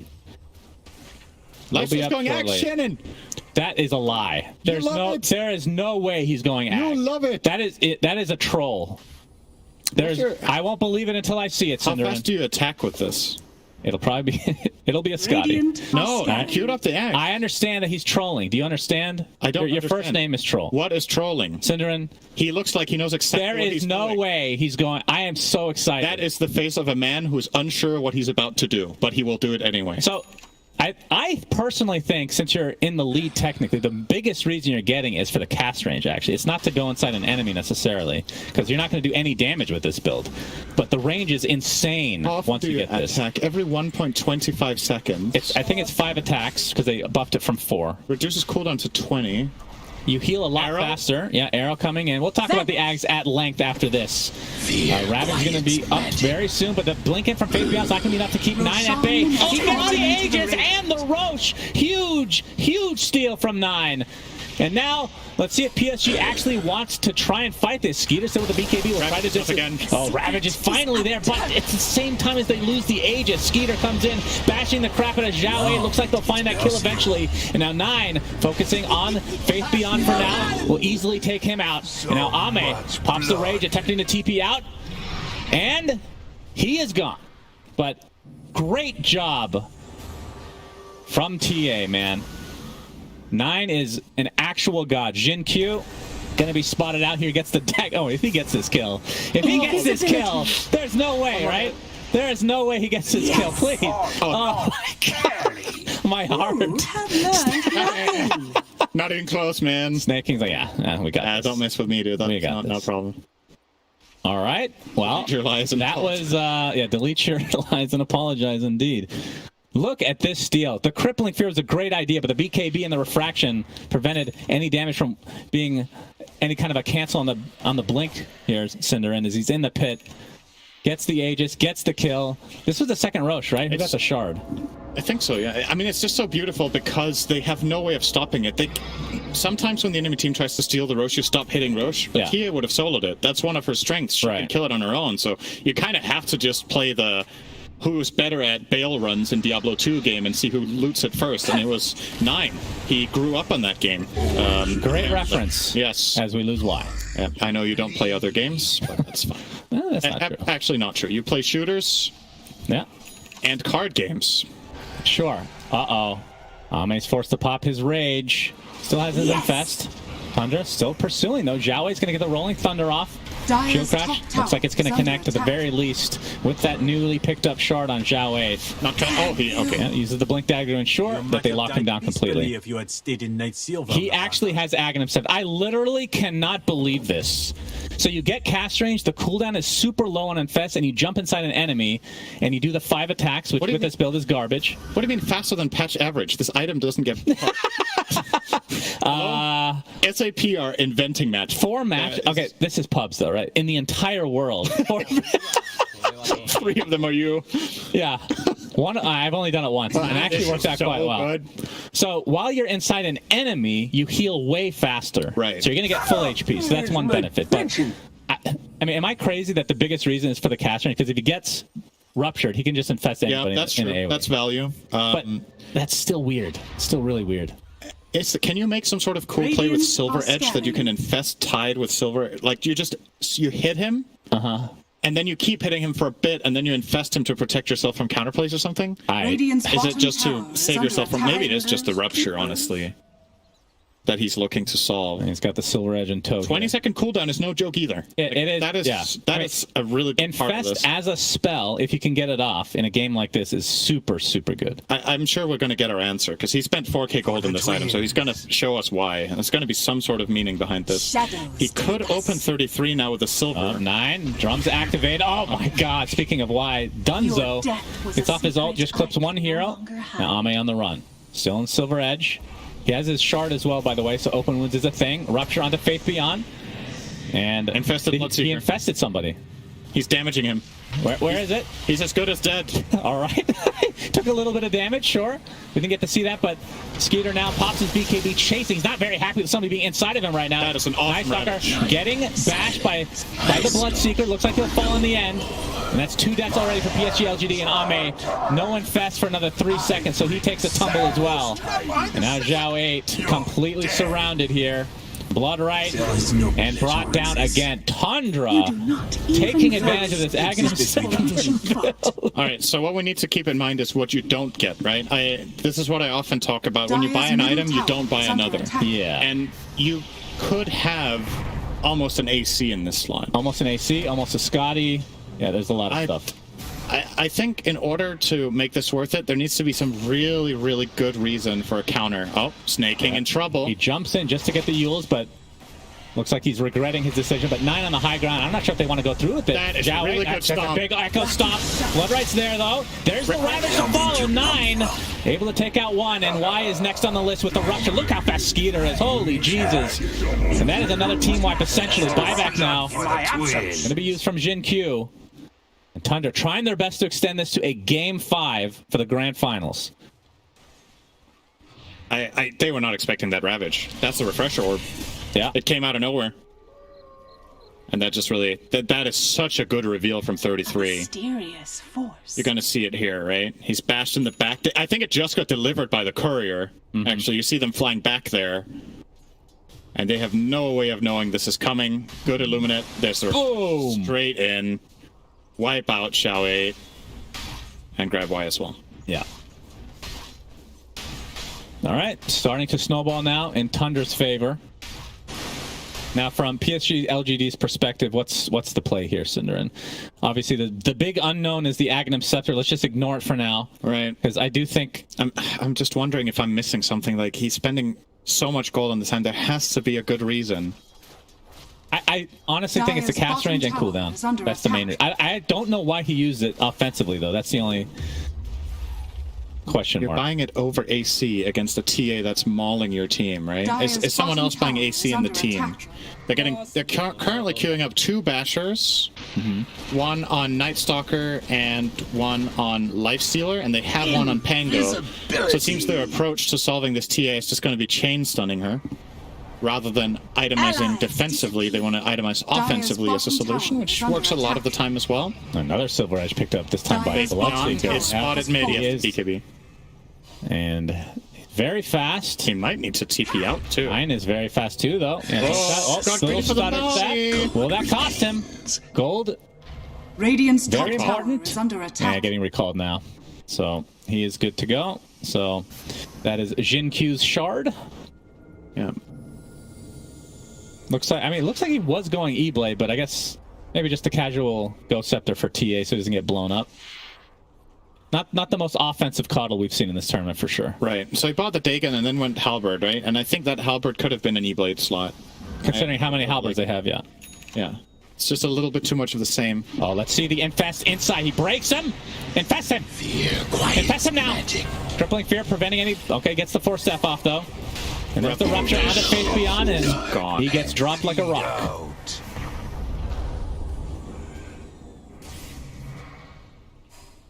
All right, well, that turns into a 5v4. He does not want to buy back because they're not really doing anything yet. We'll see if Tundra pressures here. Man, so many Silver Edges in this game. 2. Yeah, Ame has forced to rage again. Oh, all right, big roll in from Xiao 8, but the rage has already been popped from Ame. They're going to kill Tide. They kill Tide pretty easily. And 9 has no Aegis. BKB. No Aegis. Something to get out now. Call down. He blinks out to safety, and Fata might be the sacrifice. Although, they're losing Skeeter. Never mind. Skeeter's here. He has to pop his magic immune there. Just getting bashed up. There's the Infest inside of Bloodseeker, taking a little bit of damage. Just a little bit, but it's enough, Cinderin. Key component there, the Basher on Xiao 8 is going to prevent Skitter from trying to BKB TP out. Ooh, okay, that's a good item to have when you infest an enemy, actually. Pentasword? Yeah. Double damage. So more damage and the potential for maim. True. Now, how does it work when you're infested? Do all your orb attacks work? Yes. Okay, but, so you can't use items inside, so you can't infest someone and then use Silver Edge. You cannot use items. Basher definitely works. I've used this personally. Okay. So, yeah, that's cool. Now that he has Basher, I like it a lot more, but maybe it could have been opposite order then. Yeah. Radiant's middle tower see it is here. under attack. Yeah, let's see the damage. The bash there. Dunk. Let's see the massive damage from the offensive infest. Oh, yeah. Wait. Radiant's bottom is it still bugged? I think it's still bugged, if that's correct. We'll talk about that in just a moment. Fata getting initiated on. Crippling Fear. There's the bash. The newly minted masher on Ame. Yeah, they lose Radiant Faith Beyond. My goodness. He's so tanky, but he just gets dropped immediately. 9 hits like a truck. There's the Pango roll. Yeah. Connecting a couple times. Ame doing, oh my god, they're gonna burst him down. Beautifully done from Zhao Wei, keeping him locked down. Still buyback available though. And the rage into the infest, and Zhao Wei and company. He's going to be full HP in no time at all. Look at that health bar in the top. Yeah, comes it's super back out fast. full. It's kind of like a pseudo satanic actually if you have teammate. Oh, right? the bash connects. That's the buyback now. Onto 9. That's exactly what PSG.LGD wanted. They're coming back into this game, Synderin. Yeah, they're gonna leave. You can see the perpetual stun here from Zhao Wei using that shard. Very This is nicely really done. well done. So, just real quickly before we get to this next fight, the change to the Ags, other than, like, well, actually the big change, I guess, is when you infest, you're supposed to attack once immediately. Right. And based on what we saw on the damage done, it didn't look like it did, but maybe it's wrong. So buyback, but they will claim the Aegis for 9. It's important. You have this ever important core. Oh, he did. I saw it wrong. Okay, Axe Bloodseeker, Yep. 2 ruptures. Double rupture. In theory, it's good because you can rupture both Night Stalker, Pango, and Lifestealer, like 2 of these 3. But I don't know how likely it is to pull that off. What were your alternatives? The Tide one, I think, would have honestly been really good this game. Support gyro side cannon. It's pretty. It was between that, right? It was Tide or that one's not Tide or Bloodseeker. Yeah, okay. You don't like Maranas? It's not good enough compared to the other 2. Okay. Yeah, if you had like an E-Blade, I don't know. Perhaps if you went for a more magic-oriented build, it could have been really good, but yeah, I would agree. I mean, double rupture is nice. You can't complain. The problem is, like, do you even use it on Lifestealer anymore? If his infest is up, that's just an actual counter, right? I'm always surprised he hasn't gone for Satanic to be able to dispel like a silence from Bloodrite or something like that when his rage is down. But I mean, the first thing that I thought of with this Aghanim Scepter, Synderin, is you're doing it, if you're not doing it for like the cast range and whatnot, you're doing it for the damage to enemies. But you have to build him totally different. That's the issue. What else do you need? You need like a crit. Big time. Right. Big time. You need a crit. And then raw damage after that. Like super late game, Daedalus Divine. That's what you want. That's a legit build if you're able, like, because you're really tanky, right? You have Rage, you have all these items that help you tank up, which is the general build for Lifestealer, and you have a 20-second cooldown save for yourself, right? Outside of Rage. It's a different way of thinking about the hero. I'm still, yeah. Guess we'll see. He's eyeing up the Scotty for now, though. I would still really like to see an AC in their lineup. I feel like that's kind of an oversight for them to not have that, just because, you know, sometimes AC, the AoE armor is nice for your team, and Radiant's bottom tower is under attack. and that's it, right? Right. But the offensive capability in this game for his team is also really good. There's just, it's such a big offset item because of the defensive and offensive at the same time. I mean, the fact that he went Ags, and again, I don't know if I want to look too into this, attack speed's actually wasted, right? If you're infesting aggressively. Yes, correct. Because it's only 5 attacks. So Scotty, you get that proc every time. Radiant makes you super tanky, so you're not going to die in between when your cooldowns. Like again, if you have Rage and Infest, 2 saves for yourself, on top of open wounds, you have so many ways to stay alive. So if you're just tanking, then you won't die. But then, that's assuming you have damage on your team, which they do. It'll be interesting to see. I think this is the man to watch for LGD. I think Zhao Wei needs to kind of carry here. Alright. Ame's damage is good, but it requires control to go off. And you saw Zhao Wei's ability to kill the TA together with Coddle, basically. It was almost only those two just slicing 9 in half in his own base earlier. You kind of need to combine this. If Zhao Wei makes key mistakes, they're in trouble. Faith Beyond's damage is kind of underwhelming. He's not very farmed. He's actually second to last net worth. Oh, this makes me sad, Synderin. 20% pick rate on the coolest 25 talent in the game now. Yeah, very cool. Double damage. It is cool. Yeah. 1 second extra Ravage stun, though, when you have the refresher, obviously makes a lot of sense. And they got a lot of control, for sure. And a BKB. You don't see that very often on a Tide Hunter. Goodness. Protect himself from the Lifestealer opener, I guess. Double BKB with a refresher. Oh, it's a guarantee that he can ult against Crippling Fear, I think. Yeah, that's true. Yeah.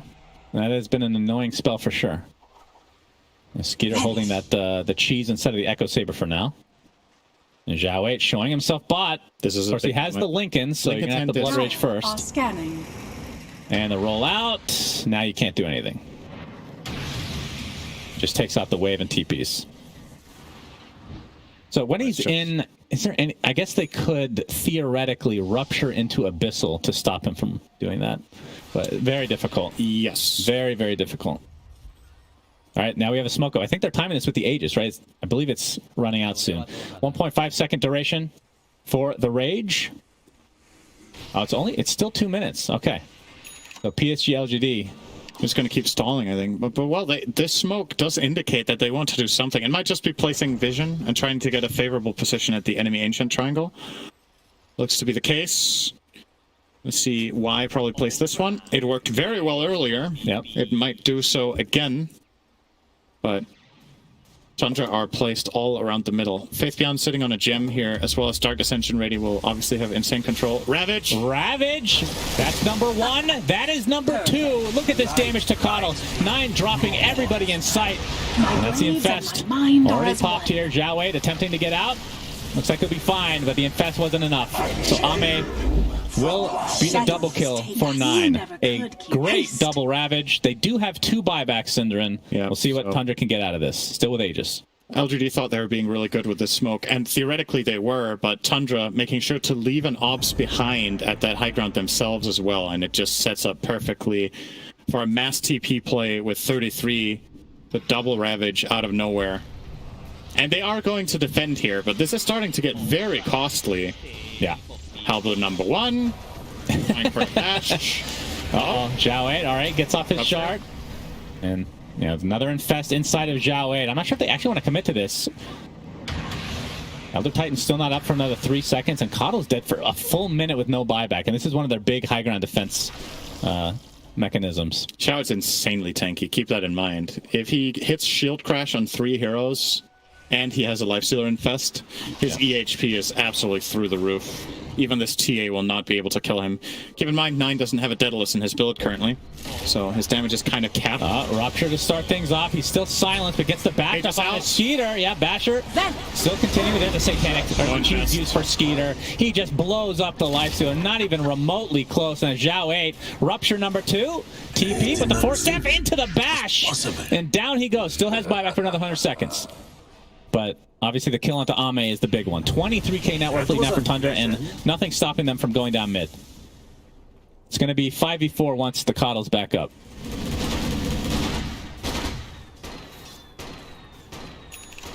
Ravage number 1 should be up again soon as well. It is 5 seconds. He has the spell Prism. Wow, 12 seconds on refresher, so double Ravage again. To go. Dire's bottom wait, all right, Lincoln's popped. Attack. Links out to safety.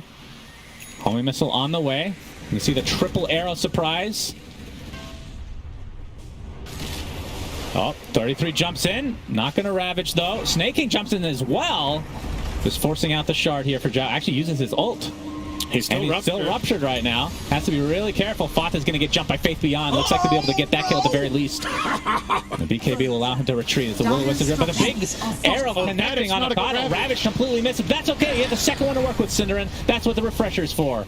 His TA completely slept right now. Skeeter continue to right-click with that Basher. Zhao Wei is so freaking tanky. And 33, there's the Ravage. It's going to hit onto 4 heroes. And that's going to be the death of Faith Beyond. Buys back into the game, though, because the gem is still on the deck. And it looks like Tundra need to recede here. And Bloodseeker is completely dead with no buyback to speak of. Another Halberd used. Faith Beyond jumps in with the Crippling Fear. Looks like Skeeter, or looks like 9's going to be just fine, though. If he wants to, he's going to go even aggressive again. Jin Q, one more right-click should do it, but can't get to the high ground anymore. Another Will-O-Wisp placed. And why? Echo Stomp is there. But 3 dead still on the side of PSG.LGD. Ame is up in 12 seconds, but he's not going to have much of a team around him, Synderen. That's why it's taken out by the Rocket Barrage, and a homing missile for Jin Q will ensure his death as well. Oh, the shard was actually really nifty there. Oh, he has the shard. The Gyro shard was chasing him and dealing a lot of damage there. You see it? Used to full success. Ame, Silver Edge. He really wants this. He wants nothing. He has to back. I mean, the problem is, even if he catches somebody, he doesn't have damage himself. It's mostly lockdown and tankiness. Yep. It really is Xiao 8 that needs to deal the damage, Dire's middle largely. barracks are under attack. And this is going to be the first set of... Oh, Will-O-Wisp again. Echo Stomp into the Earth Smither, but the Force Effect to the other side, preventing all that damage coming the way of 9. So this is BKB activated. Just going to turn it to Ame. Again, Ame's not doing that much damage. They're just standing within the Will-O-Wisp. They didn't even give a shit. In fact, he's in trouble. Into the Refraction T. Oh, he pops. Surprise! With a call down. And he is left all alone. And down goes Ame. And this means a Game 5 is incoming, Cinder, and his GGs are called. Middle barracks are under attack. Game 5 of this best of 5 for the grand finals, and I'm really, I'm torn. I love to see a Game 5. I'm really sad to see, actually now that I think about it, I'm really happy to see Ags not work on Lifesteal because it will get buffed in the future. Yeah, just need another 5 of those. Yeah, just need 10 more hits, I think. I mean, we were talking about it quite a bit. I still find it to be a little bit questionable.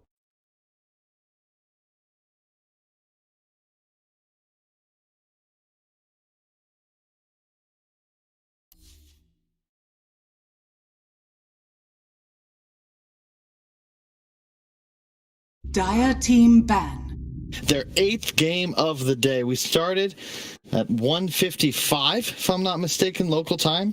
Currently 10:30. It's a lot of Dota to play, although again, not necessarily out of the ordinary for these guys. I mean, it's the 8th game. These guys play more than 8 pubs a day. Yeah. No?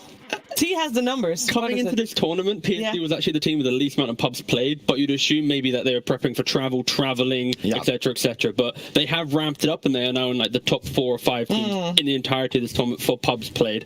10 seconds I don't know. I just love the fact that coming into a Game 5, who would have thought out of PSG be banning a gyrocopter? Like SD, sure, Kotal, Batrider, but the value of just a gyrocopter game by game has slowly risen. It makes a bit of sense too, right? Because you just rocket the Coddle.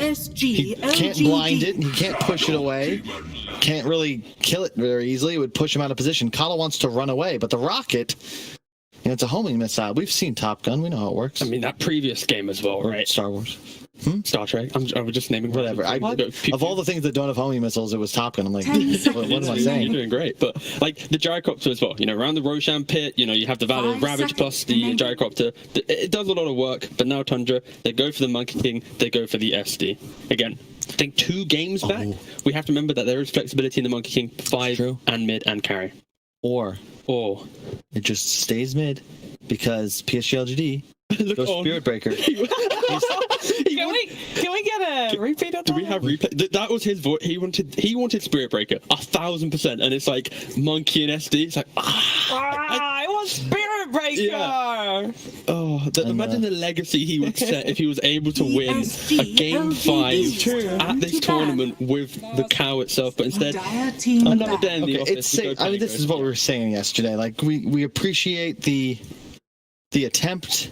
It's fun to watch, but the Pangolier, again, even though it disappointed in the previous game, they don't come away with the win. I think Xiao 8 still performed a hell of a lot better than he has on pretty much any hero but Leshrac. 10 seconds. Again, I just want to set the scene a little bit more because, like, the emphasis on Tundra here, they win game 1, they lose 2 and 3. This is a team that is playing. This is their TI. Sure, there's another tournament down the line before TI, but for the depth and the prize pool, this is Tundra's way to make a statement to everyone. So they won game 1. They then, failed twice. It could have easily, any team could have backed down, but no, they've stood up. They've now taken it all the way back to a game 5. So. And when talking about mental fortitude of a Game 5, we know that in the case of Fada, as a captain, his first tournament that he captained was 2 years ago, DreamHack Rotterdam in October 2019. He did the reverse sweep in a best-of-5 grand finals, lost the first 2 games, and then came back 3 games in a row. So the mental fortitude of him and 33, of course, also was in that team. It's there. They have what it takes to take it home, depending largely on what's happening at this moment, though. And it would be poetic as well, because going back to the TI-10 qualifiers, they were the team up 2-1 in a best-of-5. Yeah. They end up dropping the last 2 games, so they have a chance to sort of redeem themselves, Yeah, sort of. the sequel would have a much happier ending, that's for sure. And then development of bans, of course, PSG. When you go for the Pangolier, both teams have presented Bloodseeker being the optimal pick. They ban it out. They respect ban scheme as Luna, Tundra. Just take away the Venge. If you think about strategies PSG have run, it's an IO strategy, it's a Venge strategy, Clinks, Spirit Breaker, Leshrac, Pangolier. Like, they're the key ones. Don't allow them to combine those strategies. That's when PSG come out at full force. Oh, yeah. The Clinks just, it's too good. Like, it complements the PSG.LGD style. I think, yeah, the Clinks and the Sven. Those are the two heroes, primarily because this goes all the way back to what you and me were saying at the start of the tournament. Ancient taking has not been nerfed. Heroes that did it were Luna, TA specifically. So the Sven and the Clinks, they're not just like that they get more farm, but then they're active. Like they kill stuff like all alone. If you buy the right items, we've seen teams fall short not buying the right items, but yeah, of course, PSG very much knows what to do in this situation. And this is the big one. Out of your second phase, banning into pick. This is such a strong spot to be in. Mm-hmm. And Venge has not been addressed. And by that I mean it was addressed. Through a ban. Yep. It is a banned, indeed. Ooh, Phoenix. Again, good counter to Monkey King. Monkey King wants to stand his ground. Pangolier already deals with that quite well, just rolling on through. Another type of support like that, it could be devastating, so they take that out. This is the opening pick. If they want to flex the Monkey, then they'll be picking maybe their offlaner here to pair with the SD. Otherwise, it's maybe just a casual position 5 for Fada. But that's not the Tundra style when they're second pick. And they've also, I mean, they have played that Monkey, of course, earlier this grand finals in the mid lane. Didn't really work out. They go for the Night Stalker for themselves. Where's it going? Could be 5. Could, yeah, again, we don't need to. Loads of different places. Exactly. That's the key thing here. So I think I will say you're probably less likely. Oh, just now in a moment. You're less likely to be super mobile with your hero picks, I think, in a game 5. This is where it's just about playing what you like, being comfortable. I think it's most likely a Fada Night Stalker, and they put the Monkey core, but that actually just like denies Monkey King core. You don't want to play it against Storm. Nether Toxin like ends your existence as a Dota hero. But is that are you geeking out because that might be a Zhao 8 Storm team? I'm having a little. Is that a thing he can do? I'm having a look, mate. I'm having a look because right now I'm seeing like a Pango for the Zhao 8 and then like a Storm where we vibe. And he hasn't yet played it, of course, this tournament. We have a lot of flexibility here, though. We've seen them play Viper on the offlane as well. Viper could, what? Yeah, what is it? So I remember, the idea of role swapping. Jin Cube's been playing it mid a couple times, so game 5, the ultimate curveball. Dude, that would be nasty. That would be the little bait and switch. That makes sense, though. Let's be real. Of all heroes in Dota, Storm Spirit's got to be like top 3. This hero is like for teenagers. This is not something for the savvy veteran to take in the deciding game 5. This is I don't even know. The confidence. Imagine if this is it. You put Zhao Wei into the actual 4 role, a really strong offlane for Faith Beyond. Then you put Jin Q into mid. You pick at that reliable carry for the end. Of course, Tundra now needs to pick a hero here, but I'm excited if that's the play. That would really kind of encapsulate PSG's tournament so far. We keep saying time and time again that whichever team gets first pick, in this case PSG.LGD, should be keeping everything as flexible as possible. And if this is not flexible, I don't know what is. Juggernaut for Skeeter this game? That goes back to pretty much DPC time when Viper was prominent. The idea of just have the carry with sustain. You don't care about his laning phase. You have healing ward back, then you go back in. So it's also been getting banned by LGD in the final phase. Yeah. So it's something to consider. You got to take it a little earlier. And against Storm, I do prefer the Storm because you just can't really ever properly kill a Storm as the Juggernaut, but you have a great laning phase. You're excellent against Coddle for the same reasons you stated, T, because you can tank these blasts, farm under tower, drop healing ward. Like, you don't really feel the pressure. And so far, LG, they can't interrupt your spin TP. So it's a really nice game, very chill. And 5 seconds remaining. Pretty powerful illusions, too, if you get defensive disrupted. And PSG, they assume that it's going to be Monkey mid, NS5, Jug, carry, looking for that offlaner because they're banning out the Doom. What else is left for them to ban? If they're indeed looking for something else than an offlaner, like, is the Night Stalker offlane enough to be tanky enough? Because I feel like they need something beefy regardless of which role goes. I'd actually love just to see the Night Stalker core here. The value into Storm Spirit when you get the Echo Blink BKB just get on top of him, Pango as well. SD's a very helpful laner. Monkey King 5? Yep. Play it top. 10 seconds Yep. remaining. Because I would say it's beautiful when you see Viper. 5 seconds remaining. When you see Viper and Storm, like you just don't want Monkey Core, and if you commit to it mid, it's an unfavorable matchup almost certainly. Yeah. And it just doesn't win you the game. Plus, if you think about it conceptually with Juggernaut, they want to do the same thing in the game, and I think you'd rather a different style of damage output. I'm for just your mid. picturing like an NS juggling or a monkey jug. It's like, oof. To be fair, whatever's top, they're just going to shove lane, right? And then they go Use for heal. this is a very good start. There is no reliable stun here. You cannot count Monkey King as like the stun for the game because that's all they have right now. So wait, is this a Zhao 8 coddle? Oh wait, no, he plays Pango 5. Seconds remaining. I think we're gonna see a Y Pango, most likely. Okay. No. This is Or it's the I Y think- Coddle, and then it will be Xingqiu Storm I think Xingqiu goes Storm mid. Okay. And then Zhao Wei and Y will then decide between the Pango and the Coddle. Most likely Zhao. I think he'll just play the Pango. He'll just play the Pango. He'll just play the Pango. This is the idea that you don't play. He demotes himself in the middle of the series. The director. Oh, no, at the end of the series, Kyle. Final 5. game. Oh my god. Or Zhao just plays Storm, and we just overhyped this all. But That you know. is- Could be two. And there's a Lina coming out. Okay, moment of truth, guys. Moment of truth. Who is playing? Yes! Xingqiu Storm. Turn of events. Unbelievable. PSG Game 5. The Xingqiu Storm Spirit that he's played like 3 times in his pubs since playing in Europe. That is just amazing. Like, not just that. Think about Zhao. He's standing in. He wants to bring home a title for his boys, and instead of putting himself in a position where it's like, I'm gonna prove I can do this as a mid player. He's like, no, we're gonna get the W anyway. Whatever's best for the team, I will let you go mid. Think about after Game 4 when they take the L. Zhao stands up from his PC, walks over to Xingqiu. It is time.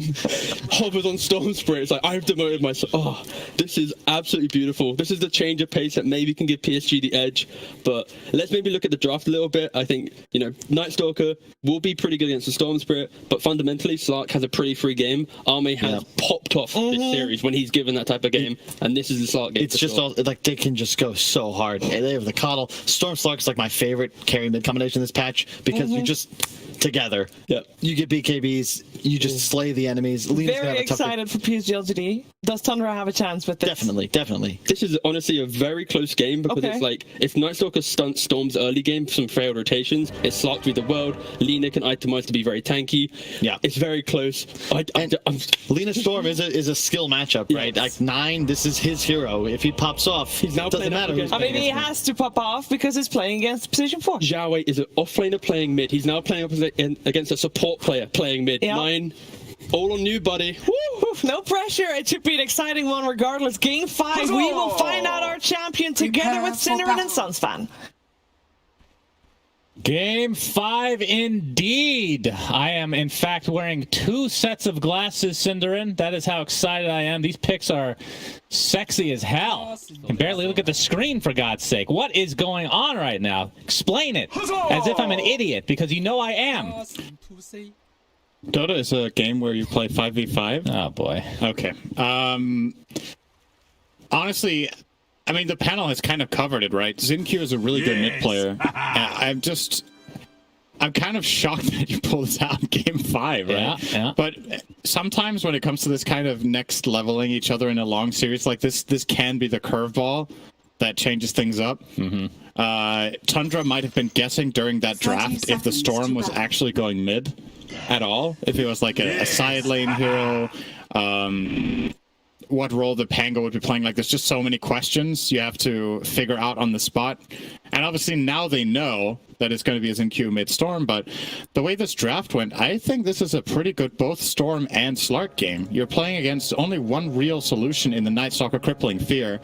I think 33 is the hero to watch this game. He has to do well in the Night Stalker for Tundra to be doing well here. Might be a good start. Disruption to start things out. Illuminate from the side. Snaking takes a ton of damage, but the Blade Fury onto Faith Beyond. Looks like that'll be first blood, just barely going the way of Tundra. Obviously, Faith Beyond ends up trading it with Snaking. And Y now on the high ground, gets out the Fairy Fire. Looks like he'll live, though. Zhao 8, the level 1 shield crash. All that damage mitigation. Oh, nice dodge there from Fata. Position 5 Monkey King. If somebody was watching this game, or any of these games really from this patch, that has been under a rock for 2 years, they probably wouldn't be able to guess half these positions that these heroes are playing. That's the beauty. Honestly, that's been one of the biggest stories of this tournament, has been core heroes being played in a support role and support heroes playing a core role, right? That's just been so many switch-ups, which is really cool to see. Having a hard time really... I think this top lane for... I want to favor Tundra, because Jugger against Viper should be very good in the first few levels, and he does have a slow and a stun coming out from Fata. And in the bottom lane, I think PSG.LGD are going to have a great time. So I would imagine both side lanes getting an advantage over their respective off lanes. All right. Oh my. All right, we're done, guys. Okay. It's over. It's like, all right. Oh, is this, both teams are disconnecting. Okay, while we have some time, I do want to apologize to our viewers. From the bottom of my heart, as an Aghanim Scepter specialist, I really failed you last game. I completely forgot that Infest adds a disarm for God knows what reason. It was added in the last patch, and it goes through BKB. We tested it off stream.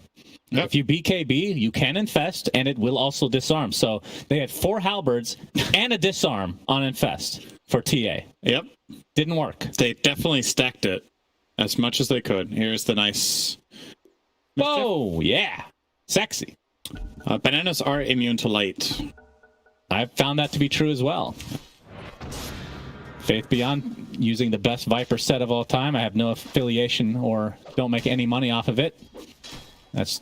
Okay, I guess I can't say that. Hashtag ad is... All right, Blade Fury from Skeeter. Boundless Strike is there as well, and it looks like Faith Beyond, he pops his Fairy Fire. It only survives a little bit longer as a result, and Zhao 8. In a right-click battle, with Fata. That's not going to be ending too well for you.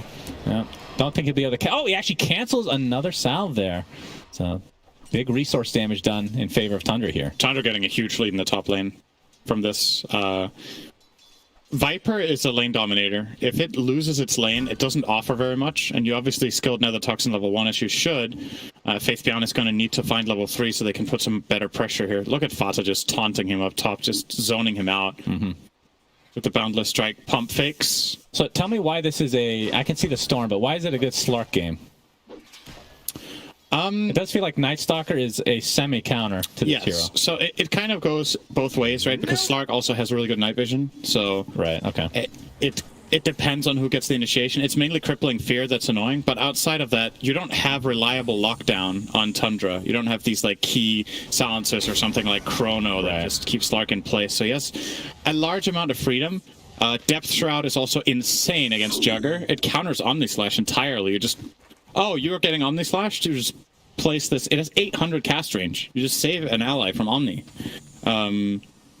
Yeah, just amazing. It's also great against Night Stalker for a similar reason, right? You just protect people that are getting jumped. So, Singyu going toe-to-toe with 9. Very close lane. Jai was like, wait a second, we're actually playing for the first place. Put a guy mid who's really good at it. Yeah, putting the support mid to play mid. No problem. I mean, Zhao certainly feels more comfortable playing support. That's what he did most of his, if not all of his career. Being the captain of so many teams. One of the most legendary players of all time. Up there with the puppies and, I guess, No Tail and... The puppies? Yes, the puppies of the world. In a right-click battle, the Nether Toxin's applied, but there's the spin to follow. And it's just not going to do a whole lot, but it'll be a trade, and still in favor of Tundra. Zhao the one that keeps surviving these... You say in favor of Tundra, but look at the gold gain from those 2 kills, Shannon. Okay. All right, very even. Okay, they got more experience. The XP, even if it was the same, you're giving the same amount of XP theoretically and gold to position 1. You're right. The core gets to 4. That's in some cases that's a little bit of an outdated view. If the position 4 really benefits from the key stuff he gets, right? But actually, pressuring Skitter, he does have a spin. He's going to have to use it. His 5 stacked on the poison. Arguably should have done it way earlier. Now he just ended up taking unnecessary damage. He wants to get full value out of that salve that's coming to him. So. I guess so. All right, pounce on the 33. Be able to get out just fine. Jin Q. All right, he finds a monkey in the trees. It is Fata this time. Taking a lot of damage from that tower. Gets a salve off, though. 9 still in the trees. LSA does connect, breaks the trees as a result. TP support from Y. Dragon Slave is there. Not enough to kill Jin Q, but Fata should be in range for that right click, and indeed brings him to the ground. A nice rotation from Fata as he continues to play really weird position 5 heroes that work out relatively well. Very cool to see. I love that. That's the coolest thing about the patch. I agree. Like Dota in general, it's kind of gone this way. It's been snowballing this way for years, but having heroes that are so versatile makes it so much more interesting, especially from the draft perspective. That's one of the most... I have a lot of joy watching drafts, Cinderin. The metagame and mind games that you have, especially in a best of 5. Yeah. With these twists and turns. Nice block from Fata here. Yeah, he's so annoying, actually. He has to walk in because he doesn't have Primal Spring. So yeah, true. His ward obviously seeing Faith Beyond trying to stack there. Will get bullied away. Actually, might have to TP if he wants to live here. There's a high ground ward. They do, but Snaking is here with the disruption. Fata, Mischief's just the 1 tick of the damage away. It was bait. And yeah, he's still taking lots of damage from Faith Beyond. There's the Boundless Strike. And he's dropping very slowly. Nether Toxin not going to do much. And they're going to be able to turn this around on a Faith Beyond. So, an incredible bait. From Fata. What's the cast range on Nether Toxin? Was he not in range to use that earlier? It's not that great. All right. It's not the best. Worked out as a wonderful bait there for Fata, and they obviously find the D ward, which was exposed there by Faith Beyond. Yeah. Great start for Tundra in this game. Yeah, in the previous Nine's in trouble. Yeah, jumps by Jin Q. Jowade is there as well. Disruption, Snaking on an enemy, so 9 attempting to run with the Soulbind applied, but no. Jin Q gonna finish him off, and Jowade's gonna take the brunt of this damage. Has 2 stacks of Shadow Poison right now. Nice sidestep. Yeah, it's not likely not to be enough here. That's 4 actually on Jin Q. What kind of a game is Snaking looking at here? Because last time we saw him play the Shadow Demon, he completely dominated. We're going to have to hold that thought. No mana at all for Jin Q, but... There's a Coddle.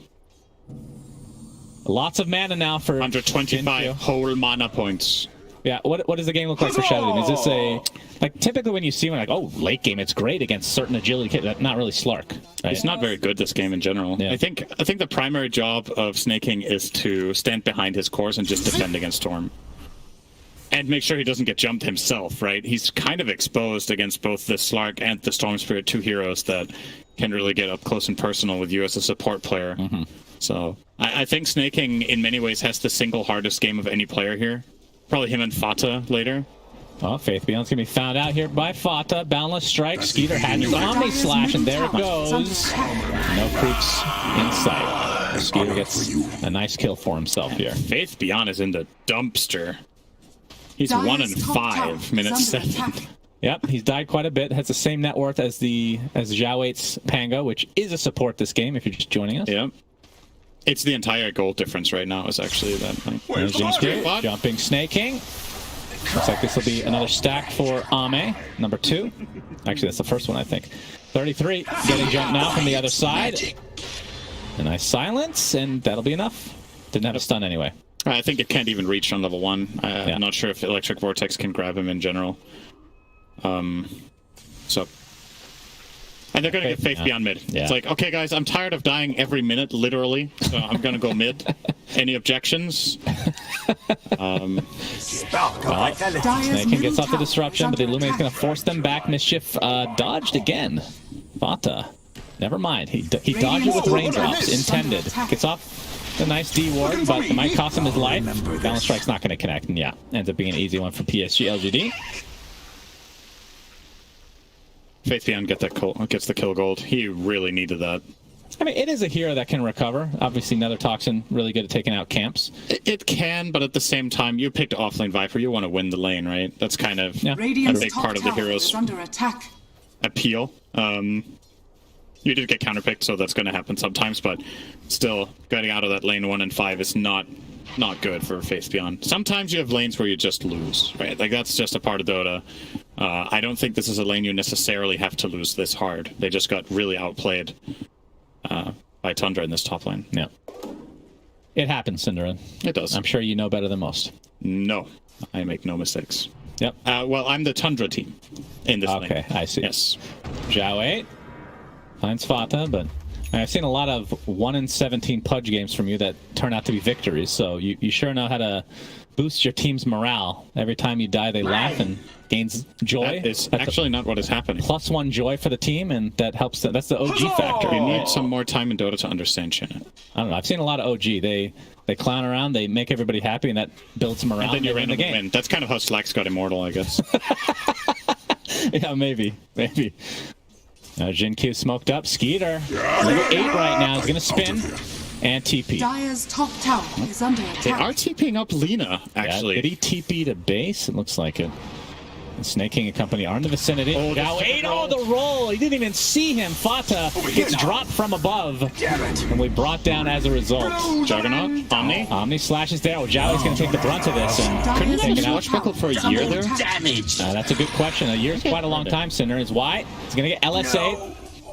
Looks like that'll be the second death of PSG.LGD in this engagement. A little bit of a blunder from Shad. I think maybe he didn't realize his Swashbuckle got ready. Perhaps it was because of Chakra Magic, but I'm pretty sure if you swash across the cliff, Juggernaut loses track of you for Omni.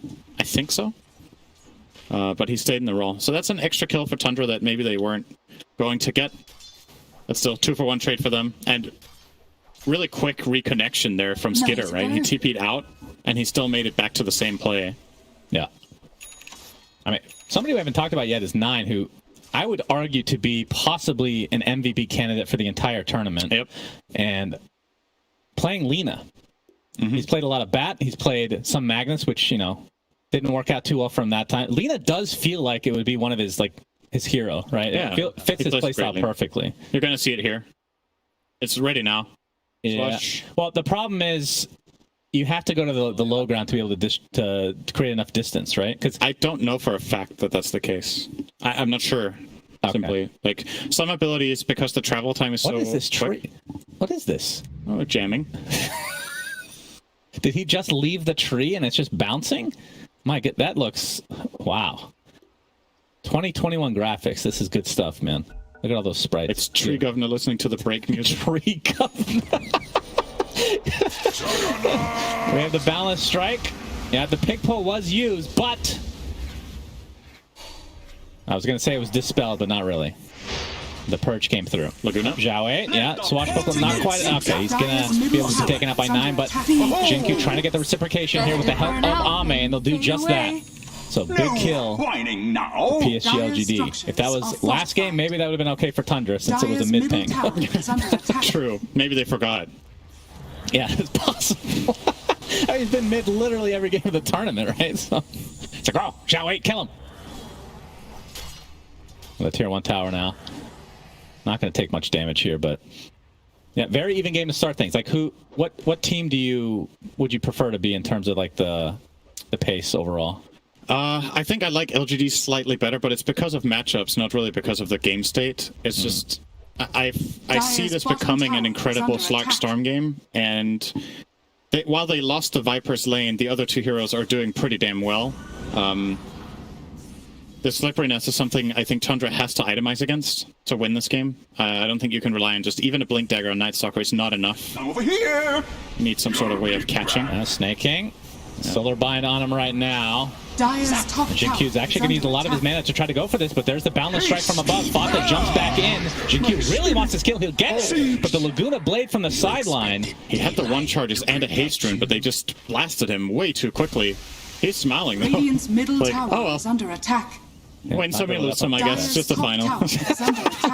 I mean, if you've been as successful as they have, then I don't really blame them, I guess. Fata, Viper's yeah, still inside, but it's not going to matter. Radiant's middle tower is fallen. You should have seen that. He is killed easily. The tier 1 tower was killed, though, at the same time. Taken by 33.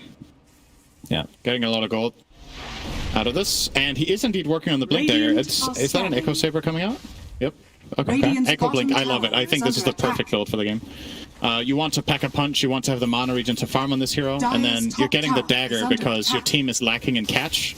So this is a way of you to get on top of the storm. And in Dark Ascension with the Crippling Fear and the Echo Saber, you can put so much damage into the storm that you can almost solo kill him. Like you need a little bit of help, maybe a Demonic Purge, from a storm's perspective. Does that mean itemizing for a BKB is going to be needed? I think he wants that regardless in this game. He's queuing it up after Orchid. It's the safe and stable item against NS. Crippling Fear lasts so long when it's high level that Euls doesn't cut it. I think it says 7 seconds on max level. Yeah, it's really long. So, yeah, better off just getting BKB. Okay then. Also helps him against Monkey King stun. It helps him against Lina. It just gives him so much safety. Like, what stops a BKB Storm in this game, really, when you look at it? It's actually nothing. Yeah. You need to get, like, something crazy, like a Basher on Jug that hits an Omni-Slash proc or whatever. Skeeter's getting spotted out, and that is the Orchid reveal. And resulting in a super easy one for Jin Q. Damn, why didn't this guy play mid all tournament? I mean, I can understand to a percent. I mean, obviously, you don't want to take, I mean, for nothing to say not being able to make the tournament, you're not going to switch positions. It makes more sense to just fill his position in with somebody else so everybody can get used to TI. But if it's just one game, you know, why not? Okay, if LGD were to win this and we get a winner's review, I would be very curious whose idea it was. I think that'll be very telling. If it's Q that's like, old man, you're old, give me mid. Or if it's Xiaowei that's like, Q, one more game. Enough mid losses, it's my turn. Storm Spirit, now! I could see it. He's like, Q, I would really love to play Pango this game, unlike every other game. So can you please go mid? Yeah, it's definitely possible. Yeah, so it's getting farmed. That's a Shadow Blade complete now for Ame. Closing in on Lina's net worth, only 200 short of that. And 9 is also closing in on a key item for him. BKBs are the key item in both teams this game. It's just so important. But you still... I can't help but have this feeling that when both teams have BKB, the kills are coming from LGD first. The Storm and Slark have a way easier time connecting on supports and killing them than the Tundra lineup does. And also just inherently, Pango and Caudle seem like more difficult kills than a Monkey King and a Shadow Demon.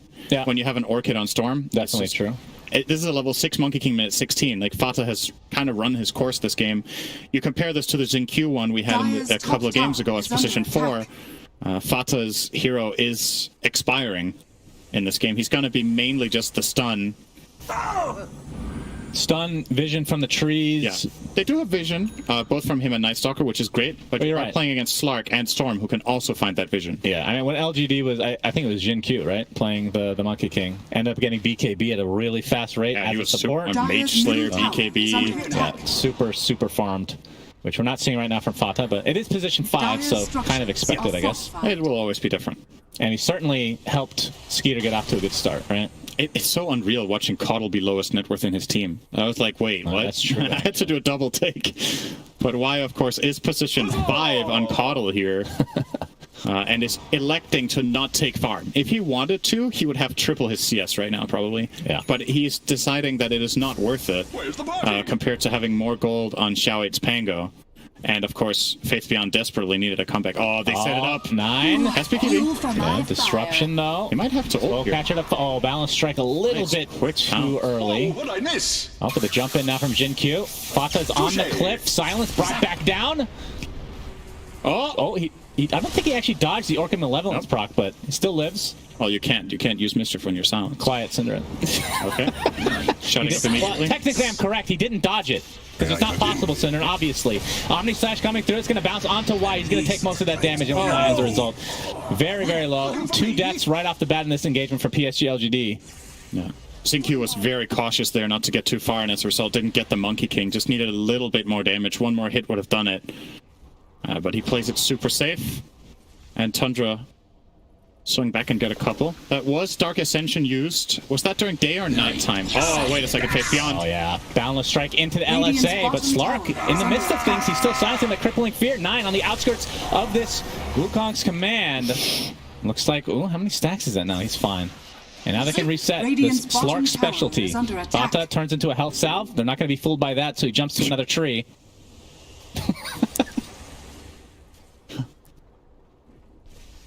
I'm sure there's a moment in history where that's become useful. A branch on the floor, you know? I'm trying to imagine the most ridiculous thing you could do with Mischief. Like standing in the Roche pit and turning into Roshan, and then the enemy team comes in and just starts fighting Roshan and don't notice you or something. What's the most ridiculous thing that could happen? I guess if you... Imagine this, you turn into Roshan, and you place yourself in the blind spot in the Roche pit where nobody has vision, and then you go in the Roche pit and you walk out as they have vision there, and then they think Roshan has spawned. Right. And they go there to kill Roche. How about that? I've seen a bait with that, actually, and it turned into a one-team fight for Monkey King. There was a clip a couple of years ago. That's so amazing. Yeah, Mischief is honestly just such a cool spell. It's one of the coolest concepts in the game. And the fact that they changed Shard to make it good, like even better, yet we have yet to, and we haven't seen it the entire time. I could talk about it every game, and I'm trying to refrain from doing so in the game 5 of the grand finals, but I had to. It's not good this game. It's cool. I mean, you can dodge Laguna. No, that's on his own team. Yeah. I mean, you could still not get hit by Laguna Blade. That is you're on technically correct. Again, good job. I mean, can he dodge? Can he dodge Viper Strike? Does that dodge that single target? Yes. On the projectile? That's pretty good then. That's actually good. But that's not going to go on him anyway. That is reserved for Jugger and Night Stalker anyway. So yeah, true. I think. I mean, yeah, there might be a moment, but should we pay 1,400 gold for the opportunity? Yes. 100%.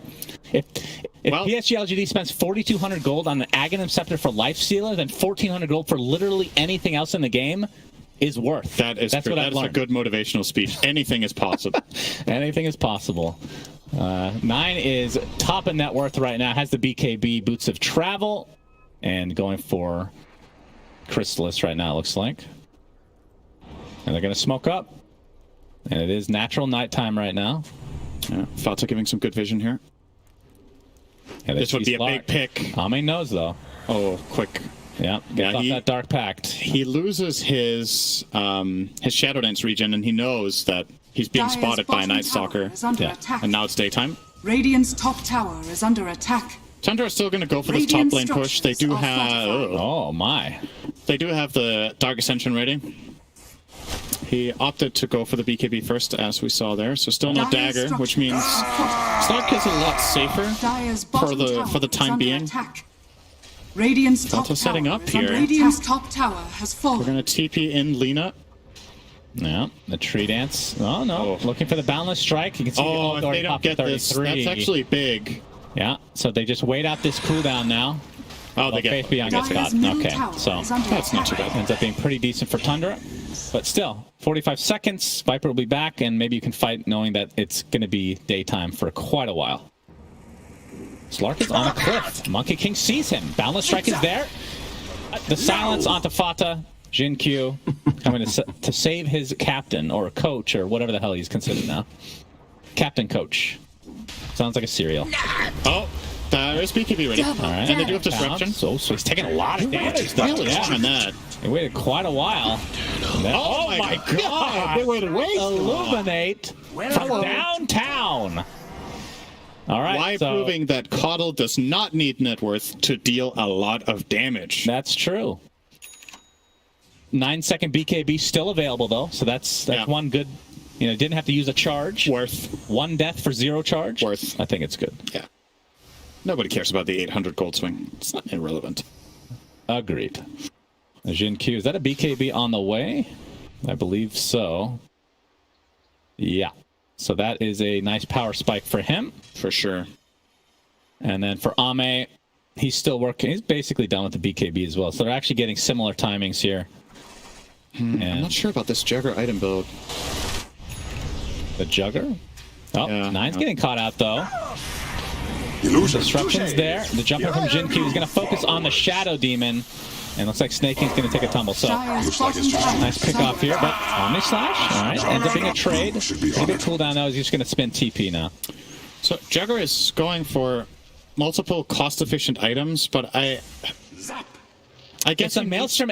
Dude, come on. It's Skeeter. What do you think he's going to build, bro? He needs the Manta against Orchid, but I'm just unsure. There's something about this build that feels weak to me. It's hard to put my finger on it, but going Maelstrom, Echo, and Manta is a lot of gold into convenience and very little into actual killing, right? So maybe if you had bypassed the Saber and gone Maelstrom, Manta, that's a classic build. Or Echo Manta, but having all three, I don't know yet how this is going to work out, but I mean, he definitely valued... Oh, we have to hold that thought. Ame runs right into the enemy team, pops the BKB, along with the Lothars, and Skeeter is just getting absolutely destroyed. Yep, Disruption saves him for a little bit, gets the spin off, and Ame has to reset completely. On the sideline, though, Jin Q jumps in really deep, takes out one, but he's just going to fall as a result. And the buyback onto the Viper here, Zhao Wei trying to get out of harm's way, Solar Bind onto the Night Stalker, actually gets pushed in the direction of the team. Ame, back in the fray, gets silenced, though, with the Crippling Fear. Nice boundless Laguna Strike to follow, and the Laguna Blade is not quite enough to take out Ame. It's okay. And they have nobody to catch him now. So Faith Beyond, if he dies here, this is a dieback onto Faith Beyond. He has died so many times this game. It is a universal constant for every fight that Faith Beyond must die. Yeah, okay, sure. How many is he on? 8? It's a lot, yeah. That's quite a lot. I can't remember the last time I've seen this. Fata. Oh! Does he have crawling? No, he doesn't. Yeah, he does. I chose the wrong tree. Or did it too late? Yeah. Okay. I like the yellow bar. It makes it seem like he's doing really great somehow. That is generally not very good. Oh, that is good. Okay. Oh, yeah. Yeah, so honestly, that fight snaking with a clutch save, right? If he doesn't save the Jugger, he's dead on the spot there. He gets saved on like 20%, comes out, max ones, spins, and lives. Deadly sweet. And on top of that, Xingqiu used his entire mana pool to kill the Shadow Demon, and was just in no man's land. Didn't have the resources to reset again and get out, which is what their lineup is all about. I believe in this patch, ball lightning is a little bit cheaper. Oh, run into Slark. He knows they're there. Yeah, pounces out. Dyer's try to go middle back tower in is here. under attack. Chasing Skeeter. Stupendous. You can see rolling thunder from afar. Jiaweit's on his way. Skeeter takes a little chip damage, but spins to safety again. 9. I'm looking for a... No, good. Tried to go for the LSA, but yeah, a little bit too far there. Fata continuing the chase, though. Balance Strike's not going to connect. And Tree dances away. And back in we go again. Yeah, Ame.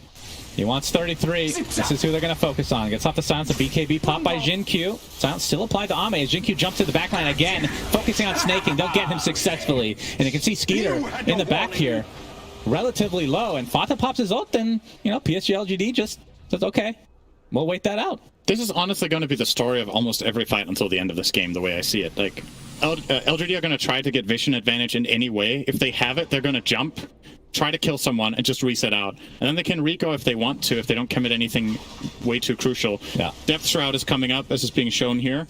Slark will buy the Shard next, and that will make Jugger's life miserable. 33 pops his ult. Roche is at half health, so they can definitely defend this. Wait this out. Yeah, we'll see. 9 and Skeeter still here. Commit here. Question is, who has the better Roche fighting capabilities? Oh, this is a good angle from Ame. Viper Strike onto 33. Ame in the backline again, this time focusing on Fata. He'll get him successfully. And the Rolling Thunder on the sideline again. Skeeter does get off his ult, though. And Jiawei is going to get decimated as a result. Skeeter somehow finds his way in the pit. 2 for 1. And all buybacks used. Oh, mistiming there. Back into a 5-5. Disruption with the silence, and Faith Beyond, as you said, dead again. Double kill for Skeeter. And into the pit we go. A modern classic, Faith Beyond in base. Modern classic indeed. Oh my. That gets bounced out again. Skeeter's all over the place here.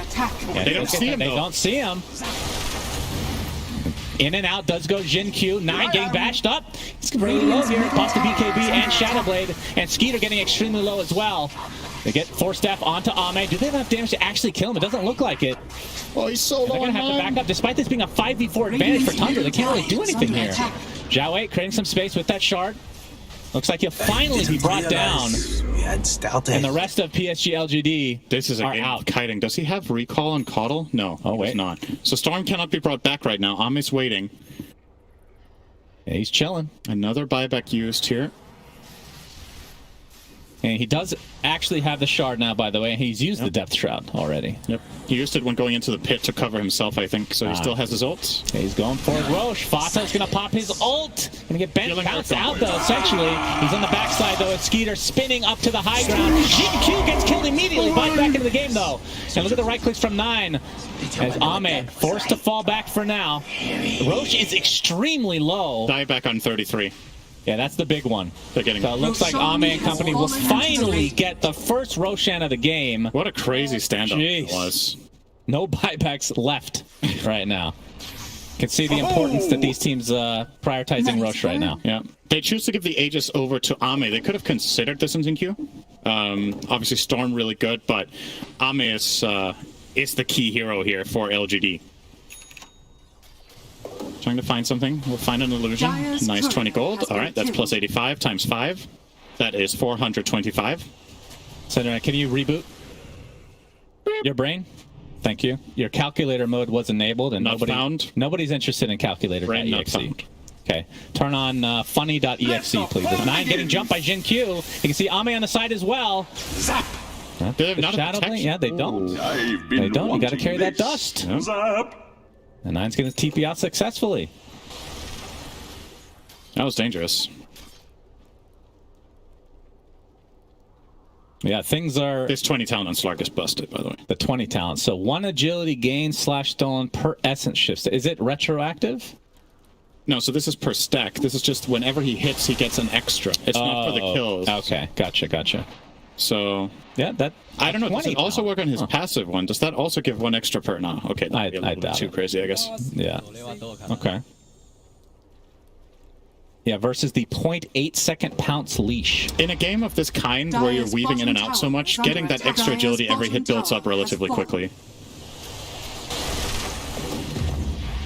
Not the best layer stuff, but they do get rid of the Aegis. Damn, 9 does so much Laguna Blade. Absolutely. Ame, now he realizes the power of 9. Oh, you're hot. Has the silver edge for himself along with a plate mail. So actually going for assault on 9. Pretty cool. So extra attack speed and all the armor benefits.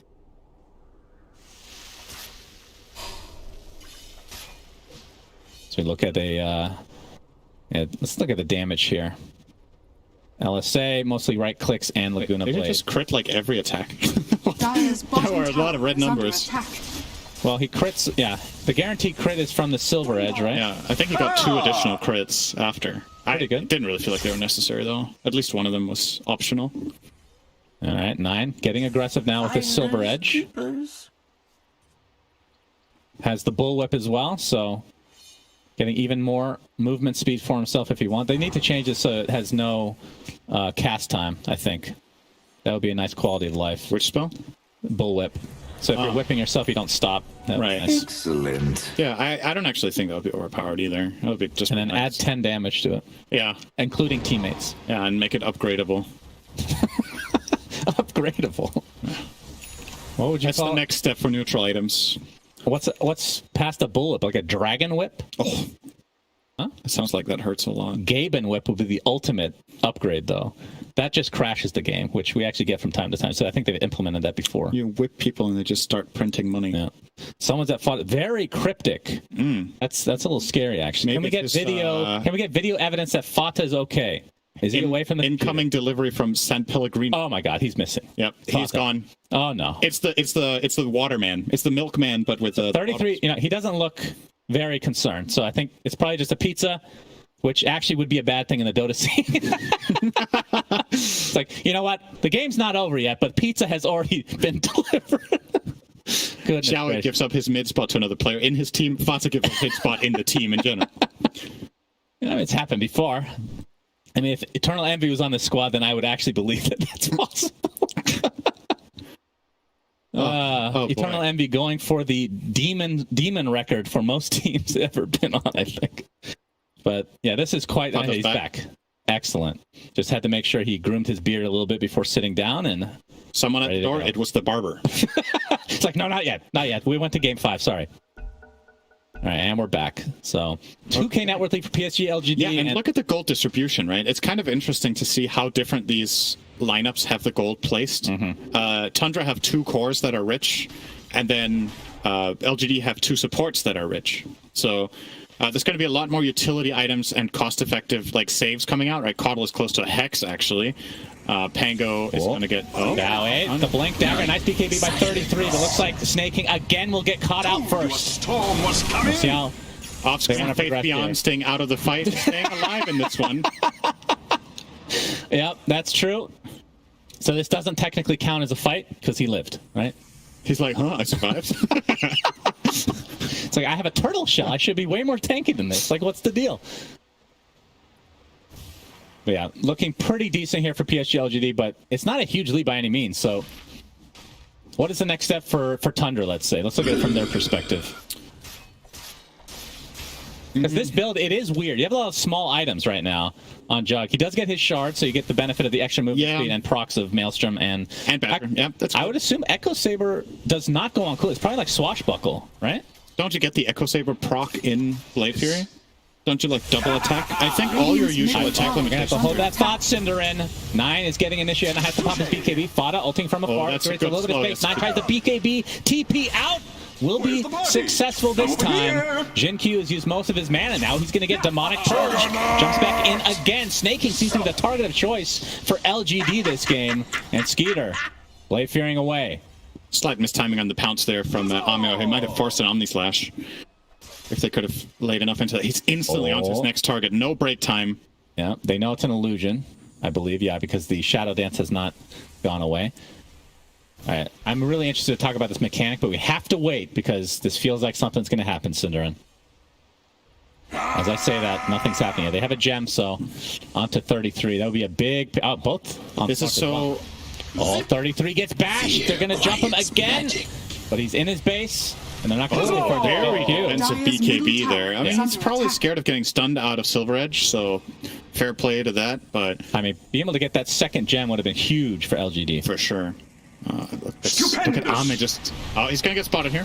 All right, LSA does hit. Rolling Thunder from Zhao 8 is here. Not able to do too much. Look at the damage with that shard. Ame has to be careful. He's going to pop that ult and back away for now. Looks like LGD wait, want to with reset. Caudle, you have Death Shroud a lot of the time, right? Ah, that's... Yeah, that's... You can actually just refresh this on him. That's strong. Yeah, it seems like a pretty strong spell.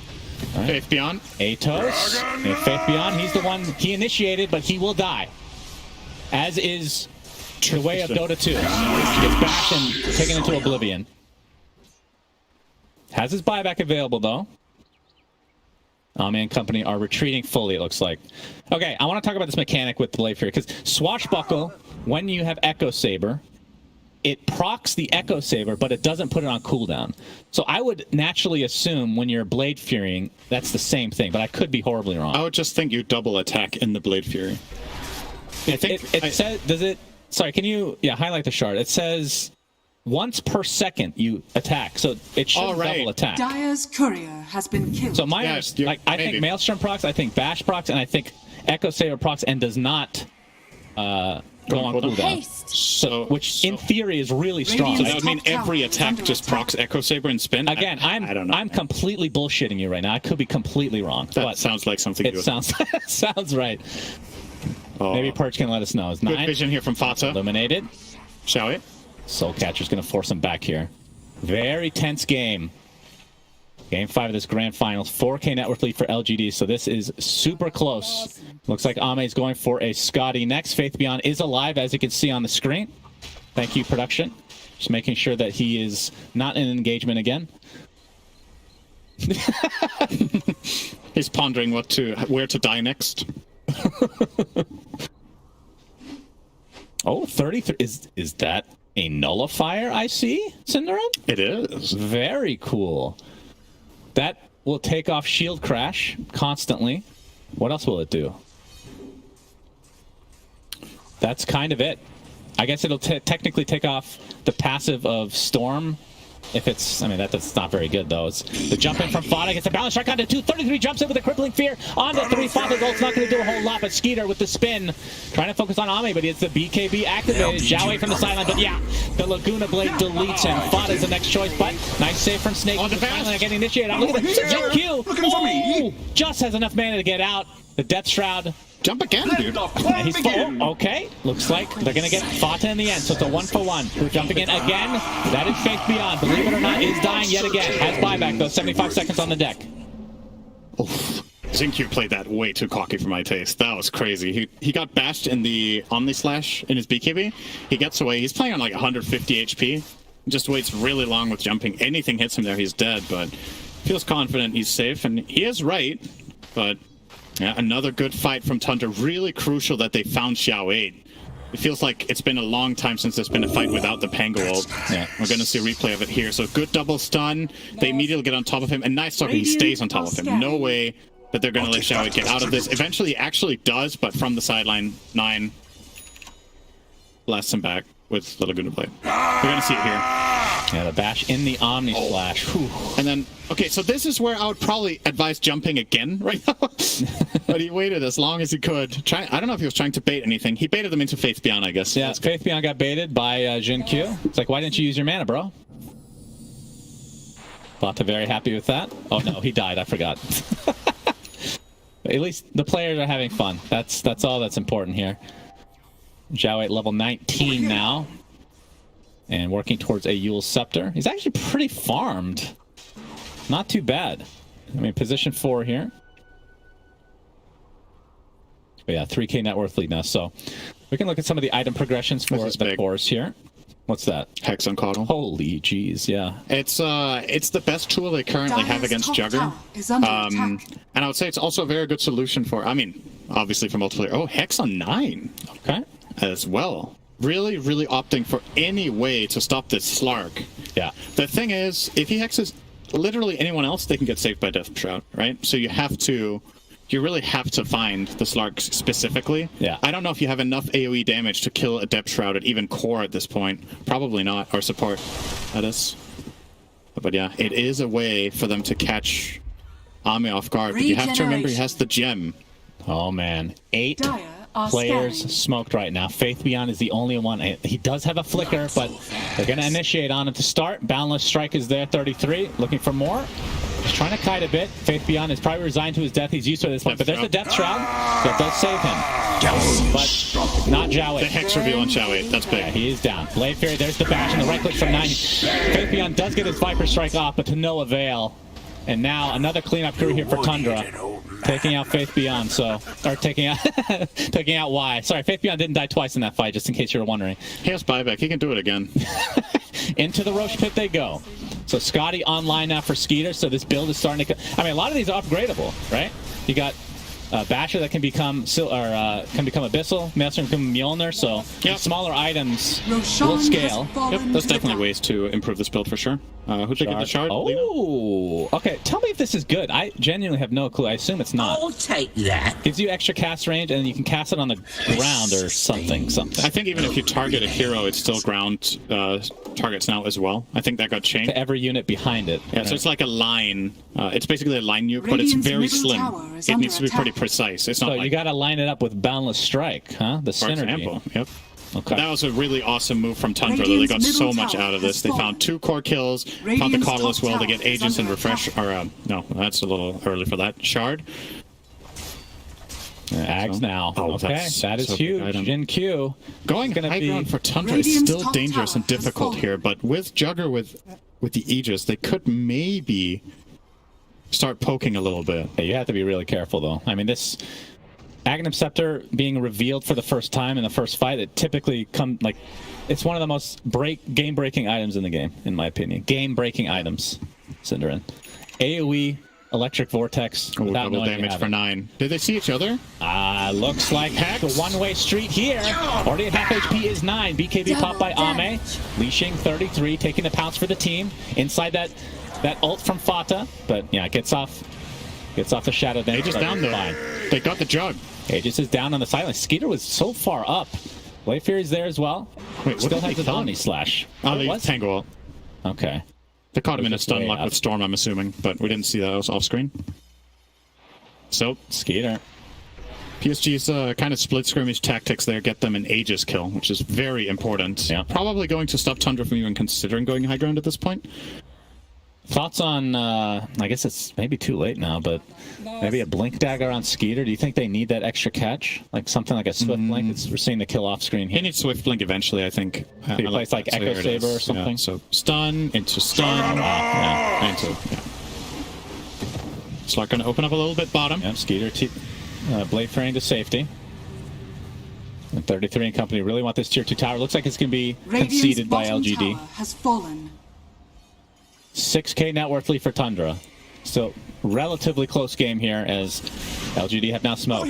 Oh, the big jump in, but Radiant's middle not even able to find Fada. Jin Q getting some mana refresh now. 9. He's going to be spotted by the Sentry. The Swashbuckler connects with the back into the Sheep Stick and the Shard from Zhao 8. But there's the Omni Slash to follow for Skeeter. Boundless Strike with Fata's ult coming through. Zhao 8 creating so much havoc on the sideline. 9 is forced to just stand his ground, but he dies. It's a support Tango for Lina. 2 buybacks down to LGD, and then no buyback onto Tundra at all. But the Juggernaut dies as well. Does have buyback available, though. Not sure if he wants to connect without 9 being able to buyback himself. So I believe LGD should be able to just clean up here. Fada taken out. Jinkyo has very little mana to speak of. But snaking, No yeah, that unlucky for Zhao 8. That's still relatively even trade. Yeah, when you take the buybacks into consideration there. Skater just stood his ground. They knew he didn't have Omni Slash, but he just turned around and kept hitting Slark. He was out of saves. He had already used Depth Shroud as well as his Shadow Dance. And look at how much damage Skater actually output in that fight. Yeah, he has got the Mjolnir upgrade and the Scotty, since we talked about his build being perhaps not the strongest at that given time, but definitely proving me wrong here. And going for Ags now. Oh, he changed his to Satanic. Dire's structures are fortified. So you're going to see here. So this opening is really, really strong. They get the bash proc, and that forces the Lina to get disrupted. So now the disruption's out of the picture. Zhao just keeps sitting on the back line. Yeah, and Ami's just reckless. It wasn't even a full duration Omni Slash just because of the Depth Shroud as well, so it could have been a lot worse. Relentless was my word, not reckless. I mean, reckless, relentless, thin line, for sure. Yeah, does get the Lina and the Jug, but Pacer's life, and yeah, all they got there was Fatis. 6,600 damage. Yeah, that's quite a bit. Boom, boom, boom! No bash there. That actually sounds awesome in slow-mo. Very impactful. All right, so top 2 net worths in the game. Cores for Tundra. But like you were talking about, the kind of the spread quite different between the two teams. It's very different, yeah. When you have gold leads like this, it's a little bit difficult to conceptualize who's really ahead, right? Because there's so many things that can happen. The extra item on a core can be super powerful, but so can the hex on your support, right? It really is about who gets the opening move. You kind of need to compensate for the fact that your Slark is 5k behind. Oh, the sheep, but he got the pounce off in time. Now the jump in with the Agner Center from Jin-Q. Nice save from Snaking. As you can see, 33 with the crippling fear on the sideline, trying to create a little havoc of himself, kind of the Pango of their team, if you will. LSA, Laguna Blade. Great Depth Shroud, instantly stopped Omni. Doesn't take any damage from that as a result, so somehow living through this, and that's the buyback on Nafada. You can see more crippling fear with the nullifier being shown. Looks like they'll finally take out the Pangolier, and another huge stun from Stormbridge. He's going to get bashed inside of this Wukong's command. Buys back into the game, though. We'll have to be careful. 33 jumps in again with the crippling fear. If they can get Ame, this would be huge. Nullifier applied, and with the LSA, that will be enough damage. Does have buyback as well. Will use it immediately. Jin-Q gets off a huge stun yet again. Skeeter has to be careful. It gets the Blade Fury off, and away we go. 9, the premature little Shivas there. Have to get to safety. Yeah, they definitely very juicy to get those gems, but I don't know if you can risk it if you are Tundra. So LGD do recover them, but that was so expensive. They bought back their Storm and their Slark in this fight. 2 cores against just a Monkey King.